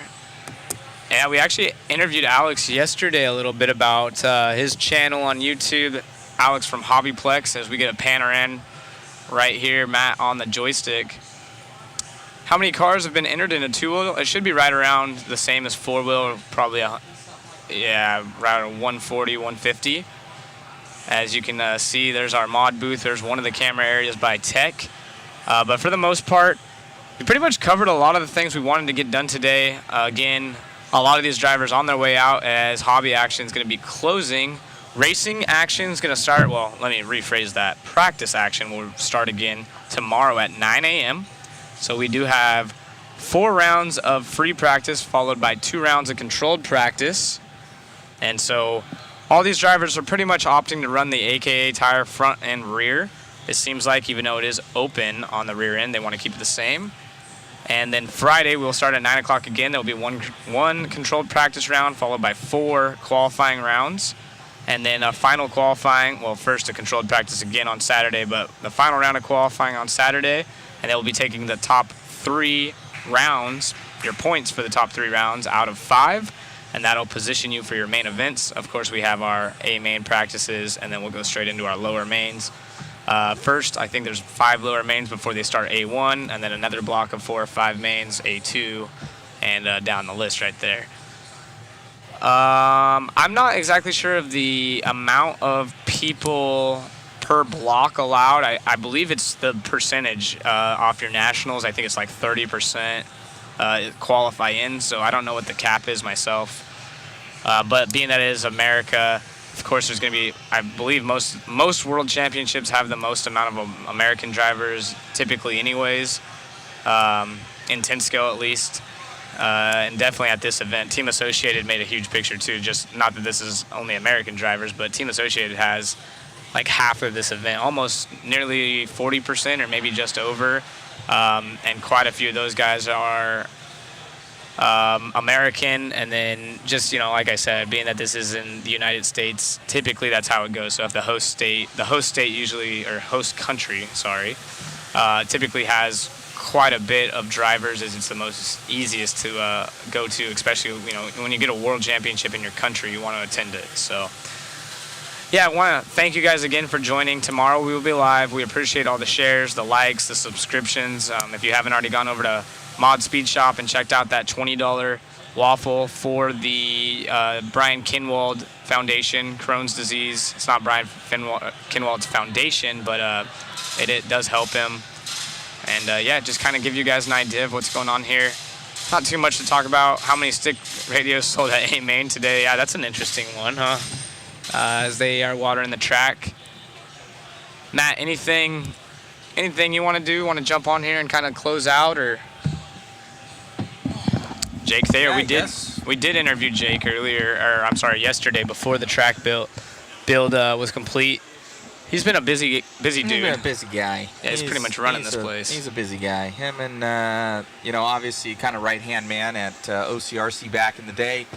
And he ran the whole hobby shop there and did a very good job, and basically came on as manager here, and kind of fit right in. New name, basically the same craft. So he does an awesome job for tire hobby action, and it shows proofs in the pudding with this place, and it looks absolutely immaculate. So guys, I qualifying starts on Friday, so tomorrow will all be practice, and then there'll be 1 round of practice on Friday, but 11:15 is the tentative schedule for qualifying local time. So it is currently 4:16, so if you want to kind of make a note of your time versus when we'll start, but you guys can check out liverc.com, go under the IFMAR tab, and it should have the schedule. Go to Mods Facebook. I'm thinking maybe we can post this up tonight, or at least a start time, so everyone knows. Shouldn't be a problem. Hey, we'll be going live probably half an hour or so before they start tomorrow, and we'll just continue to give you guys the best coverage we possibly can.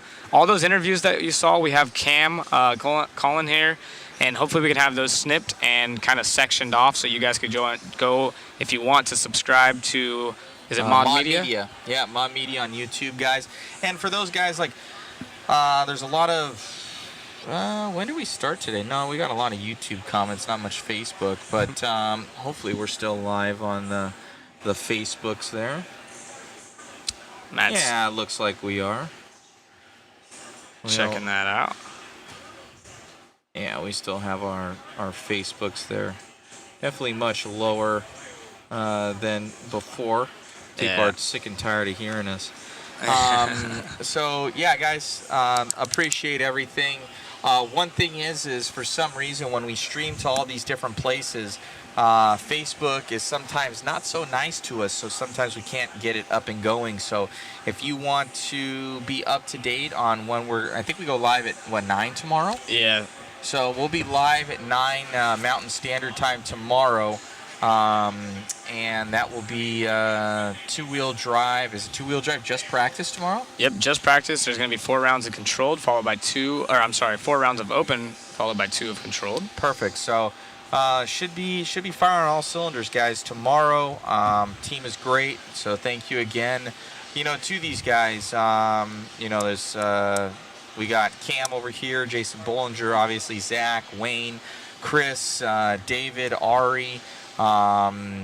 It's Rob, and it's just been Giovanni. It's been a blessing, to bring you guys this coverage, and we've been able to have the budget to bring everybody on and make this happen. And I'm glad everybody's been enjoying it. It's grantedly so. It's a passion for me. I really enjoy trying to help RC grow, and just you guys just tuning in really helps us out, and everything like that. So if you guys have any last minute questions, they're shutting down here at 5 o'clock. We've basically been live the entire time that we've been here, kind of taking those interviews and something a little bit different than what we're used to, kind of just straight racing action and kind of just getting racers, and it's been kind of nice. And again, if you guys are just now joining us, we will be clipping all of the interviews. I do believe that's the plan. Best as possible, at least. Yeah, and we had some awesome ones. We've had Drake up here. We've had Shin Adachi. We've had Frank Root. Who am I missing? Martin Bayer. You interviewed. Who else did you interview? Yep. We had Schumacher guys. we had on Brock Champlin. Yeah, Brock Champlin was up here as Trish. well. We had Trish from Trish Bits. Yeah, it's amazing. So yeah, thank you so much. We had you guys got Jason Rona the other day, and that was an awesome interview. Yep. No, it was really, really good. So it's cool, guys. So it's good to talk to everybody. You guys kind of we see a lot of people all the time, and everybody has a story, you know. So it's pretty cool. The racers. Thankfully, this is an indoor facility. They lock it up tight. Of course, there's some stuff that people will bring home, especially if they don't want anything happening in their cars or anyone sneaking through the pits. But for the most part, all these racers leave, 85% of their gear here. Yeah. And Chris giving us a little bit of love. Thank you, Chris. What's going on, Mr. Champlin? Appreciate having you. Reminds me of Supercross. Yeah, he That's was awesome. saying, he goes, you guys are better than Supercross. I heard that somebody had comments where they're like, we're comparing you guys to, it was F1. Wow. And they were like, you guys are, and not even a little boast right there, not but even hey, boasting nothing wrong. about it. It's pretty cool. I was like, that's a cool comment. They're like, you guys do a lot of good stuff other than, compared to them. So I was like, oh, that's pretty sweet. Well, again, we wouldn't have a job without you guys, so appreciate you guys even watching. And you know what? In all honesty, like, you guys are awesome, because I was just looking at the stream and had open practice. I'm like, I just want to watch this. I watch my own stream. We've done a lot of streams. I'll go back to them. I don't want to watch them. This one, it's been pretty sweet. So they're asking, I saw this twice now, no female interviews. We had Nana walk up not long ago, and I was going to try to see if she can interview. I'm not sure how good Nana's English is. Not What about, positive. I believe, is her name Antonia? Antonia, maybe her English is probably good, yeah? It's better. I think she's Portuguese. Yeah, I was going to say, maybe we can get her up here at some point. And then there's also Harley, I believe. She's Team X-Ray, so I believe I think those are the only 3 that I know of, but if we can get any of them up at some point, or if you guys are friends with any of them out there, let them know to come talk to us. We'd love to have them in the booth, especially tomorrow. It's another practice day, so it's not as crucial for us to be on the racing at all times, and there's a lot more breaks. So yeah, definitely want to get their take on the weekend. And let's see, is this the first time IFMAR has had a dual WC from 2 different world championships? I'm a little bit confused on the question. Maybe I'm just dumb. So are you mean like 8 scale, 10 scale? Yes, 2 back-to-back. Back-to-back, yeah. Back to back, I believe it is. This is the first time. I believe it is.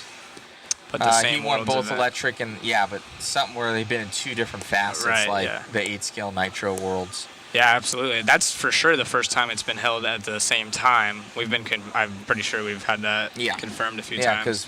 because Pavitas had it in both 8 scale and I believe it was 4-wheel drive. Oh, then maybe I'm wrong. So it's just been a long time. No, but he didn't have it back to back though. Oh, okay. He We're didn't holding have it at the same back-to-back. time. Holding it at the same time.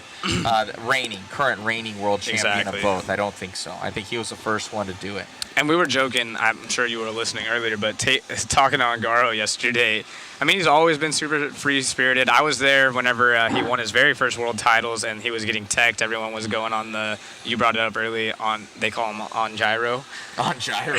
And they were teching his car and stuff, and, his dad and his pit guy, I forget. Sean Ireland, one of our other interviews, he was saying, because we were talking about that, 'cause the whole, Yeah, I heard gyro you game guys. thing, and he goes, yeah, it's in his fingers, it's pretty nuts.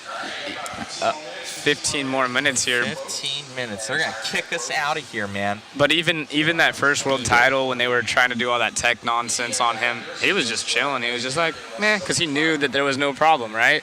Yesterday you saw him and he's carrying around his trophy, talking on the phone, and I went and interviewed him. I said, hey, well, who are you talking to? Like, I'm assuming friends or family. He's like, my dad was asleep. He just wanted to call and congratulate me. Like, no big deal. Yeah. Just another world title. That's pretty cool. Pretty cool. It's got to be frustrating to be his competition. I'm certainly glad I don't have to race him anymore. Yeah, you really had a chance, Zach. Yeah, I mean, that's the thing. You look at that and it's just like, this guy is so good that it's just not even a big deal. He built his car on Wednesday so good, dude. It's kind of a, yeah. Another guy I would be interested That's in to talk to. It's so disheartening. It's disheartening. I would love to talk to Cavallari and see how his weekend's gone, especially through all the different changes he's gone through, where he's at in his career and his life. I can go and pull him over. I was going to say, if we can get Cav in for one before we leave, I don't know I'm if sure. I saw him down there earlier. Maybe Wayne will. Yeah, if you don't mind, we'll see if we can get Pudge up in this one. Schumacher pit. And that would be cool. I believe he had a white shirt on today. You know what we need to do right now? Eat. I'm starving. But I need to have an interview with Shu. This will be his last day. He's coming up right behind us. We should get an interview with Shu. If you guys don't know Shu, we're getting kicked out. Larry's coming over here. He's Panda. He's got a faster pace than usual. Or he's bringing me a Coca-Cola. Shameless plug. Oh, yeah. Shameless. There we go. Drink Coca-Cola. And go to Larry's Hobby Action Raceway. Chandler, Good job Arizona. on that one. Yeah, I kind of Yeah, muffed you that kinda up. messed- I was you kinda reading messed that the one. Brian It Kinwald was Classic, to be terrible. honest with That you. was I was terrible. like, it's the So- 2013 Worlds, though, So. Fired. We're never going to get another Worlds again. What are you talking about? Just everything. We're getting interviews, all sorts of We're going stuff. to try to get Cav up here. We're going to try to get Cab. I know we got 15 minutes. Like 5 minutes. I promise. I We'll need be to out. go get myself a Coca-Cola product. Or a Dasani water. Or a Dasani water. Monster. Or a Monster. Dr. Pepper. Or Powerade. Or any zero product. Any sort of thing from Coca-Cola. The RC diet is covered. I know. Sponsorship. Most definitely. Not all of it at once, though. It's probably not healthy, but they are delicious. Dinner with Cav tonight. They do have water, though, so there's that. That's true. I don't think he's here. He's gone? Yeah, he's already We'll gone. just have to put him on FaceTime. I need to personally have a... You want to have one with Jason? I need to have one with Jason. Is he right here? He's Wayne, right behind us. can you get JB? I'm going to bounce out, guys. Appreciate you having me. I've had a blast so far, and I look forward to speaking with you guys tomorrow. So, I'll have you switch to camera to the main cam. You're up. Oh no. Oh, yeah. And then we'll do like a sign off, and then I'll come over there and play commercials.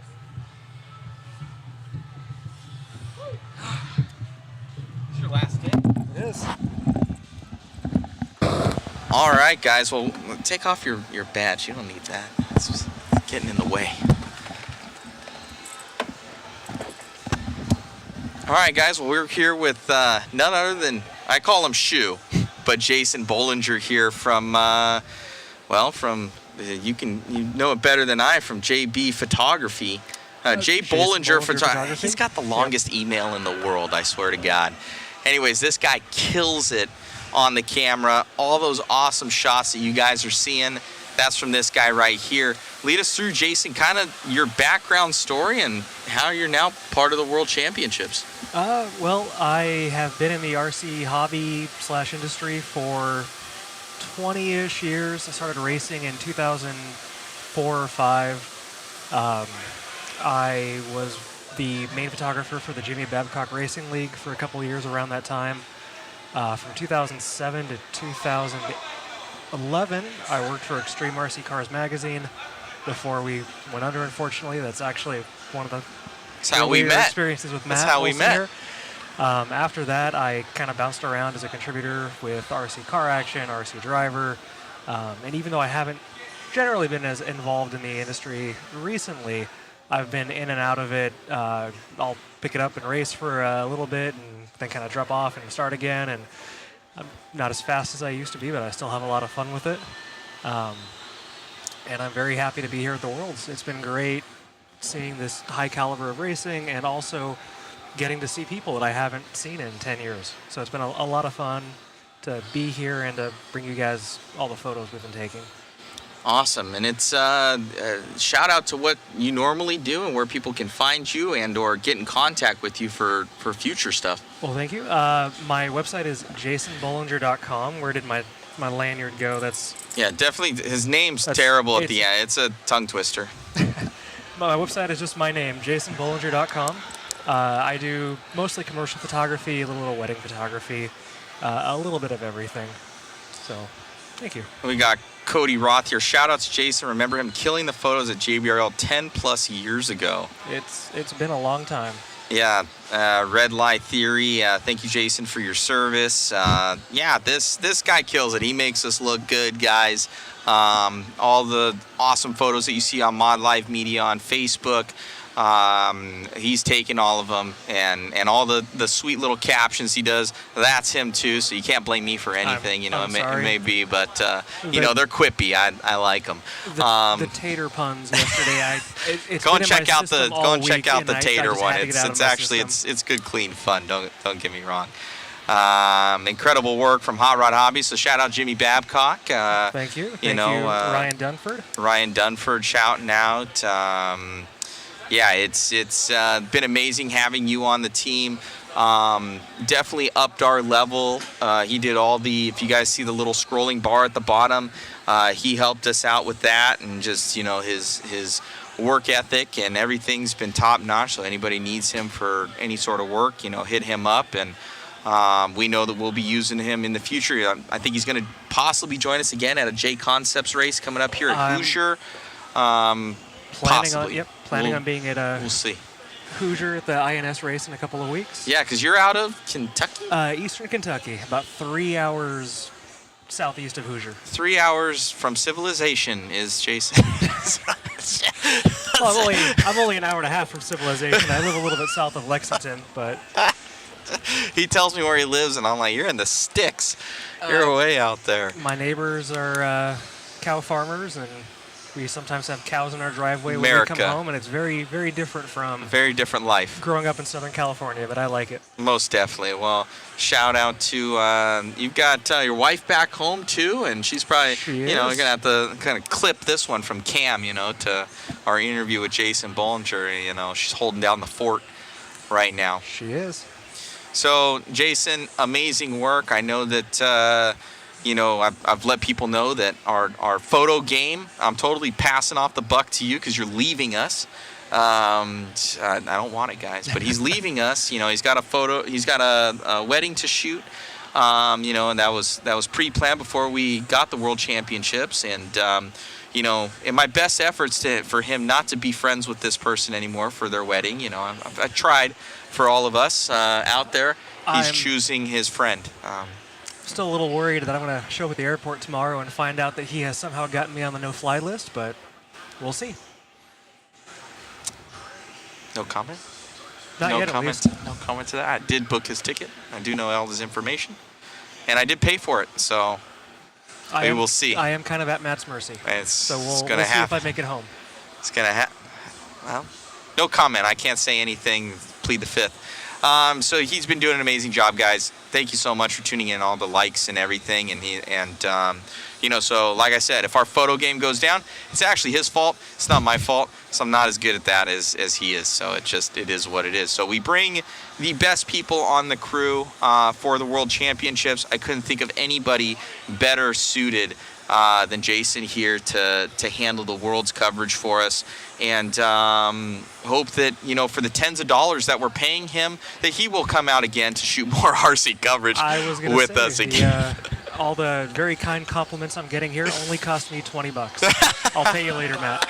Yeah, he actually has to pay me to work at the Worlds. That's just how it is. That's RC car media for you. So thank you, Jason, so much again for all your hard work. Everybody's saying that it's just Jason's the best. Super stacked images, great coverage. Mod is killing it for the highlights. Sorry, one of the comments here. Just send a look-alike to the wedding. I have not found anybody unfortunate enough to be close enough in appearance to me to go to that wedding. But if I have any volunteers, let me know. You can't. They could even look like them, but you can't stunt double. Perfection as far as the photos go. So I'm gonna try. We're gonna have. We're gonna see. But it is what it is. He's going to get as much work as he can done for us and kind of load up some photos, and we'll be posting them throughout as best coverage that we can get. So thank you guys. We'll end it off pretty much with that, with Jason here kind of signing off for the week. He'll be helping us out tomorrow, and then he's flying out. And it is what it is. So we greatly appreciate all his contribution to the Worlds, guys, and could not be happier with him, part of the Mod Life media team. And pretty much it. We are 6 minutes away from being kicked out of here. So I think we'll end up getting out of the booth here. We'll probably play some commercials from our awesome sponsors like Stick It One, Team Associated, J Concepts, Sanwa, ProTech, A-Main, RC Raceworks, aka Coca-Cola, Roar, Angry Crab Shaft. They give us 10% off if you're racing this weekend. P1 Paving and Construction, and of course Mod Live Media and Mod. So, Jason, any final words for everybody out there that you would like to say? Has your experience out here at the World Championships, probably one of the first big events you've done since in quite a while. This is one of the biggest races I've been to. I've been to a lot of races, but this is actually my first Worlds. It's been a great experience, and I'm really happy to hear that you're all enjoying the photos. So thank you guys so much. We'll jump out of the booth here. We'll probably get Robbie Rob on to switch it to a camera real quick, and we're going to get this one going. Be sure to check out the BK Classic, the Desert Classic, out here at this amazing facility at Hobby Action RC Raceway. We're jumping off the mics here. Thank you guys. Tune in with us at 9 a.m. Mountain Standard Time for some more heart-pumping racing action as we continue the charge for now two-wheel drive world champion. Thank you, Jason. Thank you. Good night, guys.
100%, no bugs. Two-wheel drive modified, four-wheel drive modified, 10-car main.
Whether it be chasing checkered flags, blasting through berms, or navigating the trail, AE has you covered.